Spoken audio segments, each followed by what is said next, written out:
is where MAGA comes to talk, and talk we will be doing today and taking your calls. I'm going to pin the number in the chat. And what I'm going to lead with when we start in just a moment, of course, is the great Cracker Barrel surrender.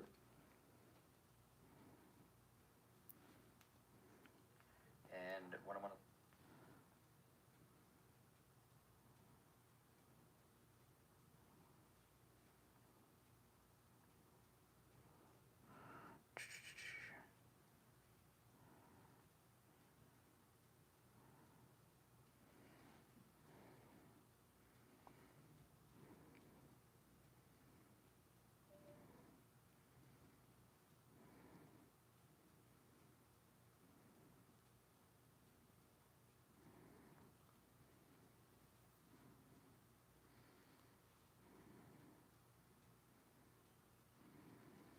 Okay.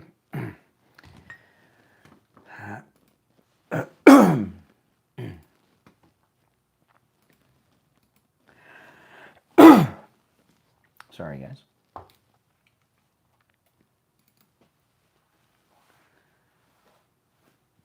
Welcome, everyone, to the program. My name is Brian Craig, and this is where MAGA comes to talk. And MAGA America had a great victory yesterday because President Trump put a little comment up there on Truth Social, and boom, Cracker Barrel completely reversed their decision.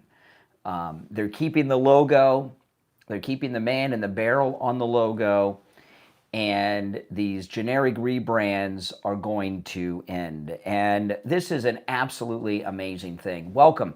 If you'd like to share your thoughts on this, you're welcome to call in live. The number is pinned in the live chat. It's a toll-free call no matter where you are tuned in from at 888-465-2631.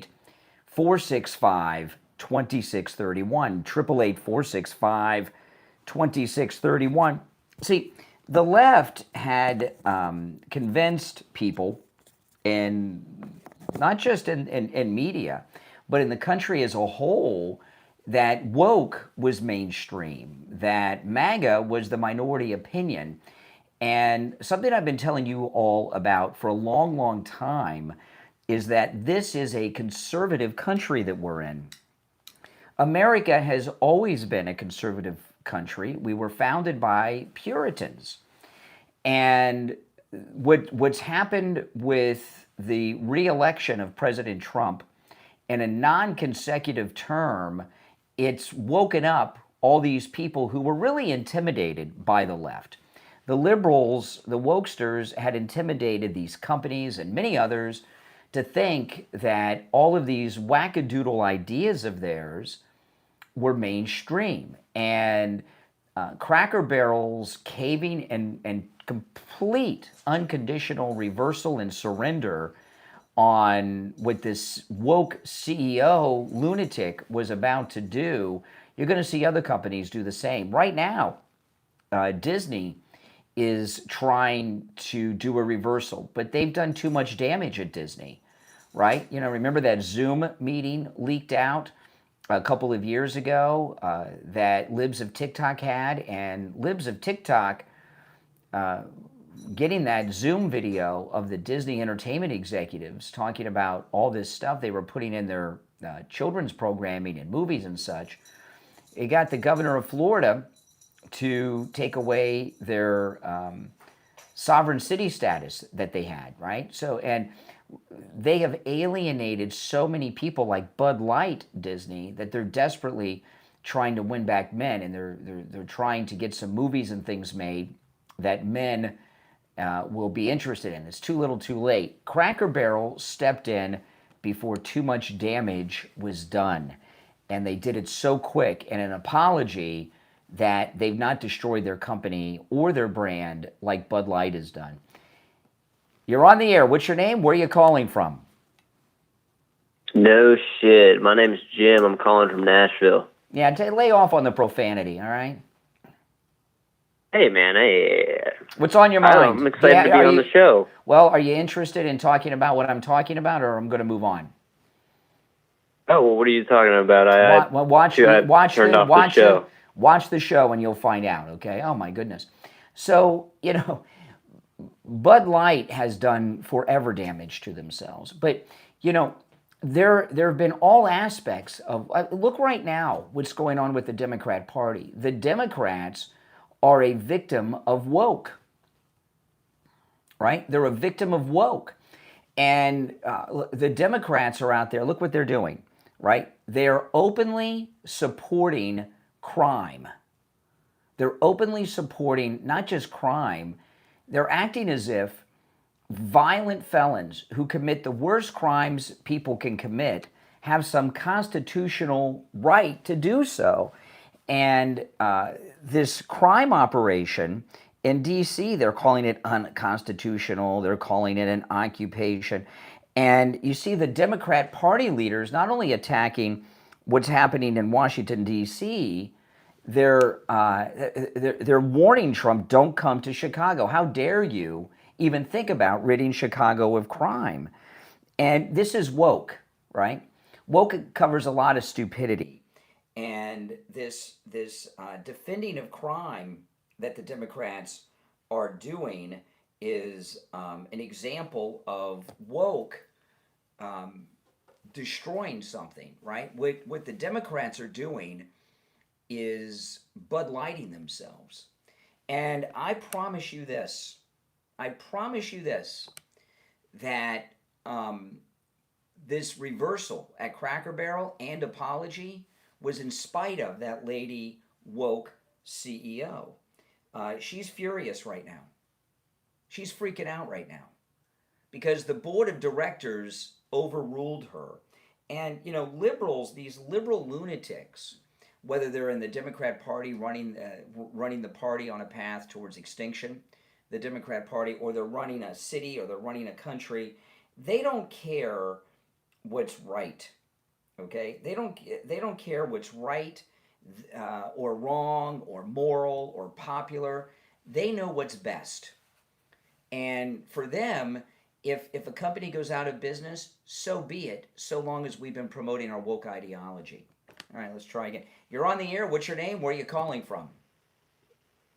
Hey, how you doing? My name is Eric Costin. I'm calling from Hollywood, California. Hey, we only need first names, but that's okay. Eric in Hollywood, California. What's on your mind? Well, I was just thinking about the whole Chicago National Guard thing, and no, I'm just kidding, man. I was watching The Simpsons. Okay, good. So these people, I've been doing this a long time. It'll be a long day before one of you guys are able to outdo me. What's going on in D.C. is a prime example. You listen to what the Democrats are saying about D.C., right? And what are they saying? There's a military occupation, and the National Guard are illegally arresting people. The National Guard has not arrested anyone, right? The arrests that are being made in D.C. are being done by the local D.C. Metropolitan Police and federal agents who have regular arrest powers, okay? The National Guard, the soldiers that are there, they're just there for a presence. They're not arresting people. They're just there. I saw some of them picking up litter, but they're not acting as a police force. They're just a presence. And their very presence has wrapped up crime. Now, there was sadly, early yesterday morning, there was a shooting that resulted in a death. So there was a murder in Washington, D.C. yesterday. It was the first one in 12 days, which is a record with the crime rate in D.C. Now, this is a question I asked those of you who caught my podcast yesterday. I asked you this question. I'm going to ask you this question now. When that story came out that there had been a murder in Washington, D.C., what did the Democrats do? Were they upset that someone lost their life? Or did they high-five each other and say, hey, look, Trump was wrong. We had a murder. And I'm telling you, the Democrats were high-fiving each other and were happy that there was a murder. I know that sounds crazy and sick, but we're talking about Democrats. They were happy that that event happened. Now, Chicago, this weekend is Labor Day weekend. And I will probably be live on Labor Day here on YouTube, guys. I don't know if I'll do the radio show, but I'll probably be live here on Labor Day. So Make sure you're subscribed and click the notification bell. If you're on hold, hang in there. And if you'd like to call in, the number's pinned in the live chat. But holiday weekends in Chicago result in a lot of crime a lot of the time.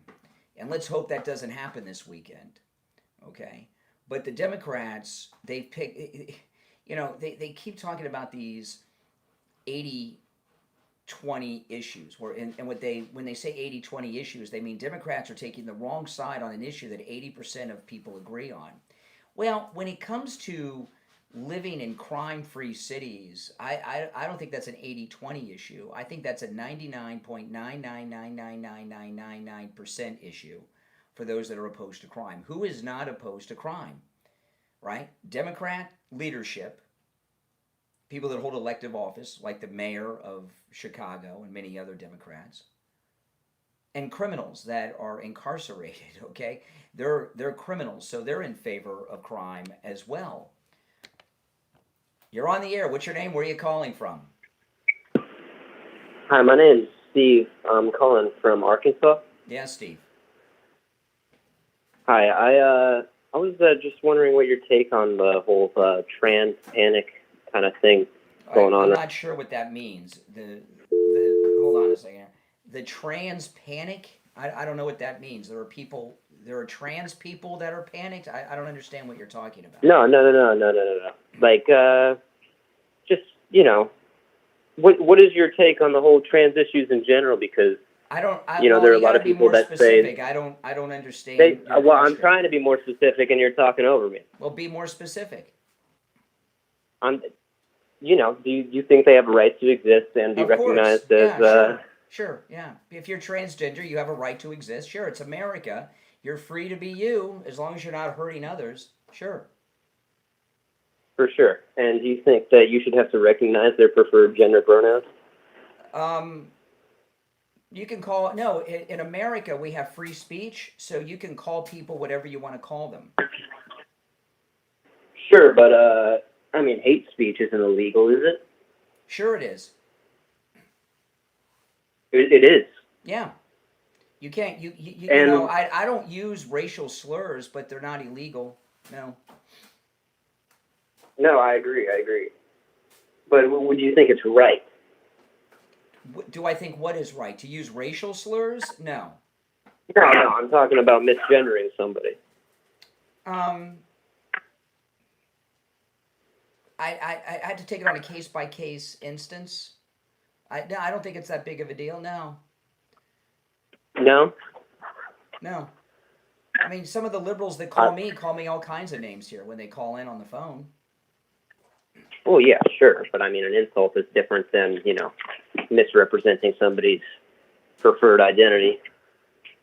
I don't know about preferred identity. Why am I required to call anybody anything? Why am I required to call you sir? You're not. I could easily call you ma'am. Yes, that's correct. You can misgender me if you like. I could call you different fucking names. Yeah, and you can use low life profanity because you're low class too. It's America. I'm low class because I use profanity. You're having a conversation publicly, and there's a lot of people watching online, and you're using profanity. That's low class. Yeah, that's classless. Well, I wouldn't say a lot of people, but Yeah, I have over 100,000 people watch a day. Millions watch me and listen to me every month. So, and you're using profanity, and you use one of the worst words, not the worst, but one of the worst words. You use the F word. You're a low class person. Are you religious? Yeah, I'm a Christian. Okay, all right. And why did you use the F word? Why? Now I've answered a lot of your questions. Why do you use profanity? Because I have the freedom of speech, just like you do. Exactly. So see, this isn't. See where I was going. See, you can use the word. So why would it be wrong to say call someone a gender that they don't go by? If you have the freedom to drop F-bombs, why can't you call a she a he, or a sir a ma'am, or a dog a cat? I mean, you have the freedom to do whatever you would like, but I don't think it's good. Exactly. See what I did? Here you are, some liberal, and you agree with me. You agree with Donald Trump, and you're you don't know anything about me. I know a lot about you. Sure. I know a lot about you, bro. Good. I mean, I'm a very well-known person. Hey, appreciate the call. Take care. Oh my goodness. He at the beginning of that call, he didn't think he was going to be agreeing with me, did he? You're on the air. What's your name? Where are you calling from? Glad Nation CT. All right. What's up? So you said something about woke. Yes. Explain it. What it means. It means a lot of things. It means liberal insanity. Nope. Liberal insanity is one definition. You're wrong. You're wrong again. You're wrong. It doesn't mean that. You're an idiot. It doesn't mean that. What's it mean that to you? You guys take words and don't know what they mean. That's I know weird. what they mean. Woke means stupidity. You don't know. It does have. Woke does not have to do with anything political. That's what you guys don't understand. Oh, what does it mean? It doesn't mean nothing political. What does it mean then? I'm not. You should know this. If I you do coming know. on your No, own you told me- podcast talking about is a woke ideology? You told me that my definition is incorrect. I think woke It means is stupidity. correct, like your history. I think woke means stupidity. I don't care about your politics. Then why call The problem is with you guys, left and right are all Americans. I don't understand this stuff. Uh-huh. You're all Americans. Okay. When you act like some goddamn Americans and try to get shit done and stop this division shit. What is it with these leftists? Why are you taking the Lord's name? I'm not left, you jackass. What are you? I don't believe in your goddamn party. Another classless I don't trust person. your government. Yeah. Because I go against Orange Jesus. I'm a leftist. I'm a liberal. You sound dumb. You're a lunatic. You're a crazy person. I'm a lunatic. You're the one wearing a Trump hat. Why are you angry? I'm not angry. I'm disgusted that you guys use your political parties to divide the country up and the leftists are doing this, the right is I don't give a fuck. Fix your goddamn problem. Well, who cares what and you think? Because back in the early 90s... Are you an American? Back in the early 90s... Are you an American? Both parties got together... I appreciate the call. I mean, my goodness. A lot of anger out there this morning. You're on the air. What's your name? Where are you calling from? Hey, Brian, it's James from Boca. How are you this morning? Oh, my goodness. Some early morning lunacy on the phones. Oh, yes. My. I was just going to say that. We got 1,200 days plus left of Trump, and by the end of that, these guys will have their hair pulled out, just screaming like girls, like they are now. Yeah. It's so sad. Yeah. That's the only reason I called in. I can't believe... Yeah, go ahead with what you called in about. I just can't believe the idiocy that's coming out of these people's mouths anymore. It's like they don't even want to... They're not even Americans. Mm-hmm. Even though they were born here, they act like they're from some freaking country that, everybody should abide to their rules. Are you kidding me? I'm a Gen X. You're a Gen X. We busted our butts to get where we're at in our lives. That's right. And these guys have no clue what a hard day's work or even a callus is on their hands. Well, I don't know. The one caller that called in, I like this guy. He was talking about something called trans panic, and he was talking about how we should be forced to call people by what they want to be called, and he drops an F-bomb, and I ask him why, and he says, well, it's America. I can say whatever I want to say. He didn't realize he was coming around to agree with me, and Trump. Yeah. I mean, yeah. I understood that exactly, and he was still flabbergasted. He didn't understand what you meant. He still doesn't understand what I did to him. Yeah. That was, here it is. It's 5:30. It's like 5:30 in the morning. I'm talking to that guy. I haven't even had my coffee yet. My Starbucks is sitting here, and I filleted that guy. That was. Well, it's not really hard to play these kids anymore because they haven't been taught anything. They don't listen to anything, and they darn sure don't do anything. Well, I was talking yesterday on the show. A lot of the young people that call me, the Gen Zs that are so out of control on the phones, it's because they don't talk on the phones.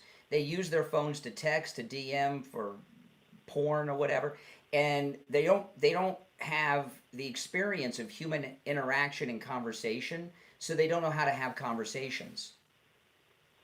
That is one thing that we are lucky for and blessed with, is that we were here before all of this, and we understand what to be a human is, and to have a relationship with people and to have a conversation without being a little girl or a crybaby pissy pants. That's correct. That's correct. So, all right. Well, appreciate the call. All right. You have a good. You too. Have a great day. You're on the air. What's your name? Where are you calling from? Hello? Yep. Yeah, you're on the air. Can you hear me? I can hear you. Oh, here we go. Yeah, my name is Benjamin. I'm calling from Oklahoma. Hello? Yeah. Yeah, my name is Ben. I'm calling from Oklahoma. Yeah, I heard that. First time it was Benjamin, now it's Ben. Okay. Well, it's the same thing, but you're wearing a Trump hat, so I figure you're not the smartest.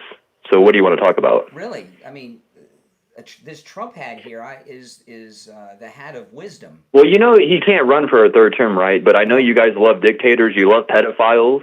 He can run for a third term. The Constitution... No, he can't. The Constitution can be amended. It's been amended. Literally, no, he cannot run for a third term. You guys are idiots. Trump supporters... Listen. Trump supporters, you guys are retarded and you're losers. We're running the country. You know that, right? You're not running the country. Sure. You didn't end any wars on day one. Look the economy is shit. Look at Cracker Barrel. Just reverse their decision because President Trump posted something on True Social about Cracker Barrel. We're running the country. Donald Trump is a pedophile. Okay. No, all right. Oh my goodness. See what I mean? Gen Z, they really need to in public school. Like when I was in school, when I was in high school in the 80s, we had some classes that some they may still have and some they don't. One of the classes we had was home ec. Any of you guys take home ec? You got to learn how to cook and stuff. That was pretty cool. But we also had typing. I took typing once. It was not a full year class, but you would learn how to type. Any of you guys take typing when you were in school? Easy it was a half credit class, and I took typing, and yeah. But I'm sure that doesn't exist anymore.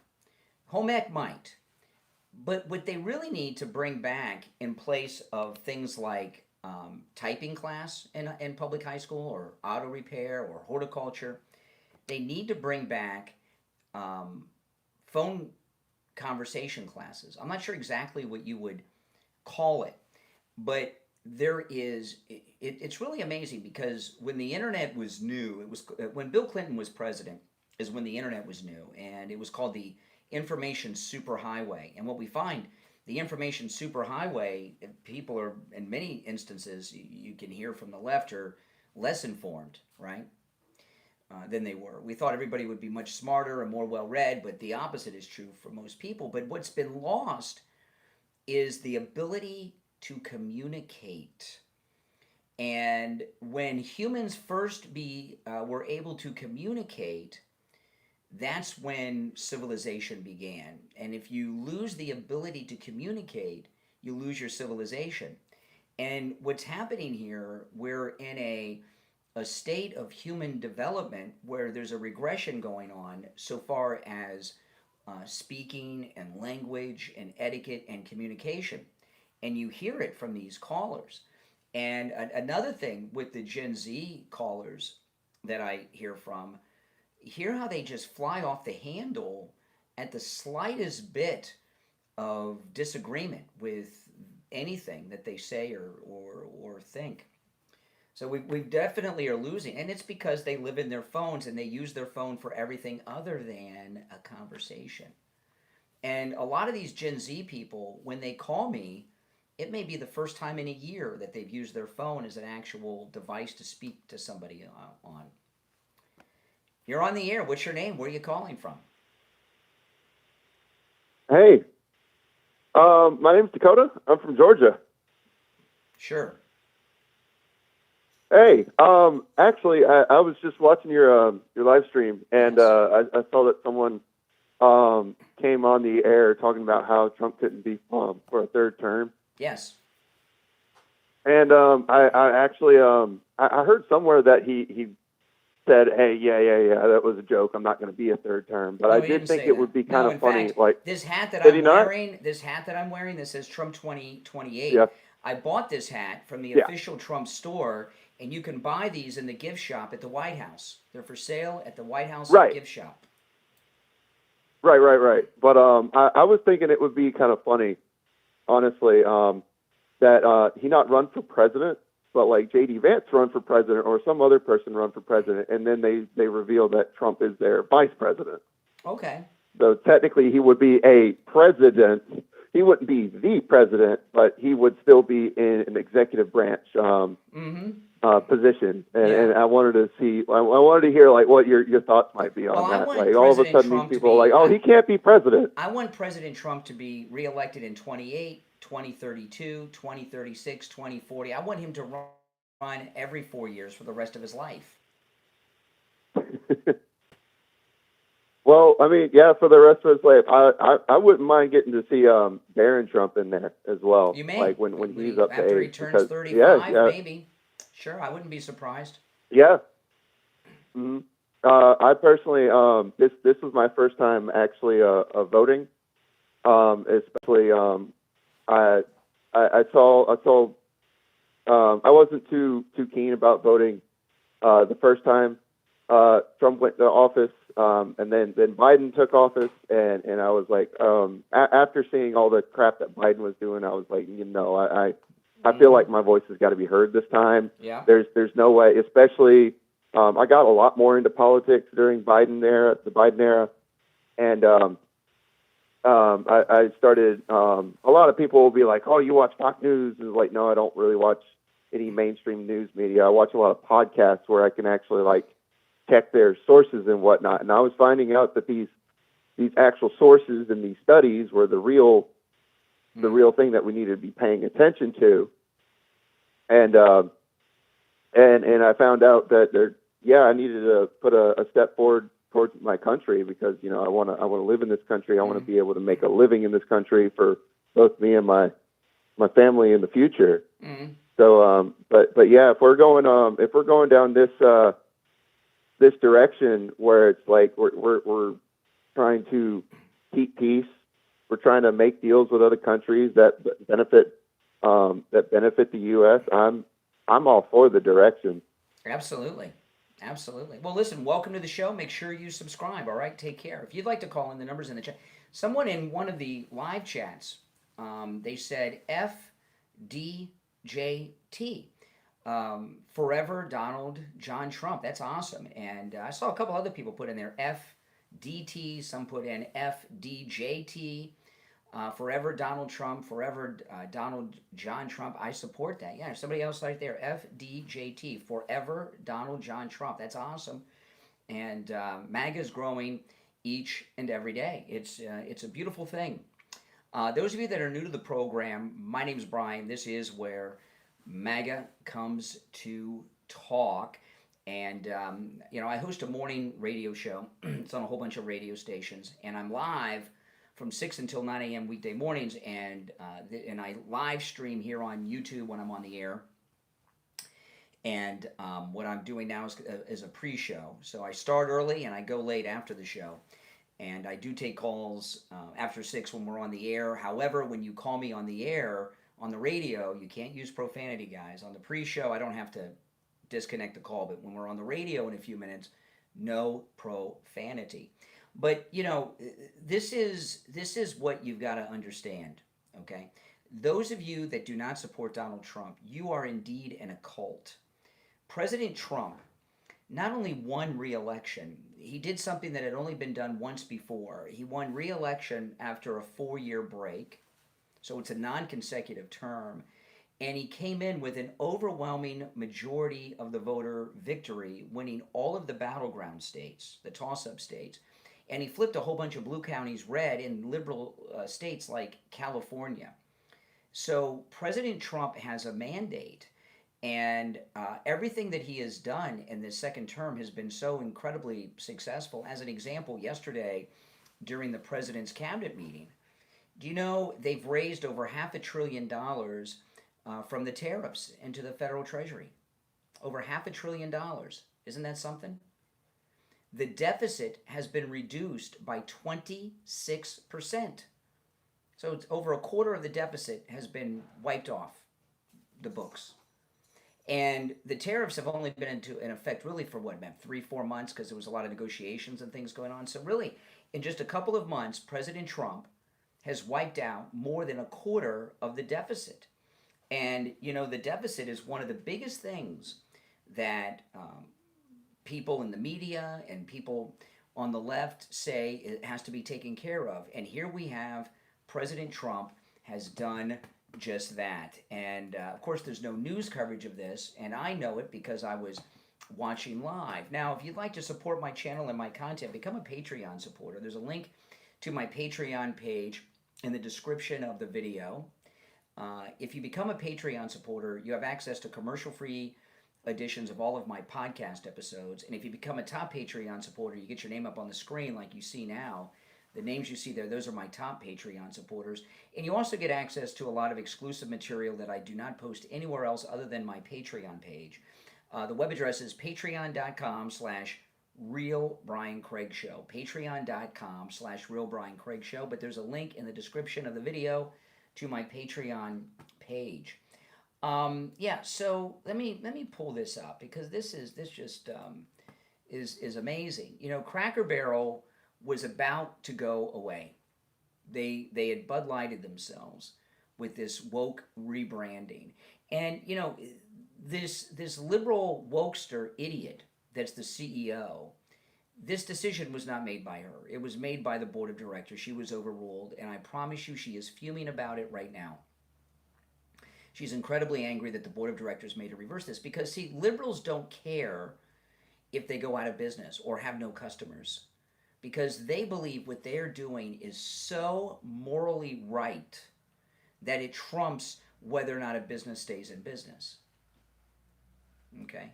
So not only are they keeping the original logo that we know with the barrel and the guy sitting next to the Cracker Barrel, okay, they're going to stop the rebranding of all the locations too. So the ones that have been redone, I would imagine they're going to start bringing in some of that garage sale stuff and start nailing it to the walls and the locations they've done. They have not redone and remodeled too many locations. They've done one in Orlando, Florida, and a couple of others here and there, but they're not going to do that anymore either. And you know the thing about Cracker Barrel, because a lot of people would say, well, it's not that important.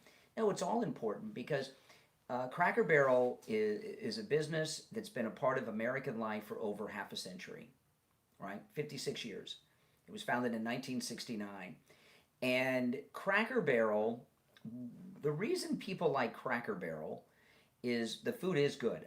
The food is very good at Cracker Barrel, no doubt about it. I like the food, but people don't really go there for the food. You know, when people go to Cracker Barrel, for the most part, okay, with their business model, they're off of the exits off of major highways. Here in Florida, they're off of I-95 exits, and Cracker Barrel is like a rest stop.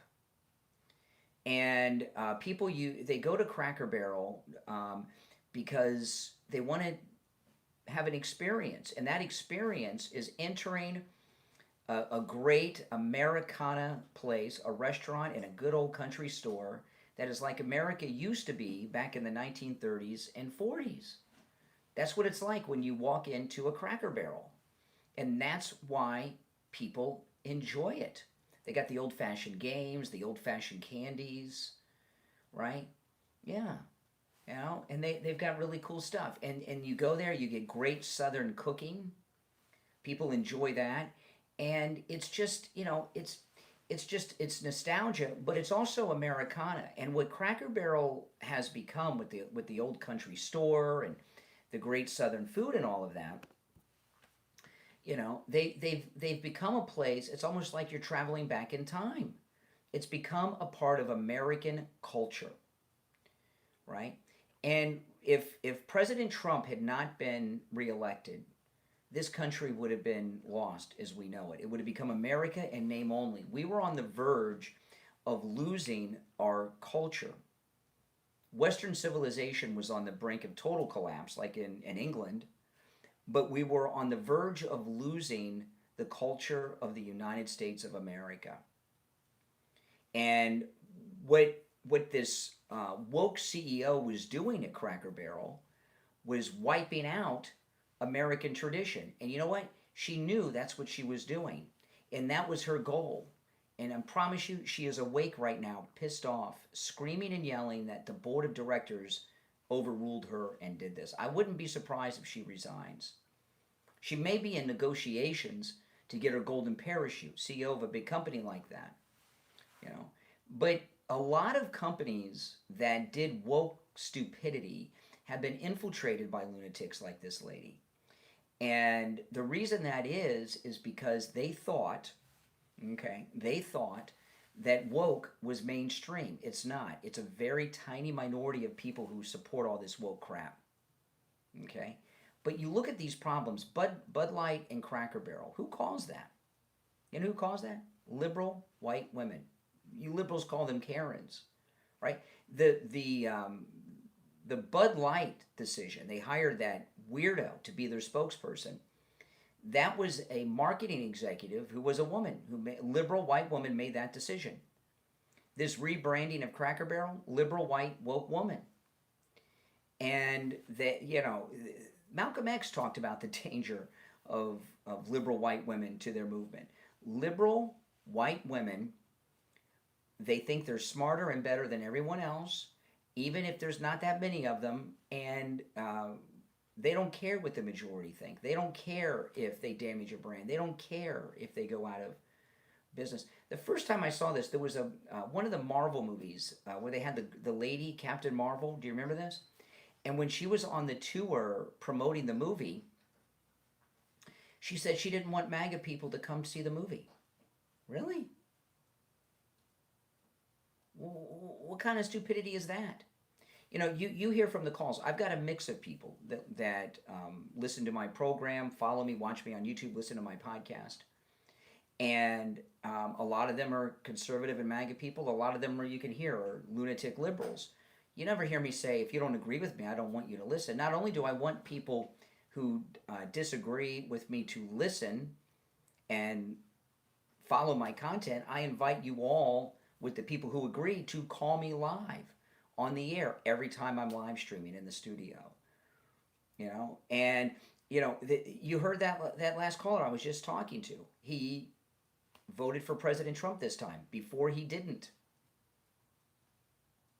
Right? MAGA's the real ones that are awake, not these liberals. Now we're going to be on the radio in a few minutes, so if you're on hold, hang in there. You know, and again, when the radio show starts, no profanity. But when we get close to the switchover time, they could switch over by mistake and hit a button up there at the radio station and turn us on. So I always got to be a little careful when we do the switchover from the online to the online and radio version of the program. But if you're new to the channel, this is where MAGA comes to talk. And those of you that are Patreon supporters, I meant to mention this earlier. I got some incredible news about my podcast yesterday that I shared with Patreon supporters. Go and check that out. It blew my mind. I posted it for Patreon supporters only. And I want to thank you for your support. That helped make all that possible.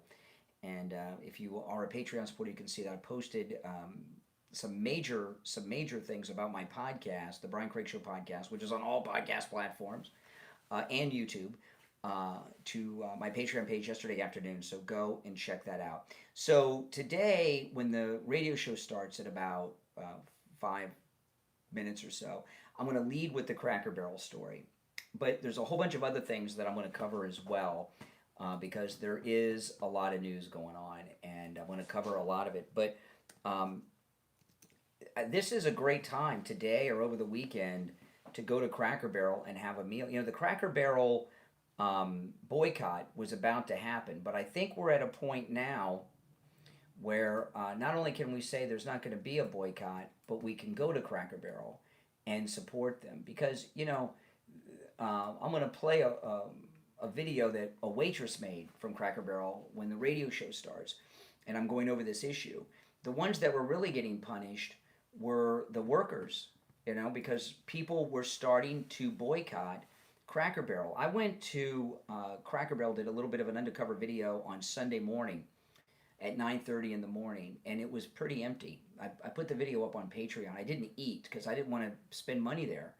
But the front porch where the rocking chairs are usually filled with people waiting for tables. There was no waiting for a table.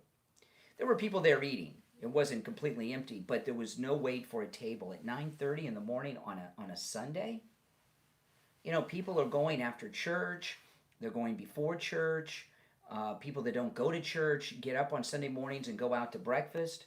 And there was no wait for I have never seen no wait for a table at Cracker Barrel on a weekend. Have you? I don't know if I've seen no wait ever, really, at a Cracker Barrel, but there was no wait on a Sunday morning. So the boycott had started, and they must have gotten some numbers that showed a drastic decline in the last few days, in the last 5 days or so since the story broke, of empty tables, empty restaurants, and revenues down dramatically. They caved so quick, and it wasn't even a formal boycott. It's something that just kind of happened on its own. Just because people like me had been talking about it. And, what their plan was to make Cracker Barrel generic. And part of what the white woke culture want to do, they want to wipe out white people. So they got a white guy sitting next to that soda Cracker Barrel. They wanted to wipe him out. And that's just the way it is. And they wanted to have a generic restaurant that looked like an IHOP. And they had said that Cracker Barrel's business had been slowing in recent years. Them doing this reversal could bring the company back. And not only could it bring the company back, there's a very good chance that they're going to have their biggest months in decades over the next few weeks, because people are going to be so pleased about this. And the fact that Donald Trump is getting, rightfully so, the credit. If Donald Trump had not posted to Truth Social yesterday about this, they wouldn't have done it. They would have convinced themselves, that idiot CEO would have convinced the board of directors to write it out. People will forget, and then they'll stop off at our restaurants. When you get off of an exit and you see that Cracker Barrel sign, they're not the only food stop there. People like Cracker Barrel, but they'll just go through the drive-through at Chick-fil-A, unless it's Sunday, or the McDonald's or whatever else is there, and skip the Cracker Barrel. Believe me, they will. Now, if you're on hold, you're going to have to hold on, because we're going to be live in a few minutes on the radio. And like I say, I don't take any calls when we're about to make the transition, because they could mistakenly turn us on. But we got a couple of minutes until we go live on the radio, and then I'll take those calls. And I know some of you have been on hold for a while, but you got to hang in there. The transition from just being online to being on the radio will happen in just a couple of minutes. So if you're on hold, stand by. If you want to call in and voice your opinion, the number is pinned in the live chat. All right? Yeah, I'm waiting to hear from Mike, the board op at the radio station, and he'll tell me.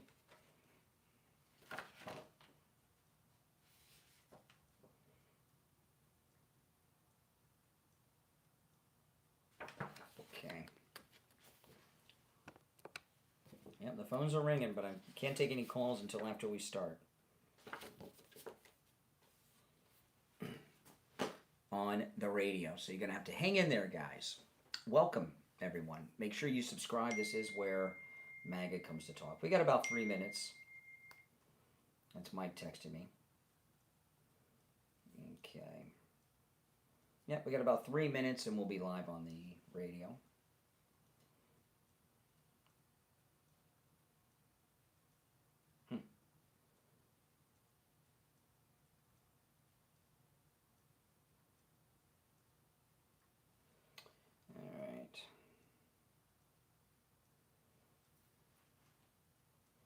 I think this might be the quickest caving I've ever seen of a liberal to conservatives, because it doesn't happen that often.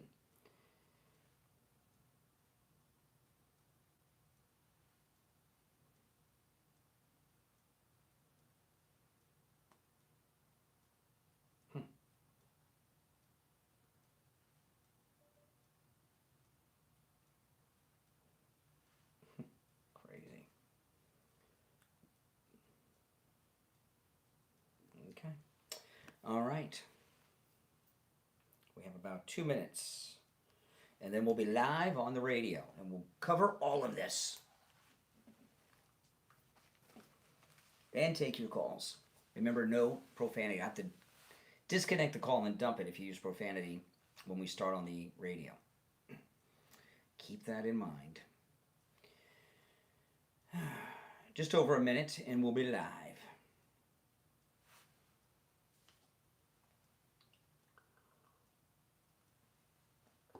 If you're watching on the live stream with the green behind me, if you want to see the video and hear the audio that I play on the show, you got to go to my other stream.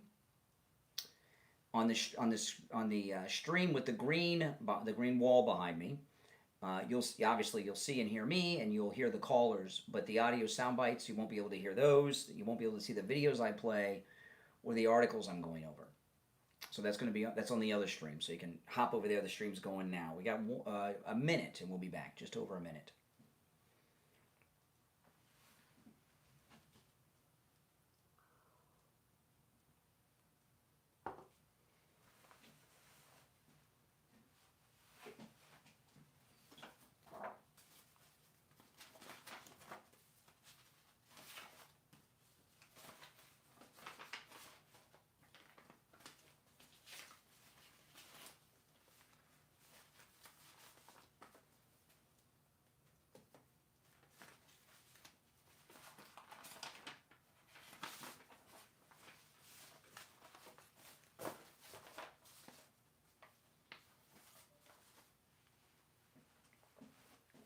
Here we go.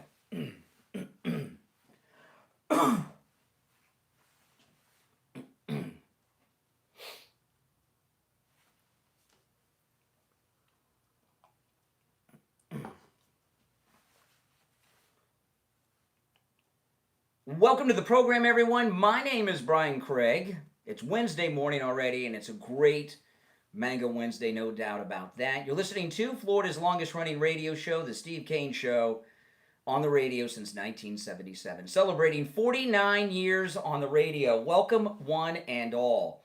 We've got a lot to cover today. A lot has happened, but I'm going to lead with this Cracker Barrel caving and surrender and reversal on the stupidity, woke nonsense that they were about to destroy a great American company with. This is amazing. So President Trump posted on True Social that Cracker Barrel should reverse what they're doing and apologize today and save their company, and they did it. So Cracker Barrel not only completely reversed it, the original logo, they're going to go back to the old logo, the white guy with the barrel of crackers, that they're going to keep that logo. The locations that they change the logo to will be changed back to the original logo. They'll change the signage. And the remodels, turning them generic, they're going to stop the remodels, doing away with the good country atmosphere that they have. This is absolutely unheard of and amazing at the same time. You know, I tell a lot of people that are new conservatives since President Trump came down the escalator until now. I know it's been over 10 years, but if you were a Republican before the era of Trump coming down the escalator, this was what it was like when we were Republicans then, led by Newt Gingrich and other jokers. Republicans would take a position on something and within 2 or 3 days would reverse it and apologize for it. And liberals never apologize. I have never known liberals to reverse what they're doing and apologize for it. And this is what Cracker Barrel posted on X. We thank our guest for sharing your voices and love for Cracker Barrel. We said we would listen, and we have. Our new logo is going away, and our old time will remain. At Cracker Barrel, it's always been and always will be about serving up delicious food, warm welcomes, and the kind of country hospitality that feels like family. And as a proud American institution, our 70,000 hardworking employees look forward to welcoming you to our tables soon. So Cracker Barrel has done a complete reversal, acknowledged that they made a mistake. They've apologized. That's awesome. It's a good time to go to Cracker Barrel this week. I might even head over there myself in the next few days and have a meal of support for Cracker Barrel. When have you seen Democrats, liberals, wokesters, activists, not only stop what they're doing, reverse it, apologize, acknowledge what they did was wrong, and that they're listening to the majority out there? I don't know if this has ever happened before. Now, there have been times like with the trans in the sports where it's been forced upon them, like President Trump has done with executive orders. But I've been thinking, since this story dropped yesterday, I've been trying to think of an instance where any liberal person or organization has done what Cracker Barrel just did. Can you think of any? Usually what they do, even if you go to any place that sells beer, Bud Light is always fully in stock. And if Bud Light would have done this in the beginning, people would still be buying Bud Light. Now, that company owns a whole bunch of different beer brands, so they've been able to survive. But Bud Light was one of the most popular beers in America. No one buys it. Men don't want to be seen with it. They just don't. Even at a bar or restaurant, when they're ordering draft beer and nobody knows the beer in the glass, they don't order Bud Light. Because, you know why? They don't want people to think they're gay. That's why. That's the reality of it. And Bud Light, it may be too late for Bud Light to reverse, but I'm trying to think, can you think of any instance? Now, I've seen instances where things have gone away. As an example, during Black History Month at Starbucks this year, I didn't see any BLM stuff up. Starbucks, I don't see the preferred pronouns on the aprons of their workers anymore. They used to have that all over the place too, right? They used to have employee t-shirts that had BLM stuff all over it, that were official Starbucks t-shirts I would see employees wear. Those are gone. So they did something, but they didn't acknowledge that they did a wrong. Do you understand what I mean? That's an example of a company getting some feedback, slowly making a change without acknowledging that they're making changes or admitting a wrong. Companies that are liberal and woke have never done something like this. And, part of the problem, that the left have, it's liberal woke women. Liberal woke women have been destroying their movement, which is fine with me. We don't want the Democrats to be successful. But you've got this liberal woke CEO of Cracker Barrel who made this decision. And what she was doing was wiping out, in her mind, whiteness. She probably didn't even like the name cracker, even though it's referring to soda crackers. A lot of people think cracker means like Southern white people. And I've heard so many people over the years say it's called Cracker Barrel because that's what they called the guy with the whip on the plantain. No, it's because that barrel had soda crackers in it. And it was called Cracker Barrel because they used to have barrels of soda crackers at old country stores and gas stations back in the day. I don't know why. I don't know what the deal was with soda crackers. I don't really know. Maybe because they don't go bad like regular bread. I know on old sailing ships, like in the days of the big British Navy on the seas and all, they had crackers because they didn't spoil like regular bread. Maybe that's why. I don't know why soda crackers were so popular in the South. I don't know. But that's what the cracker refers to. But this is more than a reversal. It's a public reversal and a public apology. And liberals don't apologize and they never admit that they're wrong until now. And it shows that we are in a MAGA nation. This is a conservative country. It has always been a conservative country. And it is a MAGA, Make America Great Again. It is a MAGA nation that we are in. The Bud Light decision was made by a liberal woman who was in charge of marketing for Bud Light. Remember? She was in charge of their influencer marketing, and she hired that idiot and destroyed Budweiser.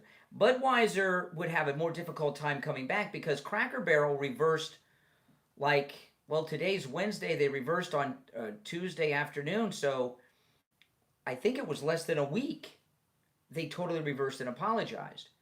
The only thing that I could think of offhand that Bud Light could do would not only be to hire Sydney Sweeney as their spokesperson, change all their packaging and take Bud Light off the packaging and just put Sydney Sweeney up there and with some heavy cleavage, and then maybe a guy would walk out with a 12-pack. His wife wouldn't be happy, though. Men do not want to be seen walking out of a gas station, convenience store, or grocery store with a 12-pack or a 6-pack that says Bud Light on it, because they think people will think they're gay. I mean, think about it. If you see a guy walking out of a convenience store with Bud Light, what do you think? You think he's you think he's gay and he's making a point. He's going out of his way to buy Bud Light. And that's what that brand, they have, Bud Light, because of that liberal woman, rebranded the company. You know, Bud Light, which is not my favorite beer. I like Michelob, I like Coors Light, I like Guinness. You know, there's other beers I like. But the thing about Bud Light, you know, here in Florida, when it's super, super hot, you know, you go into a bar or a restaurant and you order a cold draft. A Bud Light cold draft it's like, you know, it's great on a cold day, but I haven't had it since that happened. And you know what? I'm not going to either. Now, I want to ask you this. Do you or someone you know or love suffer from neuropathy? Then listen up. You know, a lot of you out there have neuropathy and don't even know it. If you have any of these neuropathy symptoms, you can call Lighthouse Medical as well. Do you have numbness, pain, burning, tingling in your hands and feet, muscle weakness, dizziness, loss of balance? Are you falling down all the time? Muscle twitching, the feeling of pins and needles in your hands and feet, no feeling at all.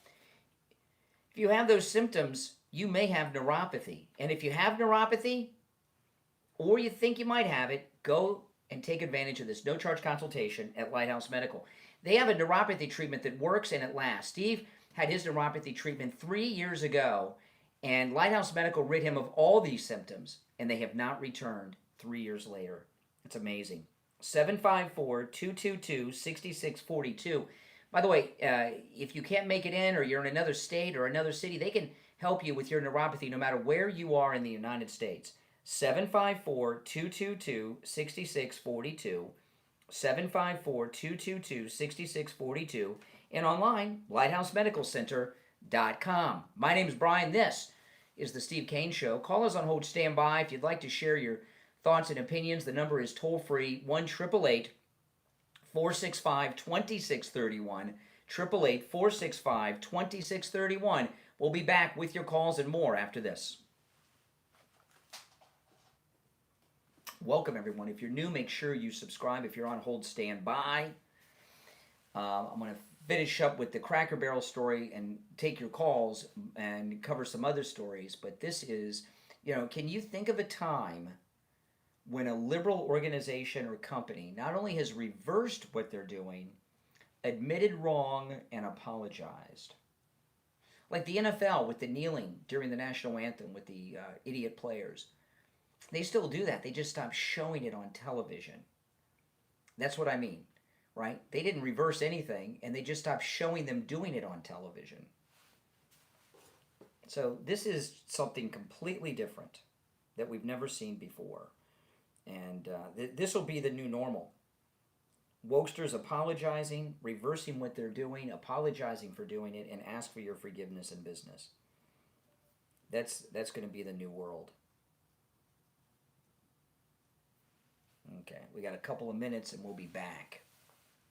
When we get back, I'm going to play this video that a Cracker Barrel waitress made, it's really sad. And think of this, they have 70,000 employees. President Trump just kept 70,000 employees working because a lot of them were going to get their hours cut back and laid off, right? One of the YouTube watchers messaged me last week on YouTube. I showed the post last week, and he just started working at Cracker Barrel a few months ago, and he was worried that his hours were going to be cut, and since he's low on the totem pole, that he'd lose his job. And they're probably going to be hiring because they're going to be so busy now, having reversed, apologized, and admitted wrong. But can you think of any other liberal company or organization that reversed something they did, admitted they made a mistake, and apologized? I can't think of a single one. Mm-mm. Can you? Mm-mm. Never happened before. And likely will never happen again. Mm-hmm. Yeah, no, the number to call in is pinned in the live chat. Oh, another person that said FDT, Forever Donald Trump. That's awesome. Forever Donald Trump, FDT, Forever Donald Trump. That's awesome. Pretty cool. Yes, there's two variations, FDT and Forever DJT, Forever Donald Trump or Forever Donald John Trump. That's amazing. Right? We have all kinds of new sayings in the MAGA movement. I got to turn the air down. Hold on. It's a little high.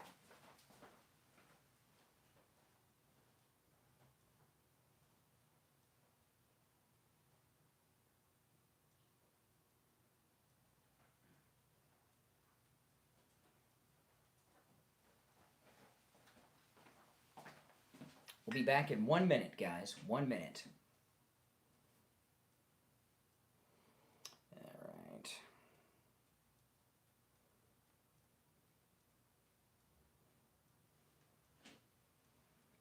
My daughter just got back from California. Very excited. Get to see her after the show today.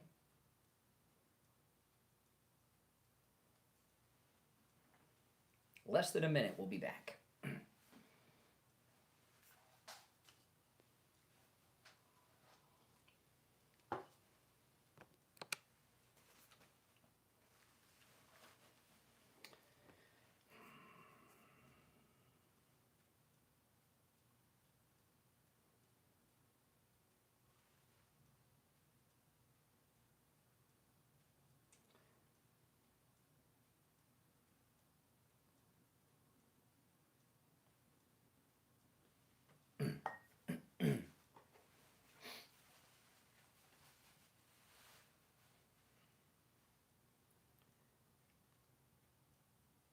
We're back. I'm Brian. You're listening to Florida's longest running radio show, The Steve Kane Show. We're talking about this reversal and apology from Cracker Barrel. And can you think of a company or organization that did something liberal, totally reversed what they did, admitted they did something wrong and apologized like Cracker Barrel has? I can't think of a single one. Not only that, one example is like the NFL with these idiot spoiled brats that take the knee during the national anthem. They didn't reverse that. They just stopped showing it on television, right? Some of them still do that. I cannot think of a single liberal company or organization that did something liberal like this, reversed it, admitted their mistake, and apologized. And ask conservatives to come and participate or go to their bit. I've never seen that before. If you got any example of it, it's fine. Any company that's done such an incredible thing, or organization, we want to recognize them. But Cracker Barrel's made some history here. All right, let's go. You're on the air. What's your name? Where are you calling from? Yeah, I'm Barry. I'm from D.C. Well, from Virginia. Okay. I just have one quick question. Is there anything you could think of that Trump has done wrong since this year? Since January? Since you're talking about Trump, you're talking about President Donald Trump, right?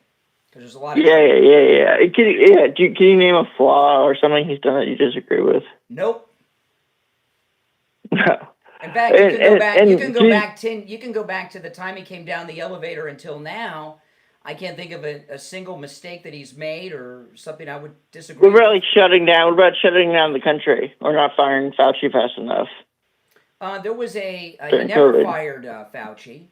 There was a global pandemic and an emergency situation, and he did some things during an emergency. No, he's made no mistakes. In fact, what President Trump did was an absolute miracle. Think about this.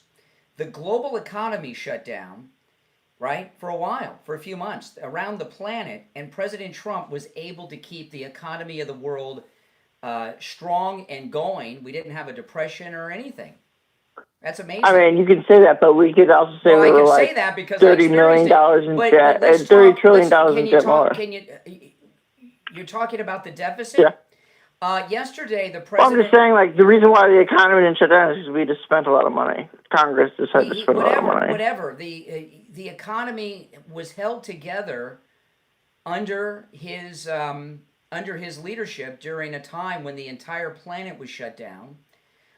Yesterday he had a cabinet meeting, and the Treasury Secretary informed the president live on television that because of the tariffs, the federal government has raised $500 billion in revenue from the tariffs. I understand. I'm not finished. And that the national deficit has been reduced by 26% in just a short couple of months. That sounds pretty good, doesn't it? You think the national debt has been reduced by 26% in the last couple of months? I don't think that. The Treasury Secretary told the President of the United States that in the cabinet meeting yesterday, and no one from the media took issue with it. That's a fact.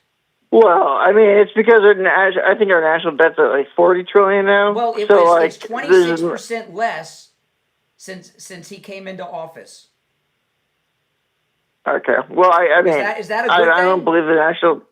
Let me just say, if Trump did that, I would love him forever. Well, then it's just like I just don't think that to love him forever. I just don't think the national debt has been reduced by 26%. What's the real reason you don't like Donald Trump?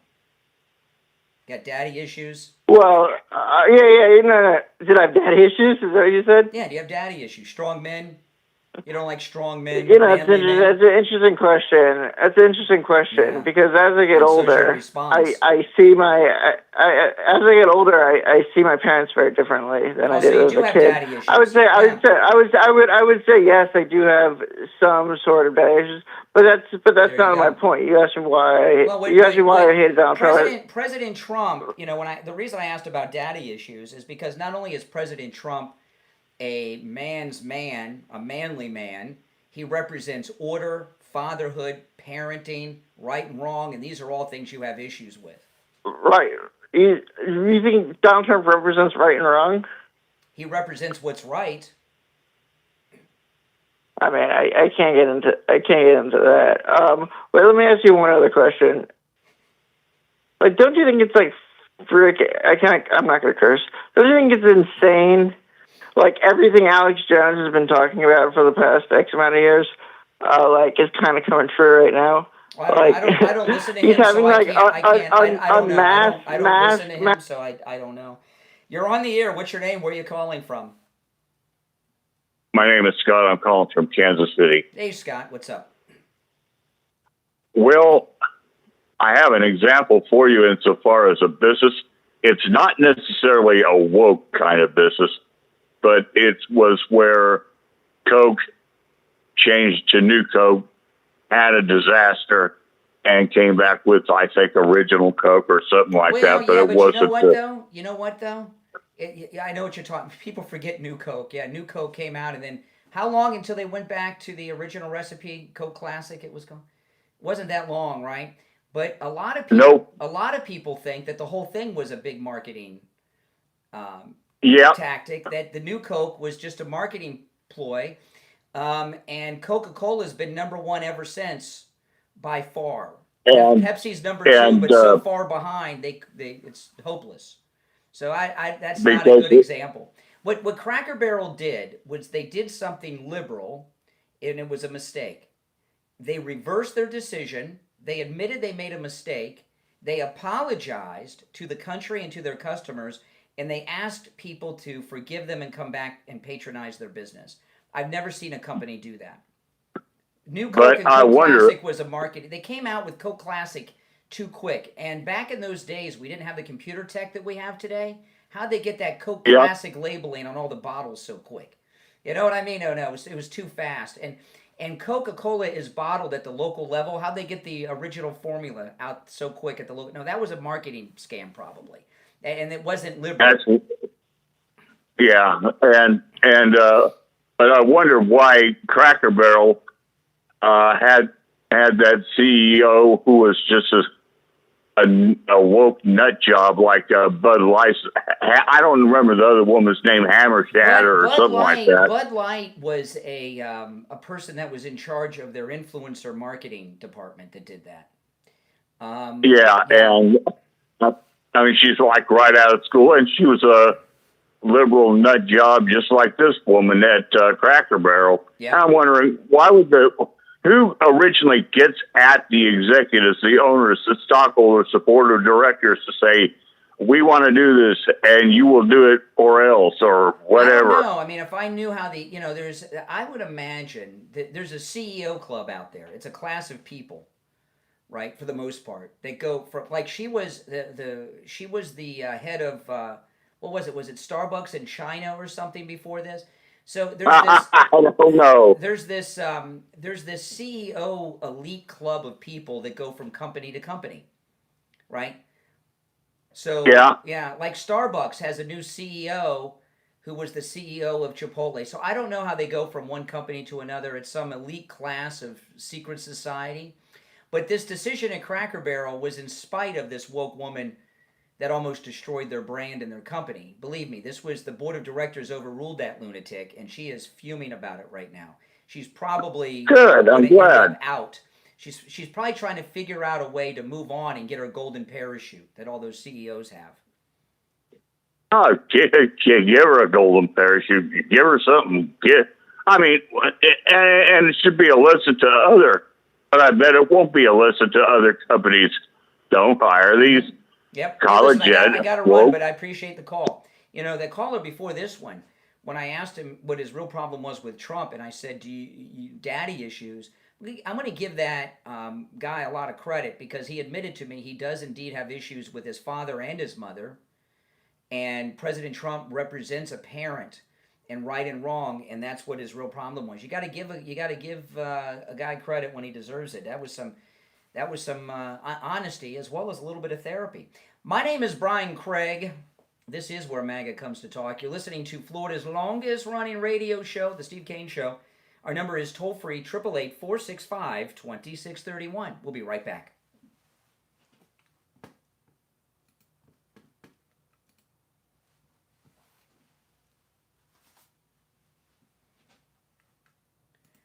Now, if you're a Medicare recipient or turning 65 soon, listen up. Or if you have a loved one, mom, dad, or a spouse that's a Medicare person, this is very, very important. You know, millions of seniors are missing out on Medicare benefits that you are entitled to. You may be one of them. In fact, you also may be paying too much for your Medicare benefits. Call Chapter. The number is in the description of the video, 805-754-3033. 805-754-3033. You know, there's over 24,000 Medicare policies. Chapter has access to all of them. And at no charge to you, there's no catches, no gimmicks, completely free. When you call that number, no matter where you are in the United States, you're going to get a real person on the phone. They'll review your policy with you. Make sure you're in the right policy. Make sure that you're not paying too much. The average Chapter client saves over $1,100 a year. Pick up the phone. Give them a call. 805-754-3033. 805-754-3033. Again, you'll get a real live agent on the phone. They'll answer all your questions and review your policy in just a few short minutes. 805-754-3033. Give them a call. All right, this is our bottom of the hour break. If you're on hold, hang in there.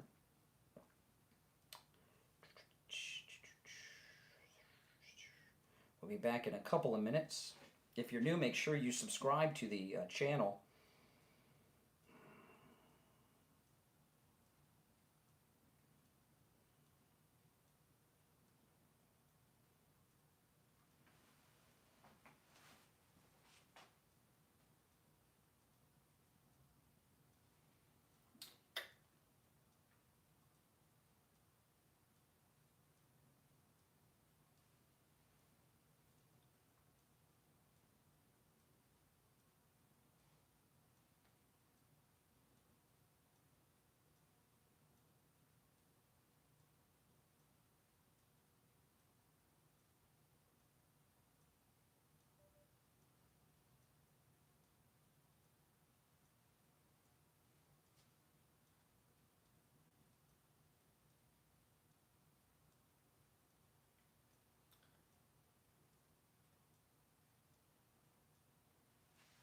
We'll be back in 2 minutes. 2 minutes, we'll be back.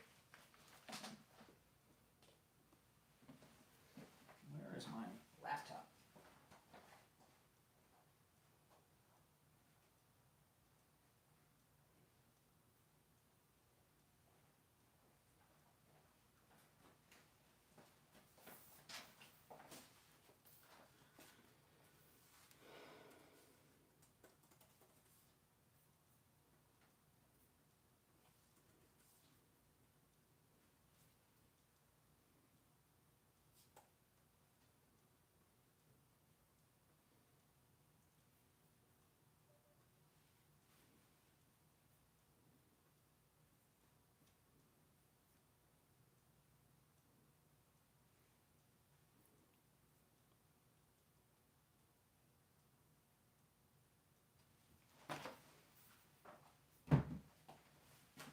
We'll be back in 1 minute, guys.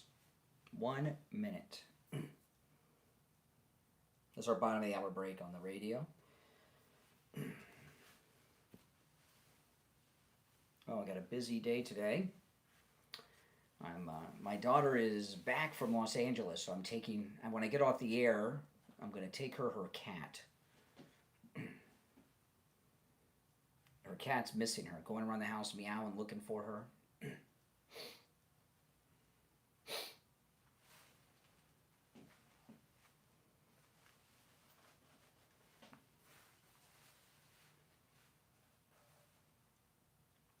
Do you guys think that the new Coke was a publicity stunt?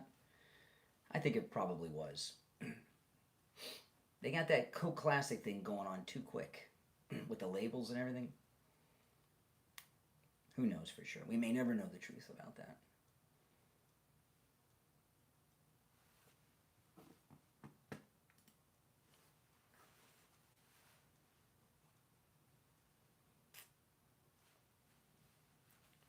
Welcome back, everyone. My name is Brian. We are celebrating the reversal of everything woke at Cracker Barrel.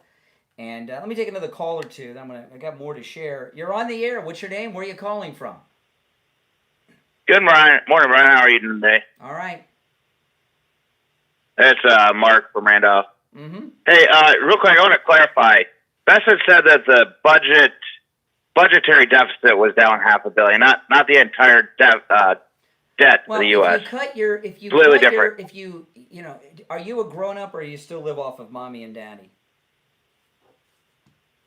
I own a business, but yeah. So you own a business? I asked if you still live with mommy and daddy. You didn't say no. Okay, No, I don't live with my parents. Okay, I'm a grown up. Well, I don't know. You think pretty childlike. Well, as a business owner, you understand what happens if you cut your expenses by 26%. What do you do with that money? That's not the same thing, and he didn't say that. He said it is what he said, and it is the same thing. I'm not going to sit around and say, what is this? George Orwell's 1984? 2 + 2 = 3? Enough. So President Trump, what he did was absolutely amazing. I want to play this video. I went to Cracker Barrel on Sunday and made a bit of an undercover video. I did not eat there or purchase anything because I wasn't going to support the company after this woke. Now it's different. I'm going to go in this week. I'm going to buy some of that. You know what I really like at the country store? I like those candy sticks they have. They're so good. I love those. I don't know how much they are. They used to be 10 cents. I don't know what they cost now. But I'm going to buy some of those, and I'm going to have a meal. I don't know if I'll go for lunch or breakfast or what day, but I'm going to be going there. But when I made a bit of an undercover video at Cracker Barrel, and it was not busy. It was Sunday morning at 9:30, and I knew they weren't that busy when I first got there because there were empty parking spots right in the front of the joint, which is unheard of. In fact, even the handicap parking wasn't filled at Cracker Barrel. And the front porch where the rocking chairs were, they had all those rocking chairs lined up. There was only one person sitting in one rocking chair, and that was an employee taking a break. And I went in. There were people eating. This is Sunday at 9:30, but there was no wait for the table. No wait. And I looked in. There were empty tables. I have never been to a Cracker Barrel where there was no wait, where you could just sit down. And I saw them doing it because usually I've always suspected, well, they're busy. That's, prior to this event, and they'll be busy again this weekend. But my thought was, and I could be wrong about this, I don't know, but I always suspected that they always make you wait so that you will walk around the country store and buy some stuff. I also they sell Buckeyes, you Ohio people, Buckeyes. It's kind of like a Reese's peanut butter cup, but it's shaped like a Buckeye, like in Ohio, with peanut butter in the middle and then chocolate on the outside. They sell those at Cracker Barrel. I don't know anyone else that sells Buckeyes. My mom makes them at home, but I'll buy some Buckeyes too. But hopefully they have them in stock. And their pumpkin pie is very good at Cracker Barrel. I do go in and buy pies there from time to time. Their apple pie is spectacular, but I'm a pumpkin pie guy. But anyway, I always thought that they made you wait for a table to spend money in the country store. Maybe they do, maybe they did, maybe they don't. I don't know. But I've never been to a Cracker Barrel where you could just walk in and get a table. And it wasn't just me being alone. I'm talking about families that were going in with 3, 4, 5 people. Were immediately being seated. And I also thought they like you waiting on the porch. Hopefully you'll buy one of those rocking chairs, which cost a couple $100. But there was nobody out there waiting. I've never seen that. So they were getting hit hard. And this is a video that a Cracker Barrel waitress made in the kitchen and posted online. I saw this yesterday.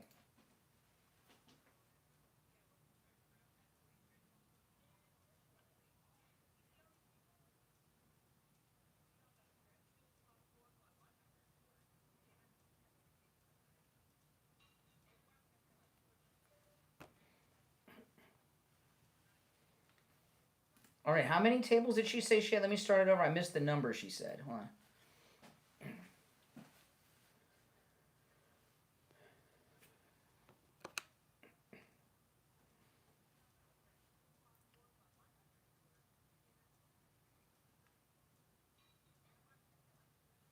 Three.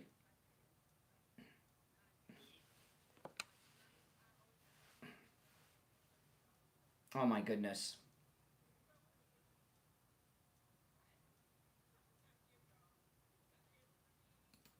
Yeah, $13 she made. $13 because there was nobody there. That's all she made. Well, President Trump saved her family, saved her job. On top of the fact there's no tax on tips now. It's really, people don't understand that aren't conservative, that aren't MAGA. They don't understand the change that's going on in this country. After the next break, I'm going to get into some of the other stories, but you're welcome to call in and celebrate the Cracker Barrel surrender to the president and total reversal and apology and all. But we've gotten our country back. Don't you understand? These woke idiots on the left, the ones that are out there now telling you that violent criminals have a constitutional right to do crime. I mean, some of them, like Jamie Raskin, I'm going to play this in a little bit. Well, crime's always been a part of American life. Why are we doing something? Why are we bothering doing anything? I couldn't believe this. I'll play it for you later. But I know it's insane what the left are doing. But these idiots were the ones, if Trump had not won re-election, American culture would have been gone. We would have lost it. The thing about Cracker Barrel is nostalgic. One of the most successful movies of all time was Back to the Future. And Back to the Future, which came out in 1985, Michael J. Fox went back in time to 1955. So why was that movie so popular? And why is it still popular today? Well, the reason it's popular, when Back to the Future came out, I was 14. So I knew who Michael J. Fox was from Family Ties, and it was the 80s, and and it's a science fiction movie for young people. So I want to see it. But my parents, who were born in the 50s, they wanted to see it too, because they lived in the 50s and they got the nostalgia. You see how that happens? It's a mash of two different periods. Right? The 80s kids, me, and the 50s kids, my parents. So the whole family goes. It's nostalgia. Nostalgia is what Americans love. Nostalgia. I imagine they do in other countries too. And that's what made Cracker Barrel so popular. And they're probably going to have their best time ever now, business-wise, at least in many, many years, because there's going to be a revival of people wanting to go to Cracker Barrel. There are people that may never have been to a Cracker Barrel or haven't been to one in years who are going to go this week.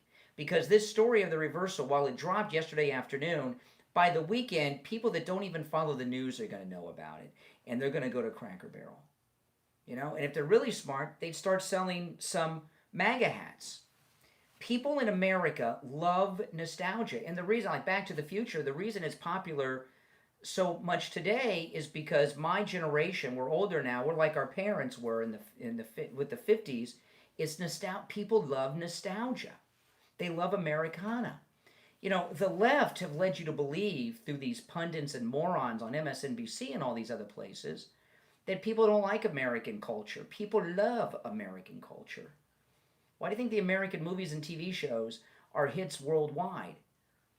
Because people love the culture of America and good old Southern hospitality. You know, when I went to Cracker Barrel on Sunday to do this video, every employee on my way in and out, every employee said good morning to me. Isn't that something? Good old-fashioned Southern hospitality. And they, by the way, they were selling LPs, like vinyl records in there. They had Lee Greenwood's big hit, I'm Proud to Be an American. They had the album there on LP. I couldn't believe it in the gift shop. I showed it on the video I made. And what the left, see, the left is being run by weirdos, black racists like Joy Reid and Jasmine Crockett, and radical weirdos like that guy that they made the spokesperson for Bud Light.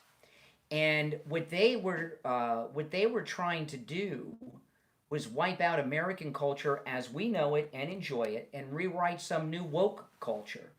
And Donald Trump's re-election with the majority of the vote was such an overwhelming landslide victory, not only saved our country, took us back to a great time of a love of America.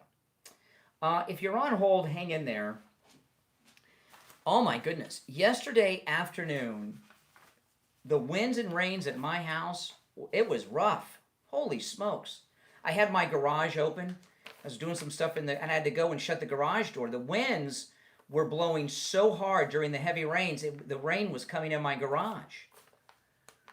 Yeah, it's hurricane season. And, even when you have a hard rainstorm like that, it may not be a tropical storm or a hurricane, but some of those wind gusts, I would not be surprised if some of the wind gusts yesterday we had were tropical storm force speeds, even though it's a gust. When a storm is categorized as a tropical storm or a hurricane, cat, whatever, that means you have sustained winds at that level. So as an example, when we have a tropical storm, there will be wind gusts that are hurricane strength, but they're not sustained, so that it's a tropical storm. When you have a Cat 1 hurricane, you're going to have wind gusts of Cat 2, 3, but they're not sustained, so it's still a Cat 1. It's sustained wind speed. And if you've got a wet spot on your ceiling, oh man, when those winds like we had yesterday come through, you've got a loose shingle or tile up on that roof. Or if you have like a condo or something that has like one of those flat roofs with it that you got a tear in your roof or something, those wind gusts, they get under that tile, they get under that shingle. They loosen it up more and they make it worse. You want to call Tom Laporta at Laporta Roofing. He handles every type of structure. I was watching a video that Tom Laporta from Laporta Roofing posted online yesterday, and he was doing the roof. I couldn't tell if it was a condo or an apartment building, but it was a massive roof, and it was a huge job. He can handle a job of any size, whether it's your single-family home of any size, large or small, an apartment or condo building with that has dozens or hundreds of units in it, a complex that has over 300, 400 units. He can handle a job of any size. He works with every type of structure as well. And of course, he's a good MAGA guy who will never sell you a roof you do not need. Give him a call. This number rings directly to Tom Laporta's cell phone, so you can call or text. Now, I'm going to give you his website, which is Laporta Roofing, and there's a phone number at Laporta Roofing, which you can call as well. That's the office. But if you want to get Tom Laporta, the owner of the company himself, call or text 954-604-4602. 954-604-4602. And online, LaportaRoofing.com. Call us on hold, stand by. I'm Brian. This is Steve Kane Show. We'll be right back. If you're on hold, guys, stand by. I'm going to go to the phones when we get back.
Let's see.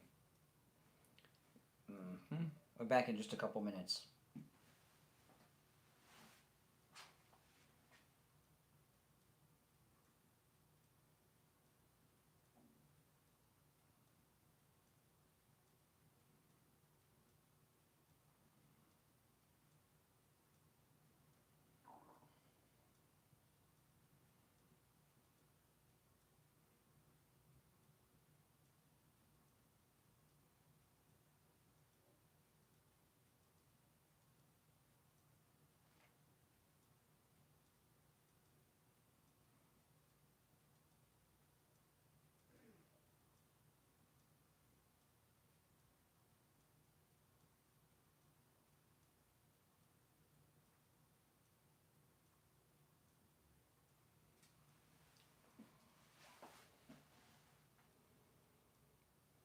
All right, stand by. If you're on hold, hang in there. I'll take some calls when we get back.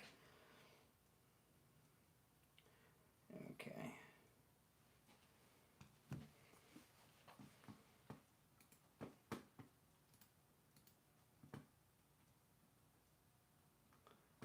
Pull up a couple of things here.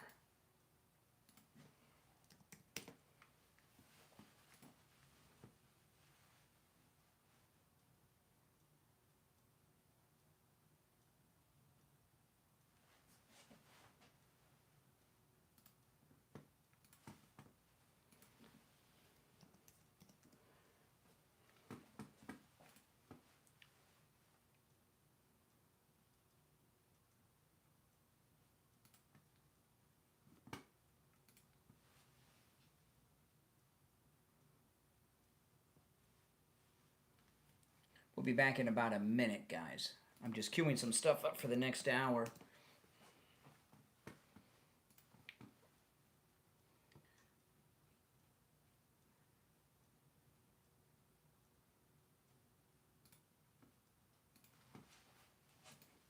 There's one piece of audio that I want to play that I'm looking for. Oh, there it is. There it is. Got it. Okay.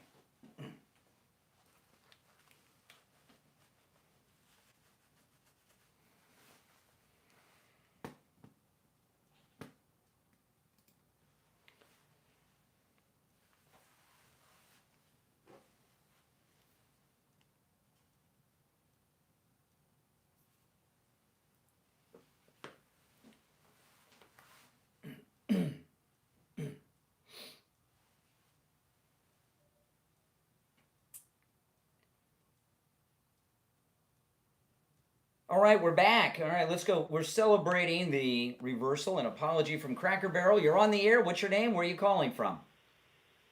I'm Mark from Ohio. Mm-hmm. It's not really about the Cracker Barrel thing. Is that okay if I talk about something different? It depends. Okay. Would you agree with me that our government is not America? No. You wouldn't agree with me that our America is not our government? Are you high?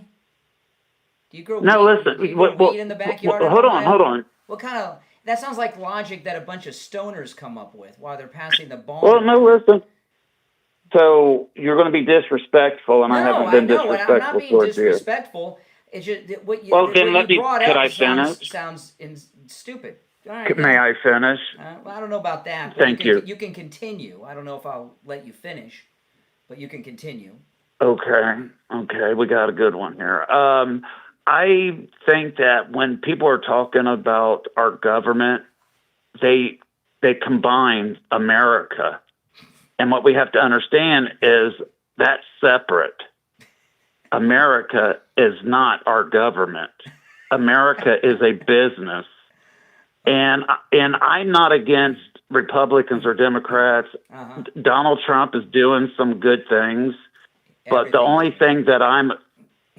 Okay, that's your opinion. You're allowed to have it. What I'm against is martial law. That's the start of tyranny.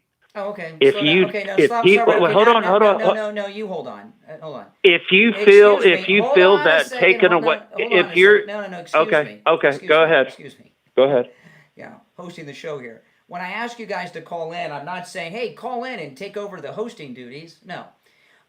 You said martial law. Is there martial law somewhere in the United States that I'm not aware of? Well, this is the beginning of the steps for that. Where's the martial law? Where's the martial law? Can you explain to me? In D.C. right now. There's no martial law in D.C. And I'm all for order. Slow down. I'm all for order. Give me an example of martial law. Well, let me finish my statement first, then I'll give you an example. You said there's martial law. Explain. Yeah, and I want to finish my statement We're almost out of time. I got to take a break in a couple minutes. And I don't have time for some stoner you would stoner logic. So you would prefer to have safety over freedom. Well, that's what's happening right now. What I'm asking you to do is explain to me how martial law is in place in Washington, D.C. I've asked you 3 questions that you have not really answered. And I've answered them, and none of them are on my topic. And God bless you. God bless you. You have a good day, sir. Oh, he can't tell me. God bless you. Have a good day, sir. All right, yeah, go back. Yeah, Pat, is it your turn to take the bong? Is it coming around the circle? There is no martial law in D.C., and Stoner from Ohio knows. The military are not arresting people. Arrests are being made mainly by the Metropolitan Police Department of Washington, D.C., and some by federal agents. They've done over 1,000 arrests. So they've been federal agents and the local D.C. police. The military, the National Guard, are not arresting people. They're there in a presence. I saw them yesterday picking up garbage in a park. Okay? Okay. So they're not arresting people. They're doing police work. They're just there. Washington, D.C., is not a regular city like the city or town that you live in, or New York City, or where I live. Washington, D.C. is not an estate. Okay? I don't think they teach this in schools anymore. The District of Columbia is not an estate. So why is that? Why is Washington, the nation's capital, not in a state? And the answer to that is this. If Washington, D.C. was in a state, like it was in Virginia or Maryland or something, the state government would have authority over the president and the Congress. That's right. Washington, D.C. is not an independent city like New York City or something. Okay? It's the District of Columbia, which is a federal city under federal control. The city government, the mayor and the city council of Washington, D.C., are little more than figureheads. They answer to a congressional committee that runs Washington, D.C. It is a federal city.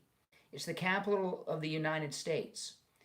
And from time to time, the military has been brought in to protect Washington, D.C. right now from violent criminals who were domestic terrorists terrorizing the city. During World War II, during the Civil War, it was fortified another time. There's been other times, okay, when they fortified the city over the years. But it is Washington, D.C. is always under federal control. It's never not been under federal control. So your idea of martial law or whatever that you're hearing all these liberal pundits and stuff throw around there, it doesn't apply to the District of Columbia. Okay? Yeah, that's right. So, which is absurd. Now, the first duty, and the guy wasn't changing the topic because what he's talking about fits into where I'm going to be going in a bit in the next hour. So it just gave me a good lead in, his stoner stupidity. The government's main focus, and when I say the government, I don't mean just the federal government, your local government, your city government, your county government, your state government, and the federal government, their first duty is to keep the citizens safe. They're responsible for keeping the streets crime-free. And in these Democrat cities, not only have they failed, they're not even trying anymore. They're trying to tell you now that crime is just a part of life in the big city. Suck it up. Criminals got constitutional rights. So we're going to get into that and a whole bunch more as the show goes on. If you're on hold, stand by. My name is Brian. This is the Steve Kane Show. Oh, by the way, Friendly Tire in Margate. You can get new tires out the door and on the road for as low as $75 a tire. Give Friendly Mike a call. 954-977-9445. He gets a lot of people that do ride sharing and DoorDash and Uber Eats and Lyft drivers and stuff because you go through tires so much. His tires, very good, as low as $75 on common size tires on some of the most common vehicles on the road today. 954-977-9445. 954-977-9445 for Friendly Tire in Margate. It's the Steve Kane Show. We'll be back right after this. Okay, there was one other soundbite I was looking for that I've not found yet.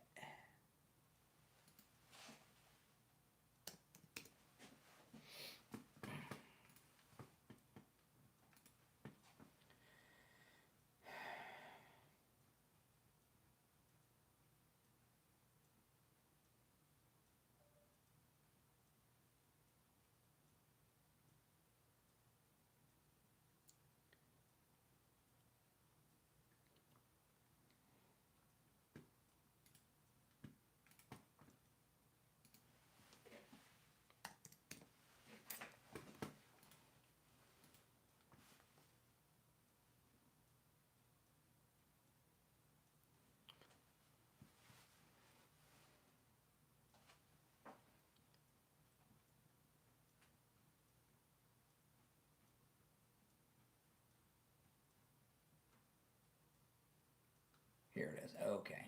No. Guess I have to do it from that.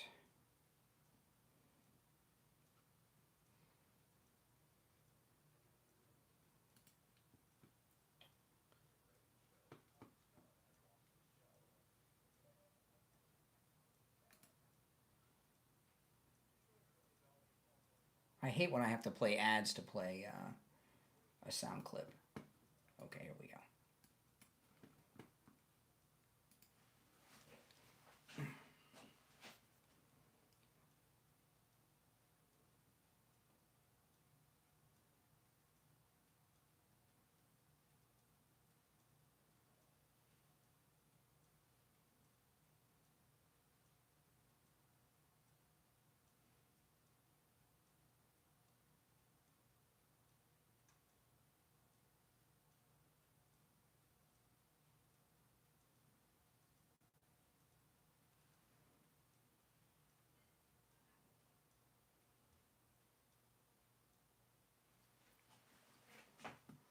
One more I need to queue up. Hold on.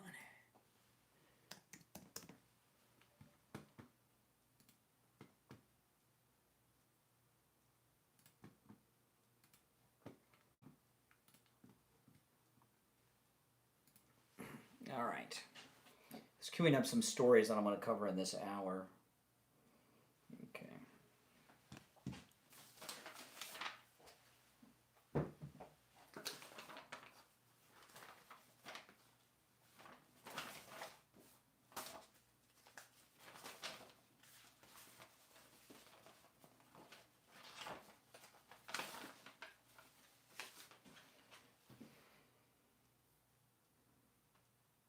just over a minute. We'll be back, about 90 seconds. Oh, man. Yeah, the number to call, if you're on hold, stand by. The number to call in is in the chat, but I'm going to move to some other topics now. But you're welcome to call in about the Cracker Barrel victory still, but I'm going to move on to some other topics.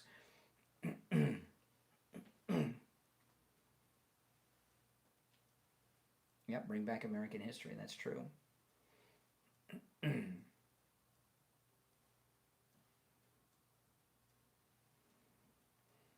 1 minute.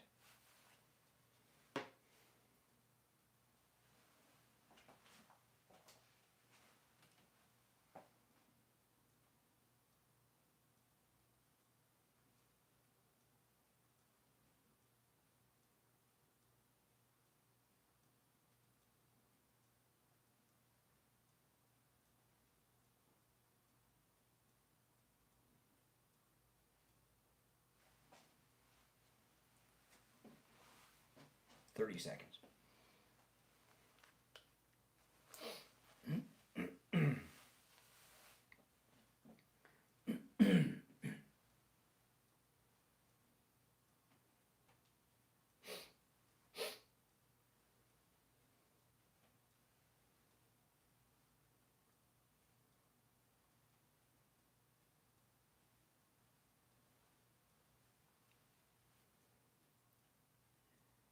We're back. Hour number 2 has begun. My name is Brian. This is the Steve Kane Show. If you're on hold, stand by. I want to shift into the D.C. I got a lot of topics to cover here. If you're on hold and want to talk about Cracker Barrel, you're certainly welcome, because I will be revisiting our Cracker Barrel victory, courtesy of our favorite president, Donald Trump.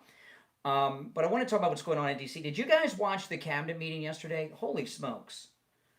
That was such a beautiful thing. That cabinet meeting went on for how many hours? Yesterday, we had the whole cabinet there and the president for hours and hours. And I was wondering, I said to my wife, I said, who's running the country? Who's running the country? Because they're all in there. It was great. And these cabinet meetings are so historic that you really got to appreciate them. We have never, this is maybe the 4th, 5th cabinet meeting that we've seen in its entirety. We've never seen cabinet meetings before.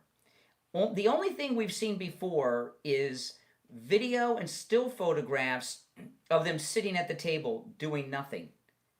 We're actually getting to see the working cabinet meeting with the press there asking questions.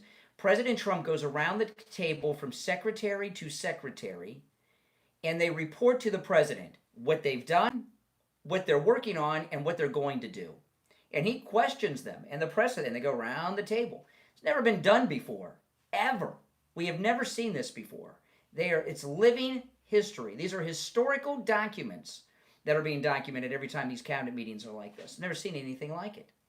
And the press is there asking questions of anything they want. It's like me with the open phones. It's open forum to ask anything.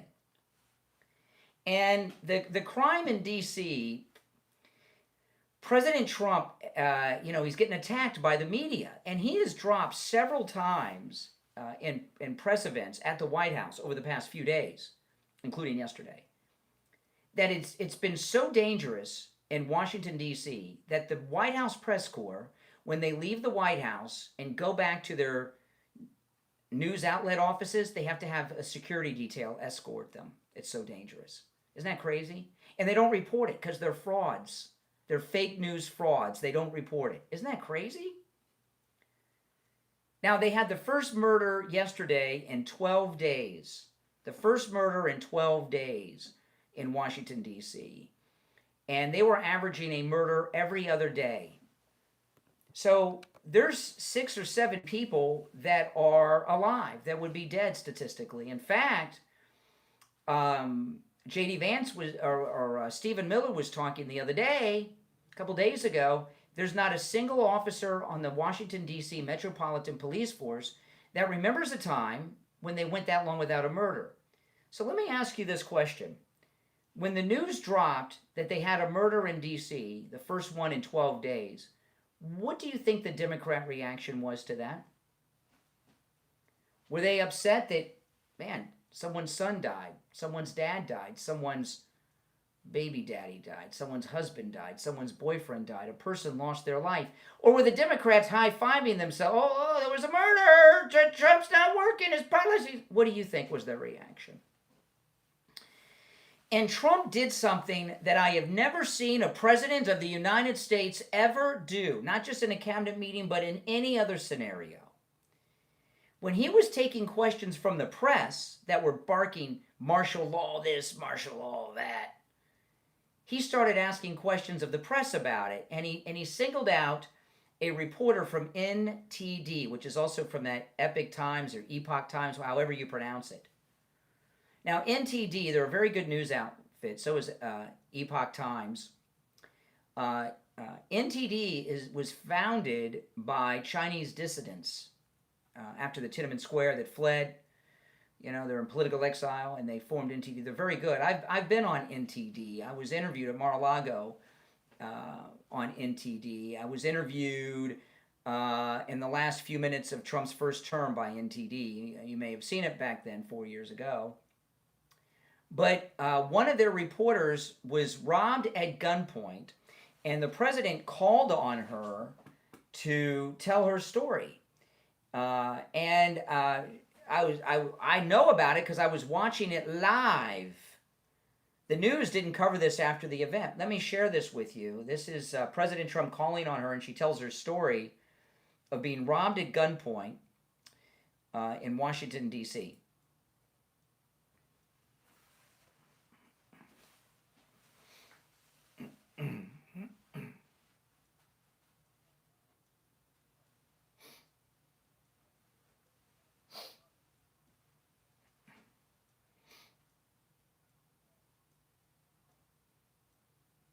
That's right.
Wow.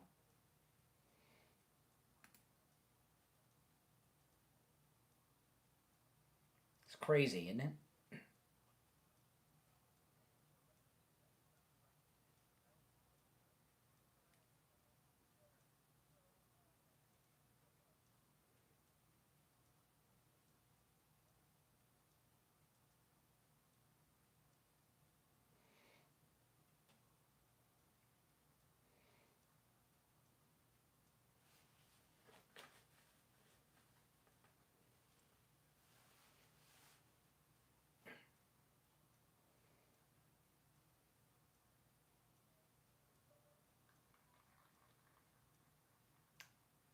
By the way, that's the cabinet and the president applauding her, not these nasty, vile, twisted souls of the media who are pissed off at her for telling this true story of being pistol whipped in D.C.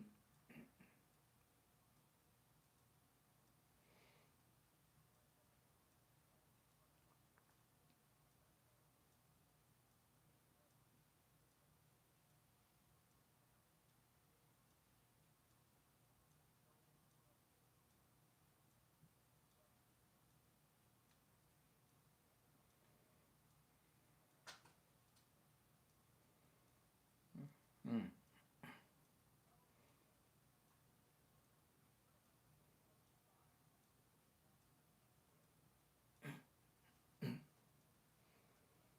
Amazing.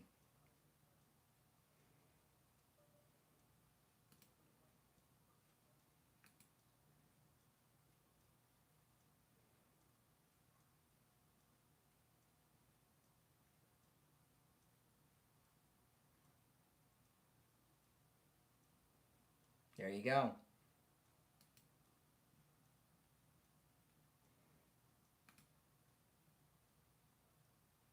Yeah, I mean, what a story. We have 2 members that we know of the White House press corps that have been mugged at gunpoint. This nice reporter from NTD and Brian Glenn, Marjorie Taylor Greene's boyfriend, who's with Real America's Voice. He was with Right Side Broadcasting for many years. He was robbed and mugged at gunpoint too. And the only 2 we know are from conservative media. You know, the president said so. There were other members of the White House press corps that have been robbed and mugged, and they're covering up the story because to tell their story is good news for Trump in their mind.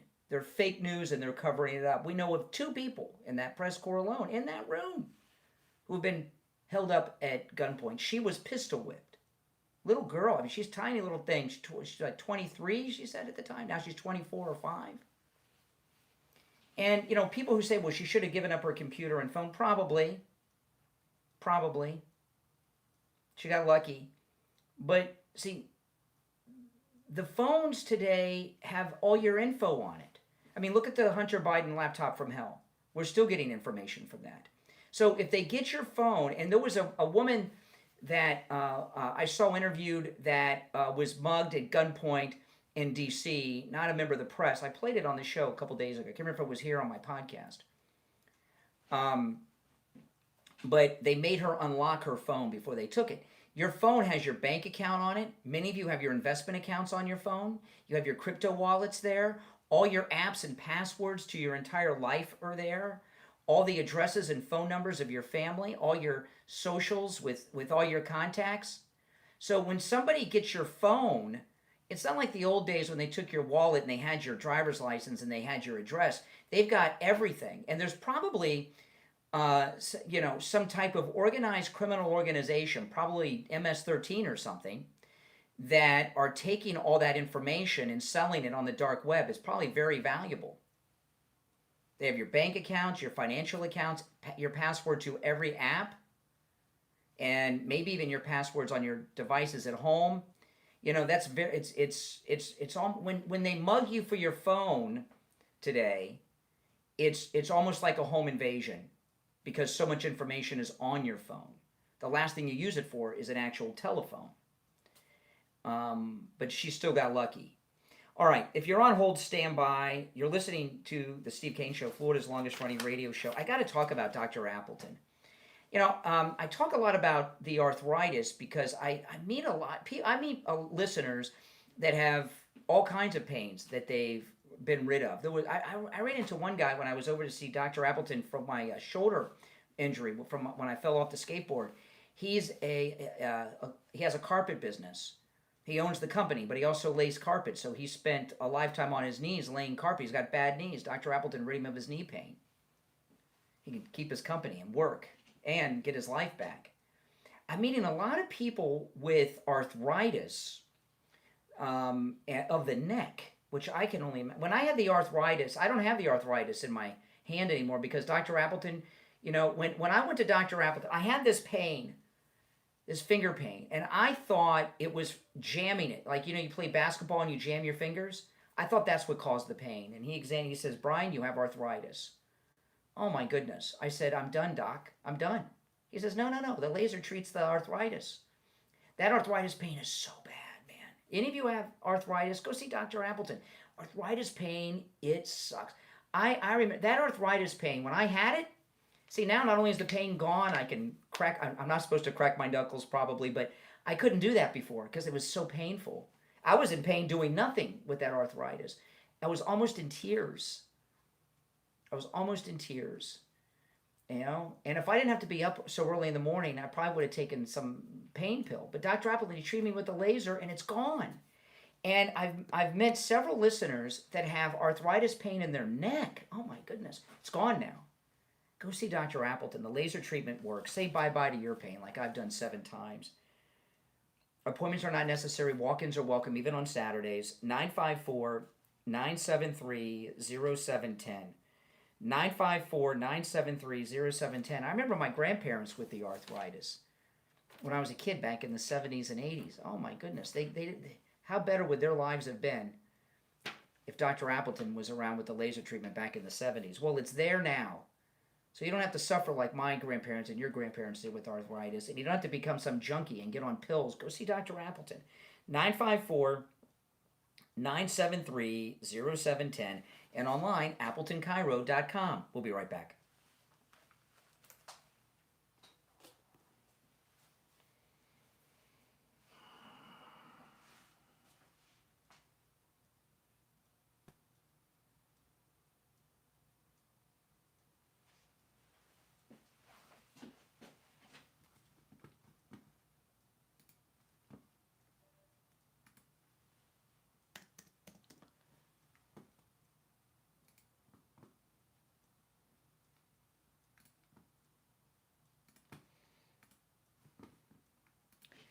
If you're a Medicare recipient or you have a family member who is, mom, dad, spouse, aunt and uncle, call Chapter.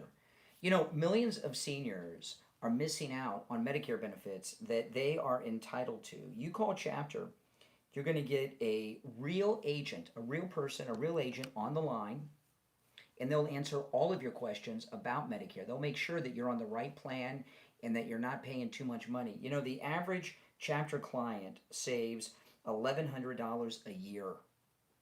It's completely free. They cover all 50 states. So no matter where you are in the United States, Chapter can help. The number's in the description of the video. It's also on your screen, 805-754-3033. Give them a call. You're going to get a real agent on the phone. They'll answer all your questions. And in a few short minutes, you'll make sure that you're not paying too much and you're getting all the benefits you're entitled to. And because they're a national company, they have access to all of the over 24,000 Medicare policies out there. 805-754-3033. 805-754-3033. Give them a call. You'll be glad you did. We'll be back in about 90 seconds. If you're on hold, hang in there.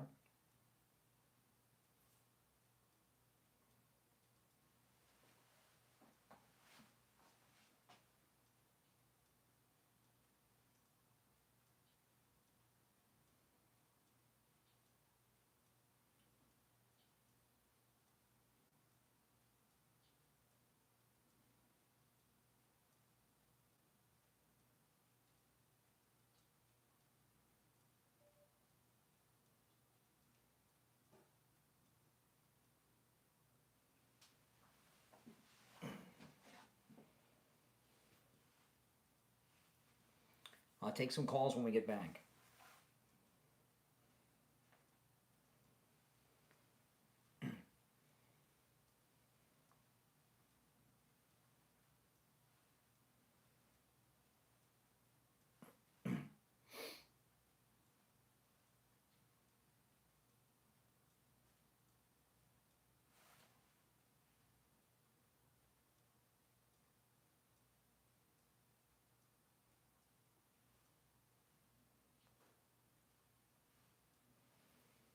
We got about 30 seconds and we'll be back.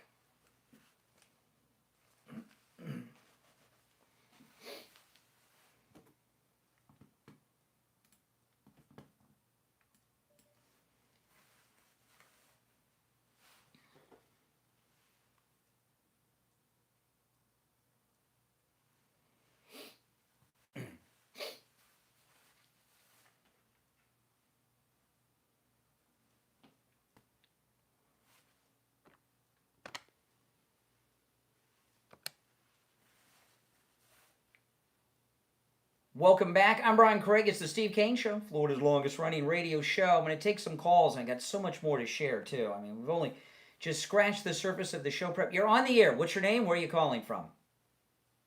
Yo, my name's Brian, coming from Minnesota. You called me. I assume you have something to say. Oh, yeah. So I assume you still support Trump, right? I will support Trump for the rest of my life. Sure. So that's, I don't want to sound too rude right off the bat, but that's kind of why we call you guys cult members. Well, you know, the majority of the people are in this country are behind MAGA. That's why Cracker Barrel reversed course yesterday. The people that are not with Trump are a small group of people. You're the cult, the Never Trumper cult. All right, sure. Do you have any, like, reason why you believe that most people are MAGA? Because he just, yes. Not only did he recently win the national election in all the battleground toss-up states and flip blue counties red in liberal states like California, he posted a short little statement, Cracker Barrel should reverse course, go back to the old logo, yesterday on True Social. Within 2 hours, Cracker Barrel reversed everything, apologized, admitted their mistake, apologized, and reversed all of their wokeness. And they're going back to the old logos. They're stopping the restaurant redesigns. And they're doing that because Trump said they should do it, and the majority of the people in the country agree with him. So they reverse course, because to not reverse course would have been to put themselves out of business. Since you asked if I have any evidence of it. Just in the news this morning, there's evidence of it on the front page of every news outlet. Okay, so again, your evidence that most people like Trump is because Cracker Barrel got it. No, he just won the Cracker Barrel did something that no other company or liberal organization has done. They reversed what they were doing, admitted they made a mistake, apologized to the country and to their customers, and 100% reversed what they were doing, which is what MAGA people were they doing? Asking. Well, if you're not up to date on the news, I can't help that. But I don't really care about Cracker Barrel. I'm sorry. You probably don't care about a lot of things, like working. No, I care about a lot of things. I care about, like, the famine going on and Gaza. What time do you go to work today? I'm actually starting my vacation today. Your whole life, I bet, is a vacation. What do you do Sure. for work? Do you want to talk about politics? What do you do for work? We are talking about politics. Yeah, I'm on a repair line for a hearing aid company. What kind of hearing aids do you repair? Behind the ear ones. So someone's hearing aid doesn't work. They bring it to you. What do you do? I don't actually fix the hearing aids. I fill out, like, forms, and I. All right, so you don't want to talk. You want to talk about anything but politics. Got it. See, you're not sophisticated enough mentally to understand we are talking about politics. See, liberal bums like you are the ones that don't like President Trump. People that work. Yeah, can we talk about President Trump, or are you scared? The only thing I'm concerned about is you boring my audience. But hey, listen, we had a good conversation. I appreciate the call. Enjoy your vacation. His whole life's a vacation. Boy, you're on the air. What's your name? Where are you calling from? No, you're asking me finally? You're on the air. What's your name? Where are you calling from? Hey, what's going on? Steve from New York. How are you? All right, Steve. What's on your mind? So, yeah, listen, I'm honestly so tired of our country being represented by a bunch of beta bitches. Excuse my language. No I know you don't like that. Please. No profanity, please. I would appreciate that. Okay. Go ahead. Continue without profanities. I'm sorry, I got the feedback going on in the background Well, from stop your using live profanity. stream going on. Go ahead. All right, so I thought New York was a great country. New York Minute was like a second. Shut up and let me talk for a second. Jesus Christ, only you only got 3 fucking views, you fucking pussy. Oh, there we go. All right, first dump of the day, Mike. Oh my goodness. He was trying to first dump of the day. If you're on hold, stand by while we wait for the delay to re-engage. You know what? It's time.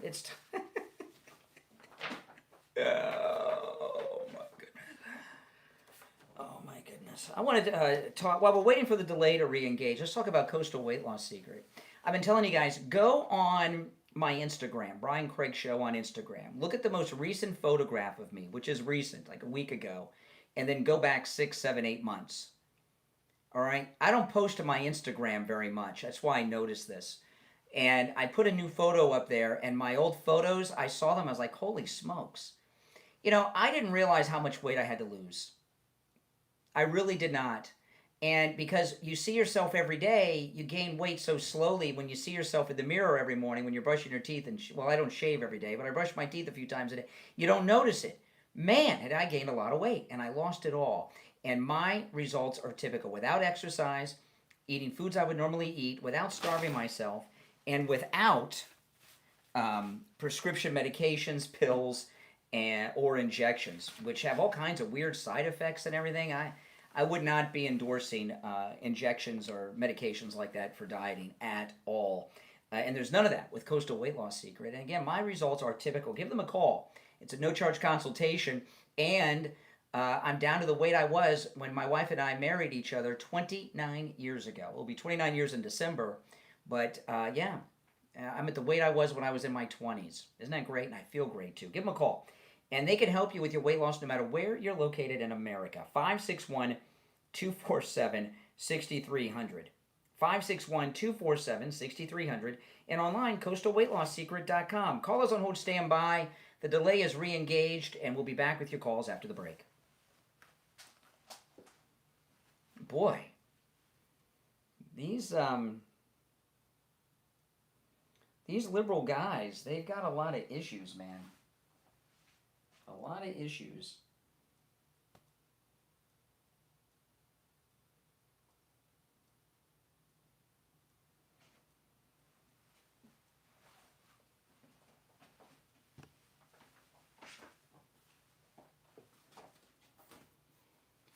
There's a lot of anger with them.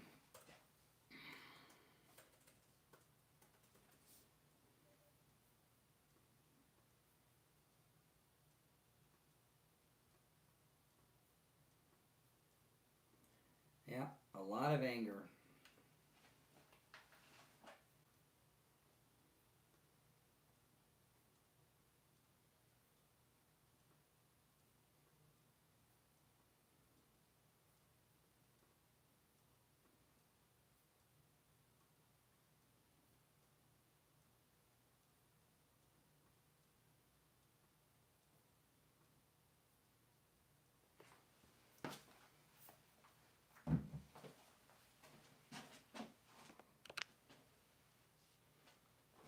Okay.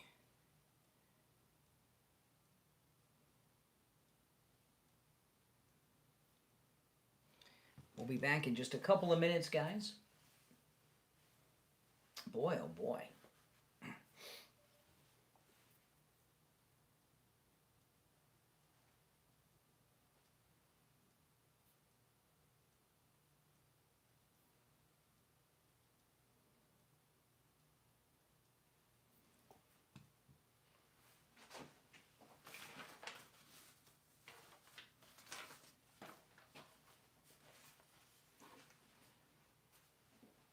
If you're on hold, stand by. I'm going to play a clip or two and then go back to the phones. Why do you think these liberal guys are so angry? And with the profanities, I mean, they just, the slightest challenge, and they just lose their minds, right? I know, it's crazy. They go from 0 to 60 real quick. Yeah. Warp speed, yeah. That's why they live at home with their parents. They're non-functioning adults. They can't function in society.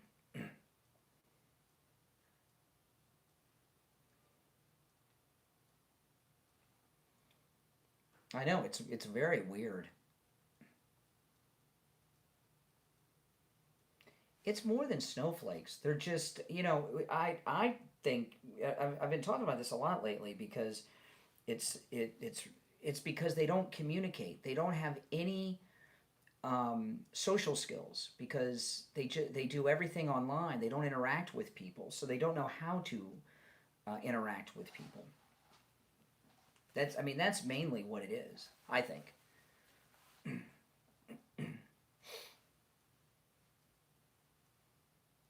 What else could it be? That's what it is.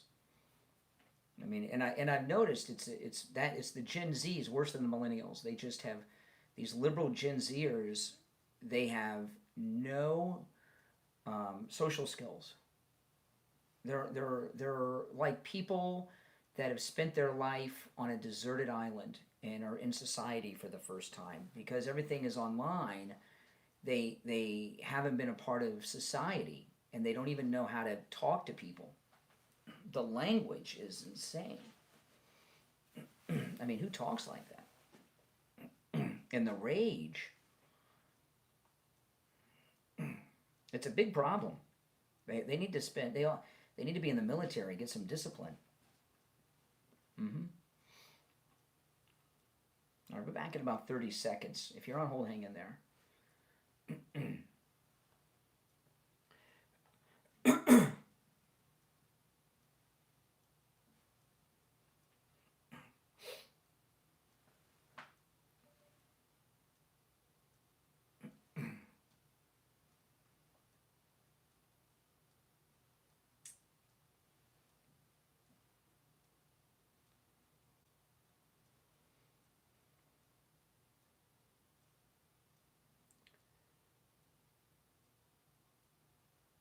All right, we're back. There's one opening on our board at 1-888-465-2631. I'm Brian, Steve Kane Show.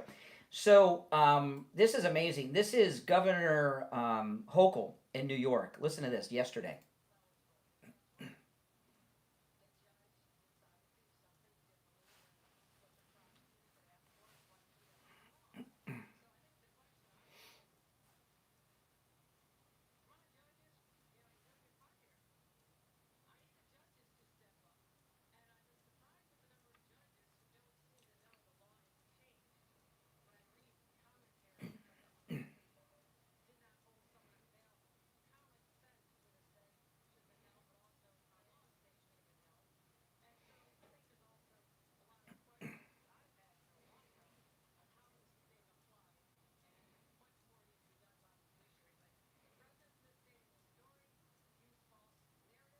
Okay, now she's trashing Trump there at the end, but Governor Hochul has done something no other Democrat's doing right now.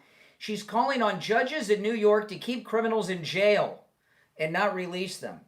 Isn't that something? We haven't heard a Democrat do that in quite some time. Listen to this. This is Jamie Raskin yesterday. I almost didn't recognize Jamie Raskin because he didn't have the shower cap on. But this is Jamie. I know Governor Hochul, the Democrat governor of New York, calling on judges to keep criminals in jail. So here's Jamie Raskin without his shower cap on CNN yesterday. Listen to this stupidity. Well, they're not arresting people, Jamie Raskin.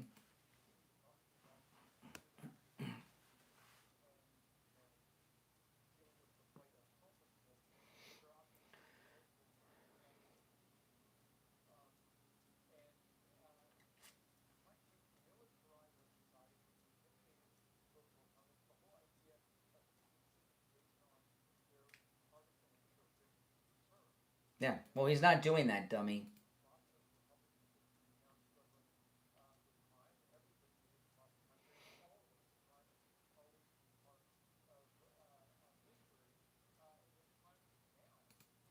Crime has always been a part of our history. What is he saying? Well, it's always been a part of our history, so let's not do anything about it? Is that what Jamie Raskin is suggesting? You're on the air. What's your name? Where are you calling from? Hello, Brian. Charles from Arizona. Good morning. All right, Charles, what's on your mind? It's just kind of funny how the Democrats like to call us the cultists, and they like to call Donald Trump an authoritarian. Have they not been paying attention to what the Democrats have been doing and all the information coming out about them? Mm-hmm. Yeah. I mean, look at this. Look at this Democrat Fed board member who, like Letitia James and Adam Schiff, is involved in some mortgage scam, but she's voting on how the entire American economy goes. Come on. Yeah.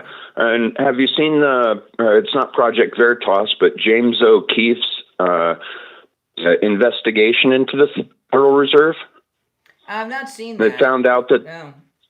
there's a guy right underneath Powell who is saying that Powell absolutely wants to go down as somebody who resisted Trump. So he's intentionally not lowering the rates. I can believe that. His term is almost up. He's got like maybe 4 or 5 months left of his term. Oh man, that's a shame. It's going to be so long. Well, President Trump's finding a replacement. He could still fire him, and he's just finding the right replacement. During that, he talked about it yesterday in the cabinet meeting. Yeah, it's a shame that it hasn't been able to they haven't been able to do it already, because those guys have been screwing us since what was it, FDR? He can do it, but he went. Sadly, he got some bad advice with this idiot Powell when he appointed him in his first term. So this he doesn't want to fire him and replace him with somebody else who's going to mess things up. So he's making sure he gets the right person. And this woman who he fired from the board, he's going to get a new chair and he's going to get a new board member appointment. Because she's being accused of federal mortgage crimes or something. You can't be on the board of the Fed if you're under investigation for some type of crime, especially a financial crime involving the banks. Yeah. This brings me to another idea. I've been thinking about it. I really love the way our system is set up. It's not perfect, but it's the best Earth has ever seen. On that, I'm going to move on and agree. All right. You're on the air. What's your name? Where are you calling from? Hey, this is Steve from Staten Island. Hey, Steve. What's up? Yeah. Well, yeah, I'm just listening to this. It's amazing. Here we have one of the best presidents we've ever had, making every state safe. Yep. And these people say are practically on the side of the killers, the murderers. It's just impossible to think that what's into their minds. Democrat, what's good? You ask a good question. The Democrat Party is a lot smaller today than it was a year ago. Yeah. So many people have gone to the MAGA movement, right? And who do they have left? Radical lunatics and racist, and apparently violent criminals is a new constituency that they're reaching out to. So they're trying to keep violent criminals in business doing crime, apparently. Yeah, because when that lady gave her story, I was really moved, because here she is being attacked, and Trump sees it, and he's showing it off to America, saying we can be safe, we can do this. That's right. Yeah. Well, that's thanks so much for your. All right, take care. For your work. Yeah, appreciate the call. You're on the air. What's your name? Where are you calling from? You're on the air. Once, twice. Oh, yeah, sorry. You just made it. I was just hanging up. Yeah. Yeah, my name's Dwight, calling in from Minnesota. Mm-hmm. I'm curious what you have to say about Trump signing an executive order banning the right for us to burn the American flag. I support that. Sure. Why? Well, the American I did a whole show on this yesterday, which you should go and watch. But I'll tell you a couple things. One, you just can't go and burn the Supreme Court never said that you can go and burn the American flag anywhere you want. They never said that. That's a liberal urban legend. You're aware of that, correct? No. Tell me what the Supreme Court actually said in that decision. So you cannot go and commit arson in the middle of a park or in public or in a place where you could endanger other people. They've said that you could burn the flag, but you have to be able to do it under certain situations where burning things is legal. Okay? The sidewalk in front of the White House is not a place where you can go out and commit arson. But you asked why I don't support burning the American flag, because the great American flag is a great symbol of our country. There are people who have literally died for that flag, and I find it offensive that people want to burn it. You know, if you oh, you're triggered? Is that it? You find it offensive? Yeah, sure, yeah. If you go to So, like, if Kamala Harris said that it's like offensive to misgender a trans person, would you be okay with that because it offends us, and we want to censor free speech because it offends us? Speech is not. Are you serious, dude? Speech is not arson. You know, if you're in a public That's not what the place, Supreme Court ruled. yeah, they did. They didn't rule in favor of public arson. If you went to, as an example, if you went to the headquarters of the NAACP and you burned a Black Lives Matter flag, you would be arrested. And depending on you won't. Yeah, excuse me, I'm not finished. And depending on what jurisdiction you were in, you could very well be charged with a hate crime. There have been people. Liar. No, this is all true stuff. There have been people. Give me a source. There have been listen, when you grow up and you have some life experience and follow the news and the issues, you'll know these things too. There have been people that 28, I'm way more mature and smart than you. Excuse me, I'm speaking. There have been people who have been arrested because they put tire marks on a rainbow flag that was in the street and charged with hate Yeah, crimes. they did that on purpose. So what? So what? So I'm just if you're in curious. favor of burning the American flag, you can't put tire marks on a rainbow flag on the street that's part of the road? All right, take care. Oh my goodness. A little conflict there. You're on the air. What's your name? Where are you calling? No, not you. Oh my goodness. You know, most liberal ideas are not well thought out, are they? Now I want to talk about Tom Laporta and Laporta Roofing. It is rainy season. Let me tell you, at my house, it was raining so hard, and the winds were really rough yesterday, too. Now, I love a lot of people don't like rainy season. I love rainy season, hurricane season. I don't like hurricanes, okay, or tropical storms, but I like the heavy rains because my trees and my bushes and my landscaping, all of my landscaping is native Florida, stuff, so it just survives on the rainwaters, and I love it because I could almost hear my hedges. We got a drink. They were sucking it up, the water yesterday, but the rains were hard. And if you've got a wet spot on your ceiling, even if it's the size of a coin, you've got a leak in your roof. And the leak in your roof is bigger than that coin size wet spot on your ceiling. And the reason that is it takes a while for that water to get down to the ceiling. I learned this the hard way. Many years ago, before I knew Tom Laporta, I had a wet spot on my ceiling when I had the first hurricane season in the house I live in over 20 years ago. And I went up in the attic, and I have the insulation in the attic. There was a massive pool of water. I mean, a pretty big pool of water that was being held up by the insulation in my attic. And it was so I had this little tiny wet spot, but I don't know. I could have had probably a few gallons of water up there. It was pretty scary. Yeah. So give Tom Laporta a call. He covers both the east and west coast of Florida and everywhere in between. And he's also not just a roofer, he's a general contractor, which under Florida law allows him to deal with your insurance company directly for the cost of the repair or the replacement of your roof, which speeds things up a lot. This number rings directly to Tom Laporta's cell phone, 954-604-4602, 954-604-4602. That's 954-604-4602, and online, LaportaRoofing.com. Call us on hold, stand by. Back after this.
We'll be back in 2 minutes, guys. 2 minutes.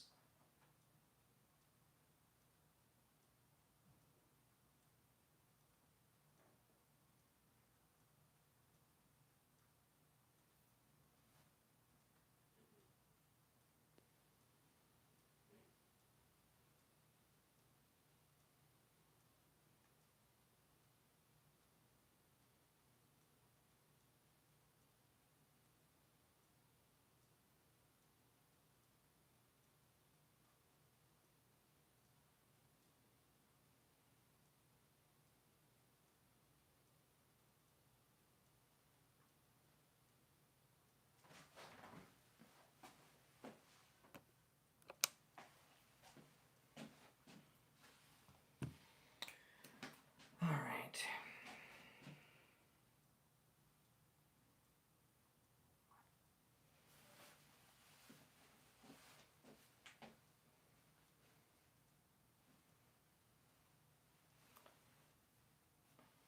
One minute, we'll be back.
Welcome back, everyone. It's the Steve Kane Show, Florida's longest-running radio show. My name is Brian.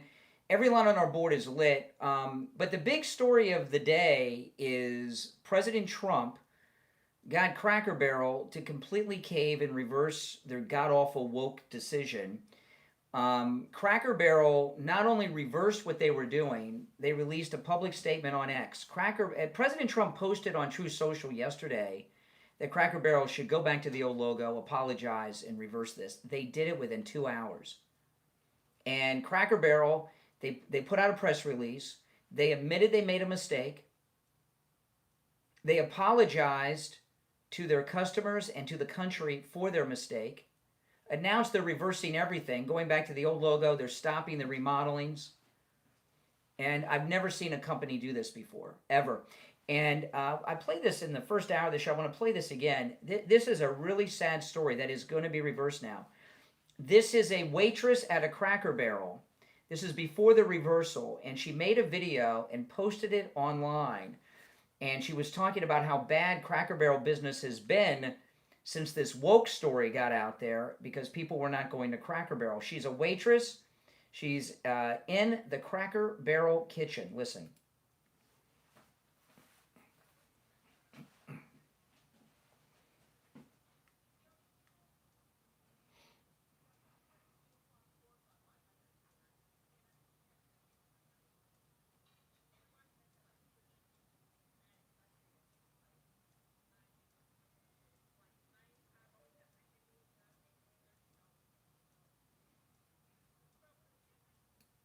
Yeah, 3 tables, $13 she made. So now it's okay to go to Cracker Barrel and leave some big tips, okay? Try to make up for the few days that these workers suffer from because of this woke idiot that's been running their company. You're on the air. What's your name? Where are you calling from? Hello? Oh, my goodness. Yes, you're on the air. What's your name? Where are you calling from? I'm Johannes from Germany. Oh, okay. Where in Germany? Yeah, so... Where in Germany first are of you? all, Where in Germany are you? I'm in Dresden. Dresden. What time is it there? In Saxonia, Dresden. What time is it? Sorry, what? You heard me. Oh, it's 2 o'clock. Okay. All right. Go ahead, Germany.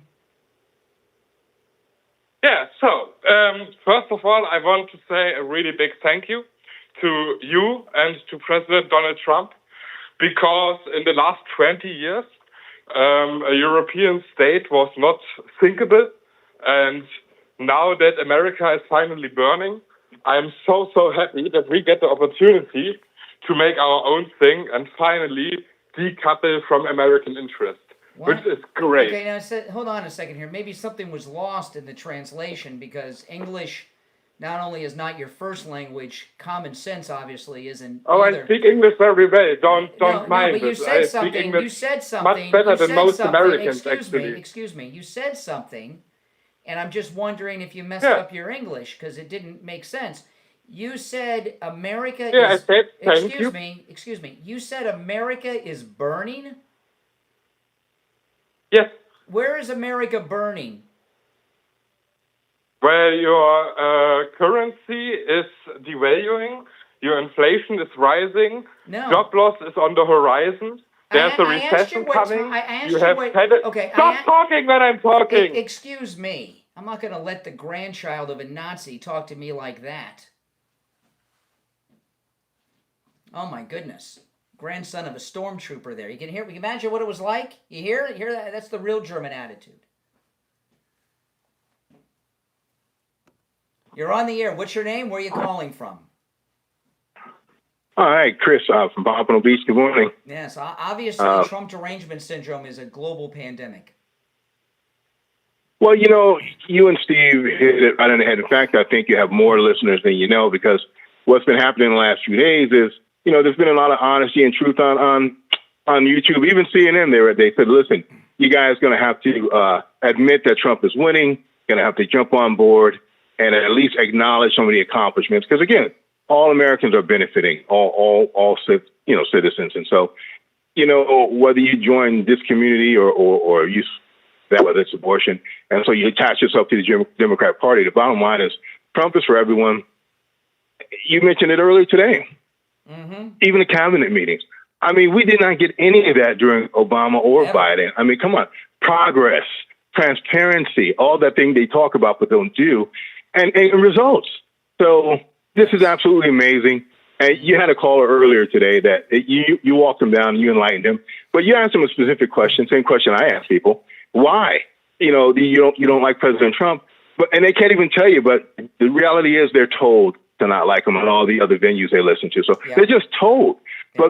But President Trump is so awesome. So no, you're doing awesome, and I like I said, I think you have more listeners than you believe, because every day more and more people are jumping off that. And I got some information yesterday. I got the ratings for my podcast yesterday, which I was gonna share early, but I might share these with Steve later. But I got the ratings. There's a company that does ratings for podcasts.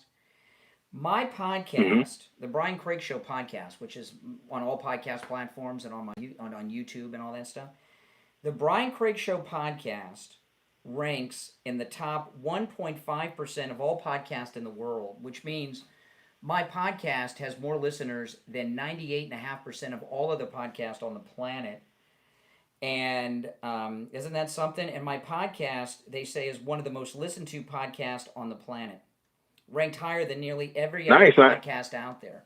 Now, I'm not claiming that I'm outranking like Joe Rogan. Okay, I'm not insane, but my my podcast is one of them. It has millions of listeners every month, many millions. It's amazing to me. I got that news yesterday, and I was like, I was like shocked and numbed. It's amazing. It's scary when you have so many people listening sometimes. That's a good thing. I remember months back when you mentioned that it was climbing, but yes, listen, I don't common usually sense. toot my own horn, but when I got that, I mean, gee whiz.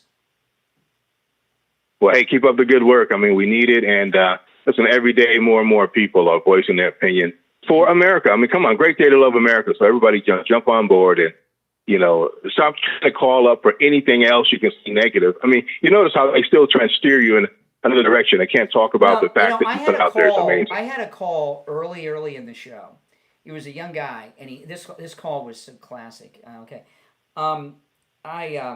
this was not on the radio. Okay, because I start the online show before the radio show in the morning sometimes. So this was before, Mhm. okay? And he called in and he was asking me, am I in support of punishing people who don't use the preferred pronouns? And I said, no. I mean, it's America. You can misgender people all day if you want. And we were going back and forth, and he dropped an F-bomb. And I said, why? And why'd you use the F word? And he says, well, it's a free country. I can say whatever I want. I said, well, wait a minute. You want to punish people who call a he a she or a she a he. It didn't even occur to him what he was saying. Amazing. I mean, absolutely amazing. Sometimes in the same sentence. Yeah, I mean, it was insane. So you guys could go back and rewind and hear that call. It was an amazing. It was amazing. When I asked him about the F word, I knew where I was going. I wasn't expecting it so easy to do the shakedown on him, but he. But after I exposed that, he didn't know what he was. He didn't know where he was coming from. It was like he had a concussion after that. Double standard, exactly, and they don't realize it, Mm-hmm. Right, and one of your callers mentioned it earlier. Say, hey, they want this from Republicans or conservatives, but they're doing the same thing 5 times over. That's right. So yeah, I mean, come on, grow up. All right, Chris, I gotta run. Take care. We're gonna take our break for the top of the hour. It's the Steve Kane Show, Florida's longest running radio show. If you're on hold, stand by. I'm Brian Craig. Steve will be joining us. Our number 888-465-2631. We'll take our break for the top and be back with more and Steve Kane after this.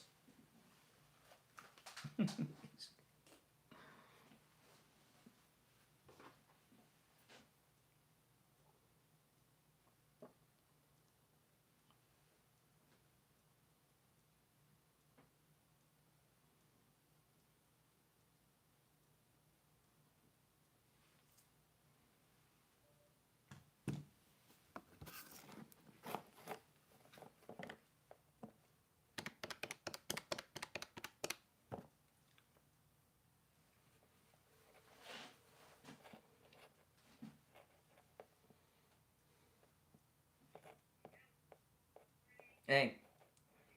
All right. Hold on. I'm going to put you. Yeah. Mm-hmm. Yeah. Yeah. Hold on one sec. Mm-hmm. Yeah. Hold on.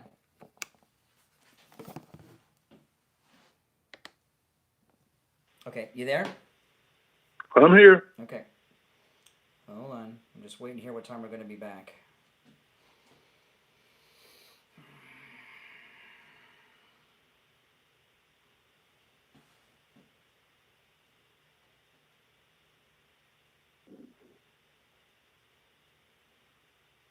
Okay. We got about 90 seconds. Sounds good.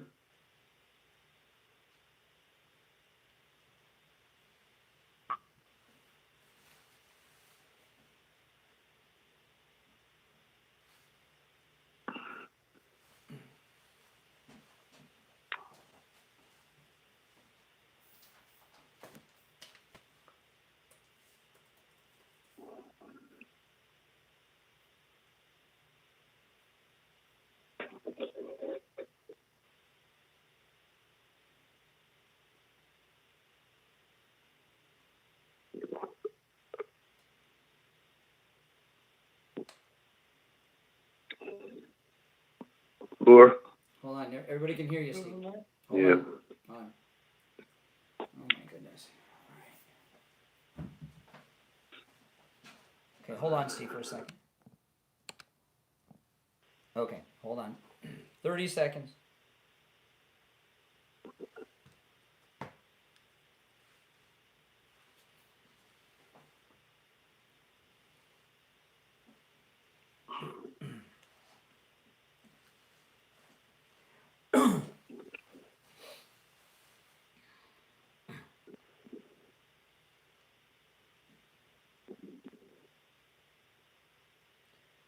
All right, the third hour has begun. My name is Brian Craig. This is the Steve Kane Show, Florida's longest running radio show on the radio since 1977, celebrating 49 years on the radio. Calls on hold, standby. Steve Kane joining us. Hey, Steve. Good morning. How are you today? Oh, I'm doing so well and wonderful. I mean, this is. I heard the great news on your podcast. That's right. I was in shock. I know a lot of people listen to my podcast. Okay, I'm not. Congratulations. But I didn't know that many. More people. I have more listeners than 98.5% of all other podcasts in the world. That's pretty crazy. That's a lot of listeners. Yeah. Well, I started the podcast over 10 years ago, and what had happened was I'd see all these people that we knew that were in radio, and they'd go off the air and start a podcast, and I said, things would have, and they all failed, right? Randy Rhoads, George passed away, but his podcast was a failure before he passed away. His show died long before him, and I said, the idea is to start a podcast while you're on the air, so you stay on the air with the podcast. So I started that over 10 years ago. And I'm just, it's amazed. Millions of listeners a month. That's crazy. I'm gonna have to. Shows you what perseverance can do. That's right.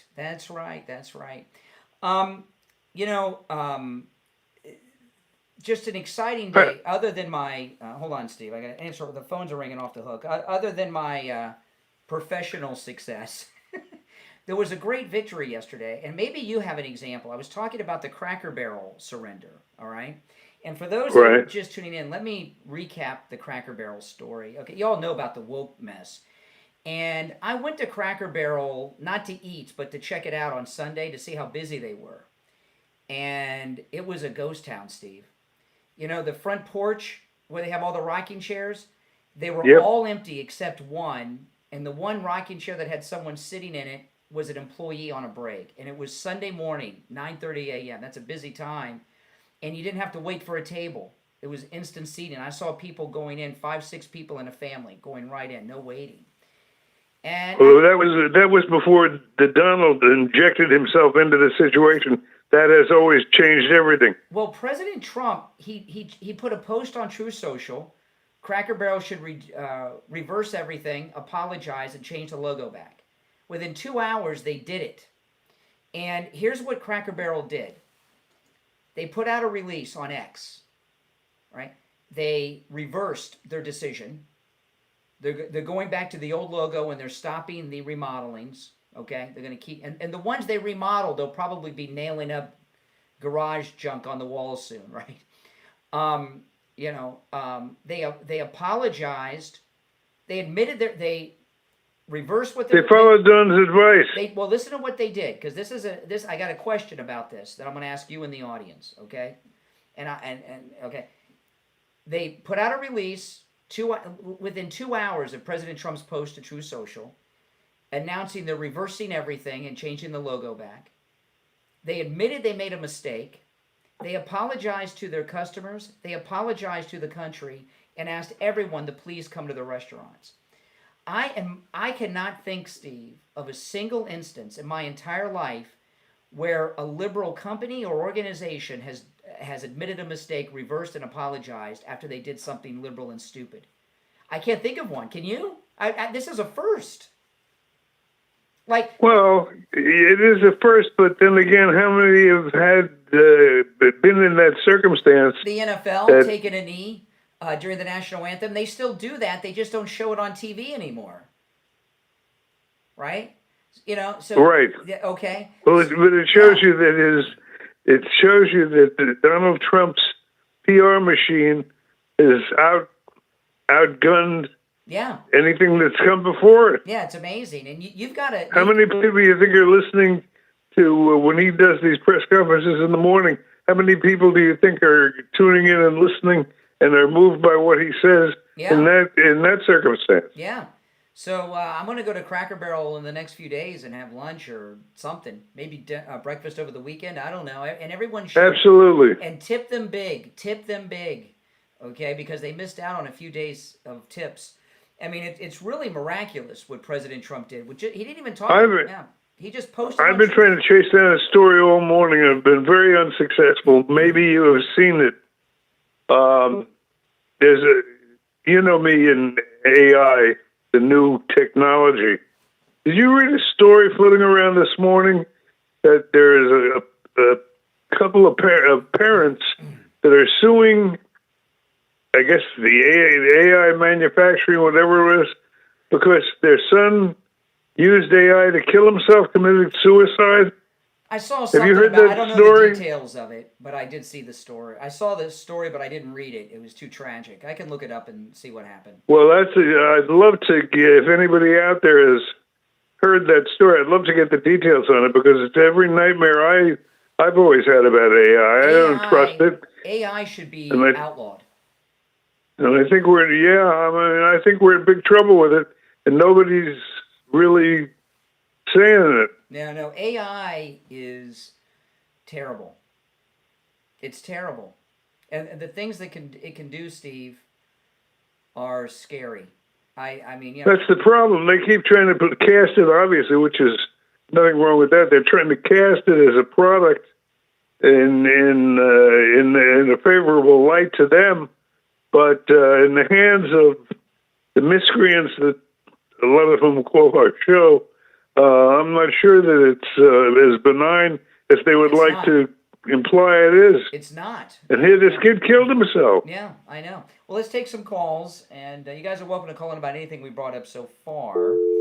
You're on the air. What's your name? Where are you calling from? You're on the air. Once, twice. All right. I hear them breathing, but they're out. Okay. That's the way it is. If you're on hold, hang in there. Hang in there. Our number 888-465-2631. It's a toll-free call. Hold on. I gotta put. The phones are just ringing off the hook. All right. If you're on hold, okay, you're on the air. What's your name? Where are you calling from? Once, twice. All right, you're out. Okay. Let's try another one. You're on the air. What's your name? Where are you calling from? Hi, Brian, Steve. First time calling. My name is Bill from Boca. Hey, Bill. What's up? Hey, Bill. I read part of that story this morning about the AI and the suicide, and what it was, the AI told the kid how to make the noose, and then complimented him on how well he did making the noose. Well, you know what happens with that's crazy. What happens with AI?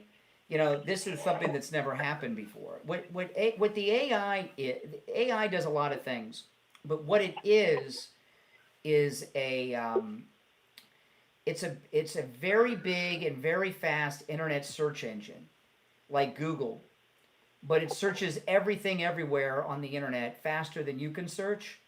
So he could have gone on there and asked it how to tie certain types of knots and everything, and that's how it came up.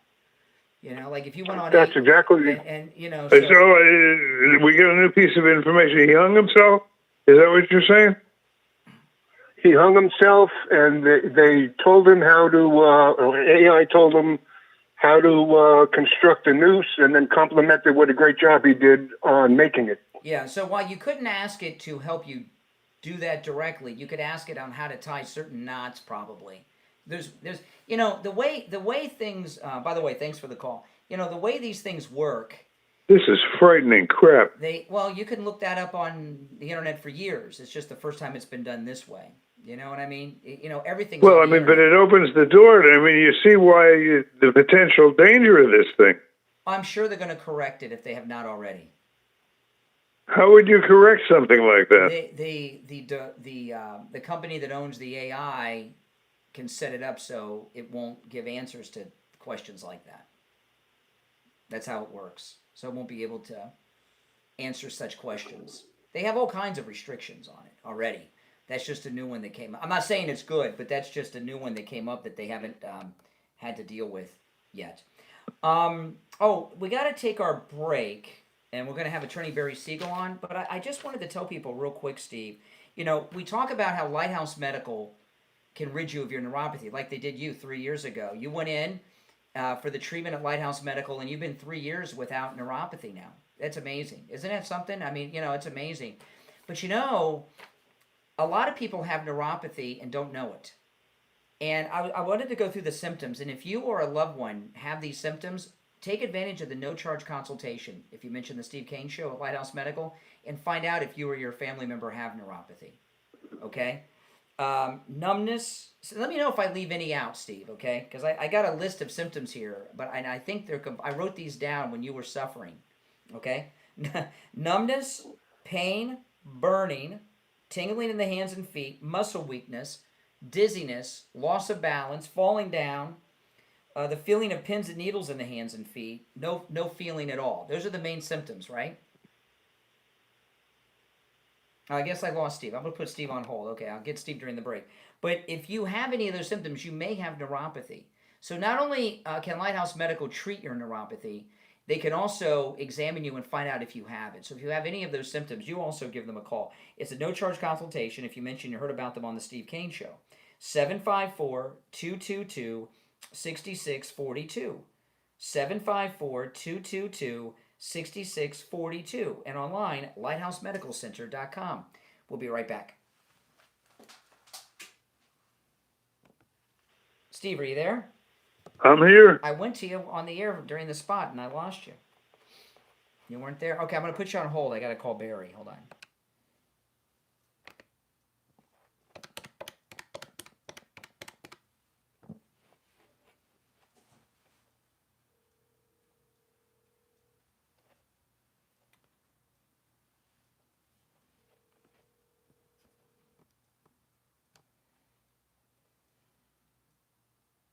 Hey, Barry, it's Brian.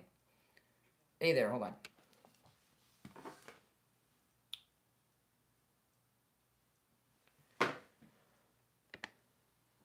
All right, Steve? We got yes, I'm here. 1 minute. Well, 1 minute, we'll be back.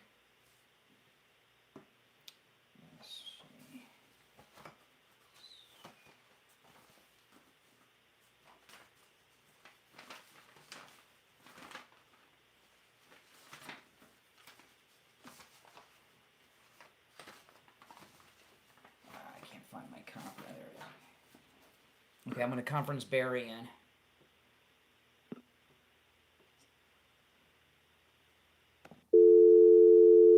Barry, we got about 30 seconds.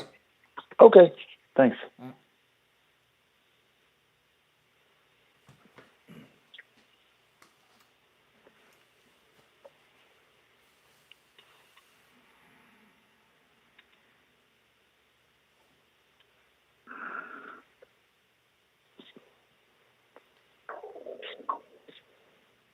All right, and it's time to check in with Attorney Barry Siegel from the Siegel Law Group. Attorney Barry Siegel, good morning. Brian, good morning. How are you today? I'm doing well. What's on the agenda today? On the agenda is the question that how many of you would like to have the courts involved in your estate plan? How many of us enjoy going to court? You know, for those listeners who have a Juris Doctor degree and are practicing law and they're getting paid to go to court, then, you know, I'm sure they enjoy it and they're getting paid. But other than that, the experience of going to court, I haven't really talked to anybody who likes going as a party. For example, a traffic ticket, or a divorce or some kind of a civil dispute. Any of those things, those can be very, very distressing, stressful, and it's expensive, it's time-consuming. Anything that goes to court is public record, and it takes a lot of time. And it's the same thing with your estate. If you don't set things properly to a court, and specifically I'm talking about two things, of course, probate and guardianship, your family can end up having to deal with this, having to hire lawyers and spend a whole bunch of money on that, court costs and other costs involved, spend a whole bunch of time. So the assets, let's say, for example, when it goes through probate, can take anywhere from, I'd say, 9 months to 2 years to get to your beneficiaries. Whereas if you have a trust, the assets can go to your beneficiaries very quickly with minimal to no cost. It's a private process, not public, and your family's not going to have the stress of going through this process. Same thing with guardianship. If you lose your capacity during your lifetime and you don't have things set up properly, your family will have to go to court, spend all the money, time, aggravation, have a public process, and you don't even have the chosen to handle your financial affairs during your incapacity that you would have wanted.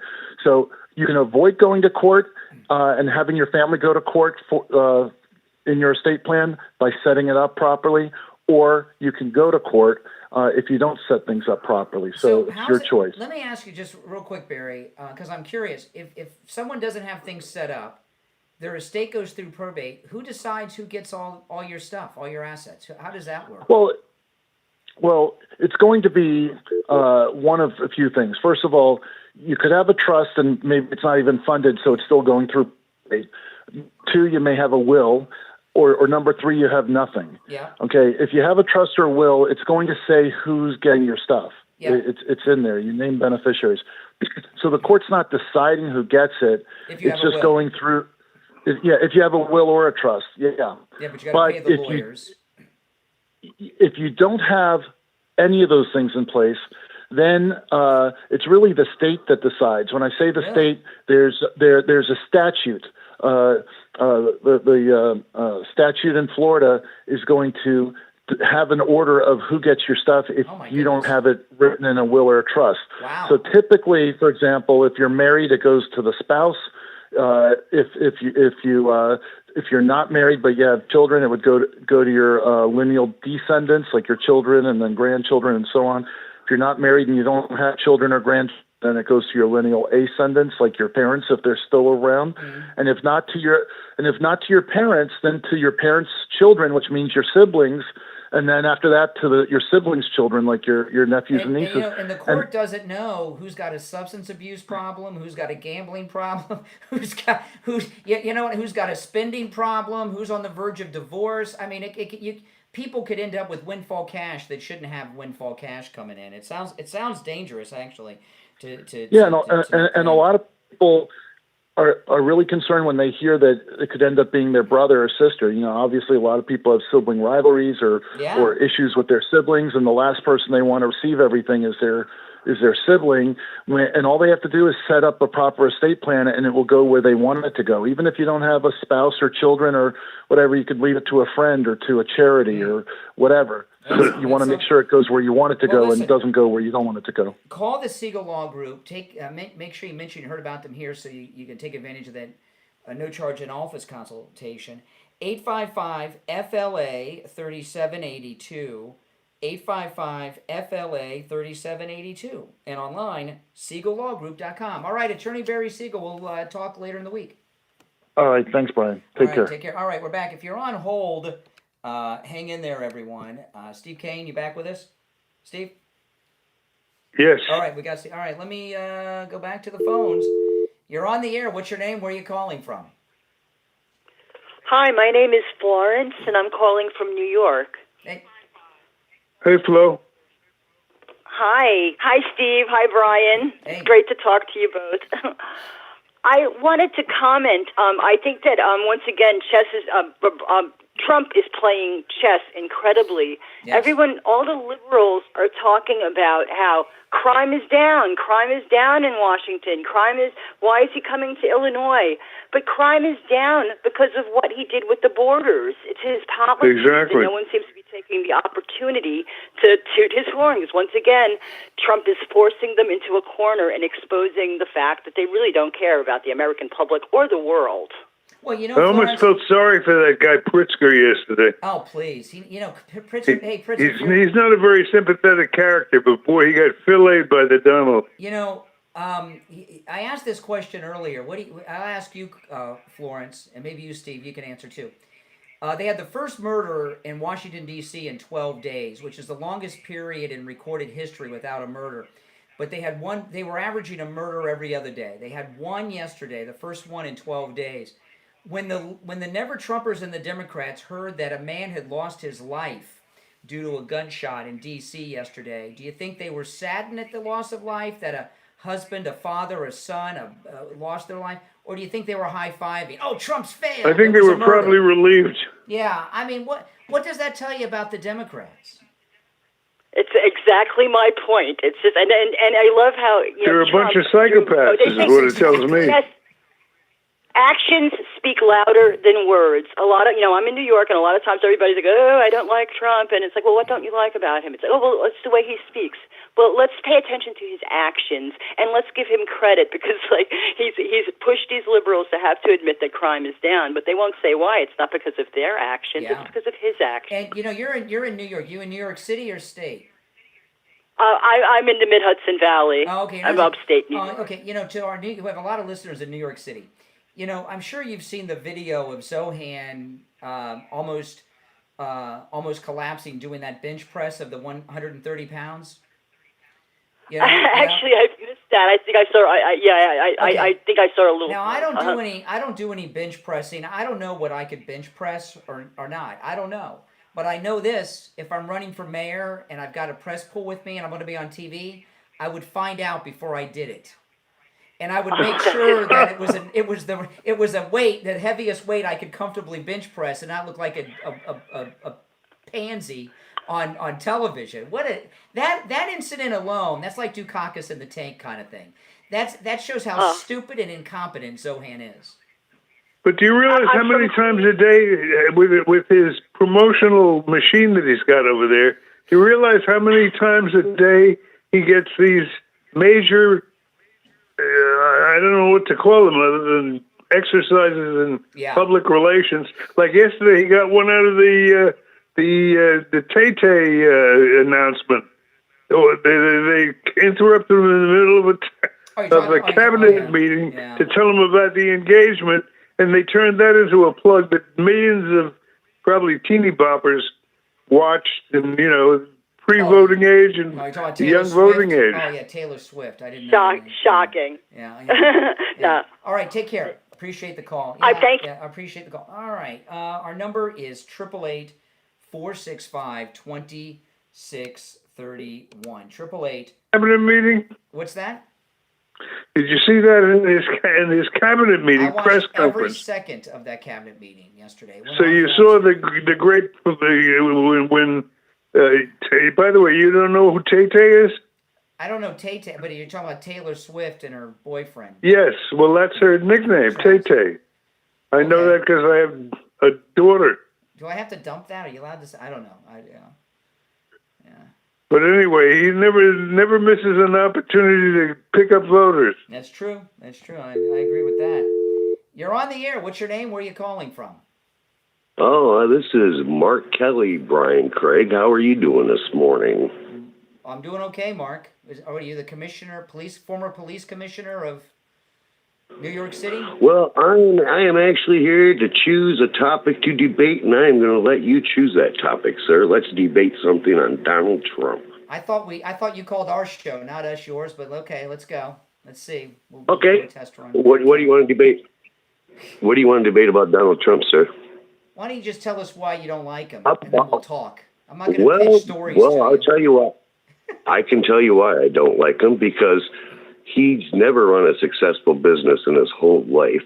There are actually adult women right now who are talking about Donald Trump raped them at Mar-a-Lago.